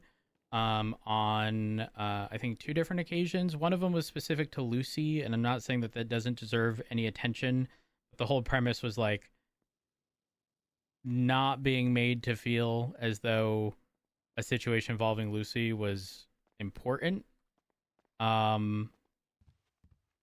So I don't really know how that all transpired. But like I did make the request of like, if stuff is happening, please bring it up to command or whoever is above whoever you're dealing with immediately, and not sit on it for days or weeks, because then those situations or whatever are never going to get addressed. I mean, look at. I wish we would have had more directive from the prior mayor, but that guy disappeared. I sort of. I don't know. I'm not sure what situation was that, but does that have to do with the mayor? Possibly. If not the mayor, is definitely. Oh my gosh. Lucy. And oddly enough, there was a specific question about Lucy and why I wouldn't. Oh, Lucy's in their cabinet, by the way. Oh yes, I read on the book. So I just have a feeling I'm seeing some ACRs and impeachments happening very quickly. I wouldn't jump to conclusions. You know, give them time. My thing is, they're obviously new to this, and you know, obviously want to treat them with grace. And again, I've planted my stance on, I'm not just giving this position up on a whim. It's not happening. I will 1000% challenge it in court. And I think there is solid legal grounds to do so. So this is not if they request I do something, it's going to happen. If it is a legitimate concern, 1,000%, but there's not going to be a conversation of this is a hypothetical, not something that was like actually discussed. But if they suddenly say, I don't like Key and he shouldn't be a captain, that the expectation isn't going to be that I'm removing Key because they want him gone. I mean, as far as I'm concerned, the mayor's office only concern is for you, the chief of police. That's the only thing they have a say in. And quite frankly, any control over the chief. Quite frankly, while they can pick me, I'm the person who leads the department. Every department decision is mine, not theirs. They can give me directive if they'd like. If they think someone is more in line with what they're looking for, they can ask me to step down, but my answer is going to be no. I don't know. I don't think it'll get to anything crazy, if I'm being honest. But the reason it was asked was because it apparently had gotten back to them, but it wasn't something I was hiding. I've been telling people in the department, hey, as your boss, I'm not just going to be walked all over. Understand, like, this isn't going to be a junior part 2 where he walks in and says, I want to restructure. That's not going to fucking happen. If you think a department restructure is, especially on a whim, is a good decision, you are sadly mistaken. Hell, I've done a Command Plus restructure within the department to change things around. And that shit is never easy either. I mean, yeah, they all went to ODPD. Well, I mean, that was specific because Pred didn't get the position he wanted, and Pred would rather just have a whole different department. Just wants the echo chamber. Yeah, pretty much. It was interesting because I got asked, how are the relations with all the other departments? I said, now with the BCSO, 10 out of 10. With the Marshals, 10 out of 10. With the ODPD, I'd say like 8 out of 10 because Pred still hates my fucking guts because I keep telling him the roles were reversed. I know he would have given me the position I wanted, but I couldn't because it was in the best interest of the LSPD, speaking with everyone that I've spoken to, that not be entertained and he come back as an officer and work his way up. And he instead opted to make his own department where he is chief of police. So it is what it is, I guess. But I just want everyone to know that, again, not just going to get walked all over. I'm not the mayor's puppet for the PD. I was selected for the position, and I intend on holding said position for however long I fucking want. And we just go from there. And if there's anything you guys need, don't hesitate to let me know. I mean, obviously, I'm not around all that much in Shift 2, though I do make appearances here and there. It's not a consistent thing, but there has to be some time of the day I sleep. I mean, my take with Shift 2 is we're a pretty well-oiled machine. I agree. I think Shift 2 is doing good, if not much better. Yeah, there's been like some hiccups and yeah, but those hiccups they're being dealt with. Speed bumps in the road that are being flattened, you know? And hopefully legally resolved tonight. But thank you for the heads up on that. Yes. Yes, you're welcome. Thank you for the heads up. I will. Those big hiccups. I'll just swing by tomorrow. During Shift 2. I think that would end up working best because I'm sure that there's going to be additional questions. Frodo thing coming a mile away months ago. She yes. knew it. She told me immediately. She was like, "There's so many times I had a conversation with Frodo about not wanting to be officially part of dispatch anymore. He would keep telling me that he would bring it up to high command, and then nothing would happen." Yep. Because to this day, I've never had a conversation with Frodo, nor have I heard about a conversation with Frodo regarding that specific thing with Martha. Yeah, so what's going with dispatch? Like, do we have like an actual like lead of dispatch? Technically, it's Peach, and then get the fuck out of there. And Look then the Littleman, and then the Littleman. However, I'm of firm belief that Wednesday should take the reins of dispatch. Wednesday is phenomenal. Oh, Wednesday. I just don't know Wednesday's like typical availability for like if she even like delves into Shift 2 at all. I know she's heavy into Shift 1, but she has been really fucking good. So I saw what she made for dispatch for the So yeah, I had a conversation with her. All of the dispatch related stuff, the SOPs, the roster has all transitioned to the MDT. Actually, I'll give you. Do you guys have the report numbers for those in case you need them? I would like that. No. Give me a second. I would like that. Wednesday. So SOPs are going to be 45770. And then the roster is 43096. They might be referenced in the SOPs. Oh, yeah, maybe. Yeah, I see it. Yes, they are. So, in the SOP dispatch report, there's the responding unit numbers amount, the reference report, the dispatch roster, and application documentation. So it's been like everything is super clean, easy to look at, and it was all set up by Wednesday. Again, I'm a firm belief that it should be Wednesday. But there are specific like shift leads. So Wednesday shift 1, Roy for shift 2, and then Etta for shift 3. So it's not just Wednesday taking, the responsibility for all 3 departments. But Wednesday is listed as the interim captain. But I do want to speak to Peach regarding her involvement in dispatch. Because obviously with Peach being ODPD, it's probably best to, especially if she's probably going to end up in Peach and T in ODPD, which would be my assumption, probably best for her to focus on, ODPD stuff instead of the dispatch related stuff. And then PD Tow, I'm going to be honest, I have no idea who's doing what with PD Tow. I know we take on individuals for PD Tow here and there, but I don't think there's anyone formally leading ? Betty, shift 3? Victor in shift 3. Oh, Victor's yes, doing you're it. right. Wait, what? Did I speak with you or Viv?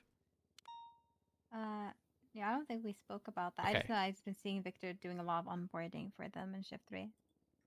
Yeah, then it was a conversation that I had with, I believe, And Viv. I've been seeing Walter in shift 2 help out with that. That's good. That is very good.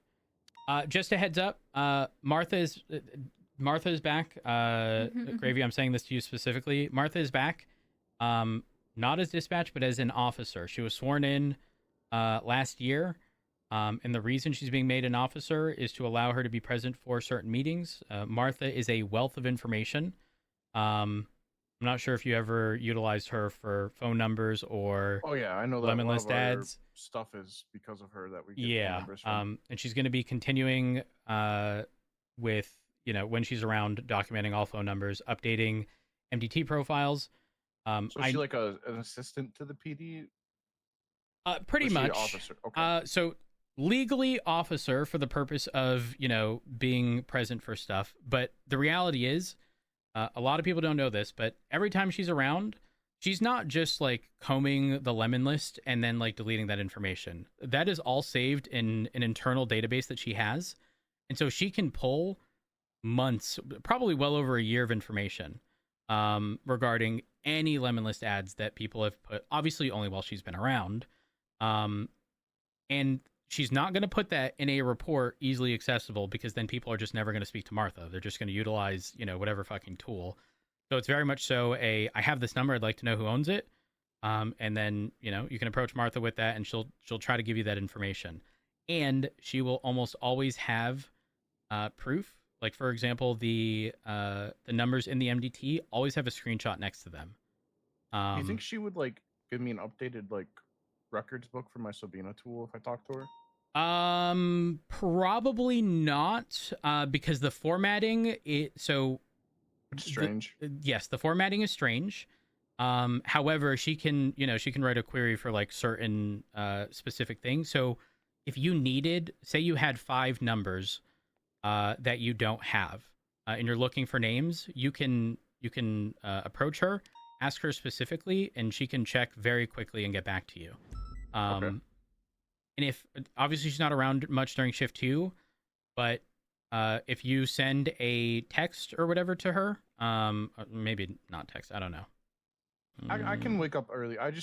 So with everything that was going on, like I've opted to, I hate saying this, but I just felt like I was butting head with shift 1 command, not high command, but command. so I've kind of like been later into shift 1 towards shift 2, but I can come around earlier. I mean that would be perfect if you need something from Martha. I'm not gonna lie, Martha is very much so. I always equate her to, you see detectives in a fucking movie and they've got the red yarn and they're connecting dots. Did you ever see the like the VAF related stuff that she was putting together after VAFs had gotten removed? Yes, with D. Yes. I did see their work with it, and I believe that with her help, he was able to take a car. Yeah, it wasn't even just so. I'm not sure if you actually saw the sheets themselves. She had things categorized by gang affiliation on their profiles. Every single vehicle owned by these individuals, the amount of instances for each and every vehicle involved. She doesn't exactly have the time to be doing all that anymore, but it doesn't matter because we're back to VAFs. So yeah, everything will just inevitably be tracked on the vehicle profile anyways. But this was during the time when, again, VAFs were gone, and it was kind of just the Wild West, if you will, regarding how we were handling some of those things. I mean, I feel like with the way we were handling things was more work than, which is good, than it is now. I've already had to talk about 3 different VAFs, and I'm like, guys, what are we doing? Yeah, there was one that came up yesterday, I believe, where I think Viv instructed to push a VAF on, I want to say, Lucky's vehicle, despite the fact that it had been stolen back, and it didn't make its way to Mission Row. And the pretty much 100% essentially summary judgment equivalent of it being in our custody is a photo at Mission Row.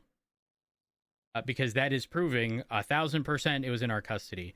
Now, from my understanding, Nova documented the vehicle in its entirety, VIN, plate, signs of tampering, probably waited a bit, and then they eventually took it back. We're going to find out whether or not that sticks. But the expectation is, again, that it be articulated, but if it's at Mission Row, again, equivalent of summary judgment, there's no point of contention there. So we're going to see how that inevitably goes. Okay.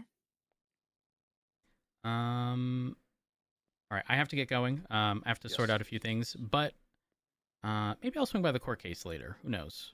It's going to be a clown show. You think it's going to be that I'm bad? not going to be nice. My gloves are off. Oh. Good. Very good. Good. Against the person who wanted to essentially see the demise of our department? Been pulling it down. Fuck 'em. I've seen signs. I didn't want to believe it, Rhodes. I looked the other way. Let's give it the benefit of the doubt the whole time. I'm just saying, we may have lost Martha for 3 to 4 months, but you're not wrong. She called that shit. She called it. Oh, well, all right. I'm going. Y'all have a good one. Bye.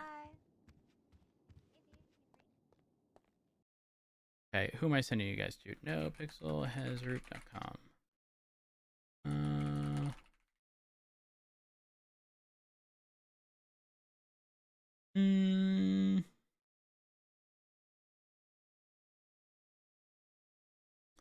Oh, Debbie's live?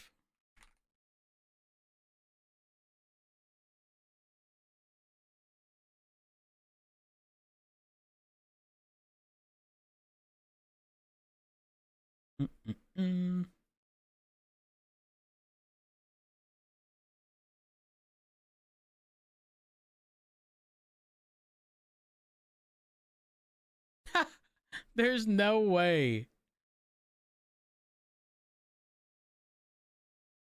I play games I'm just okay at. If you're looking for someone who has any sort of attention span, I'm probably not the streamer for you. Perfect fit. Perfect fucking fit. That's what her about section says. That's hilarious. Anyways, chat, thank y'all so much for all of the support. I appreciate it. Thank y'all for the follows, hosts, raids, bits, donations, subs, gift subs, resubs. I say this each and every time. I genuinely cannot have asked better community to be built around channels. Thank y'all for being absolutely amazing. If you haven't already, follow me on Twitter, twitter.com/Curvyelephant. Join the Discord, discord.gg/Curvyelephant. And if you enjoyed your saw today, drop me a follow on Twitch. I'd appreciate that as well. I'm going to get y'all sent off to Polar.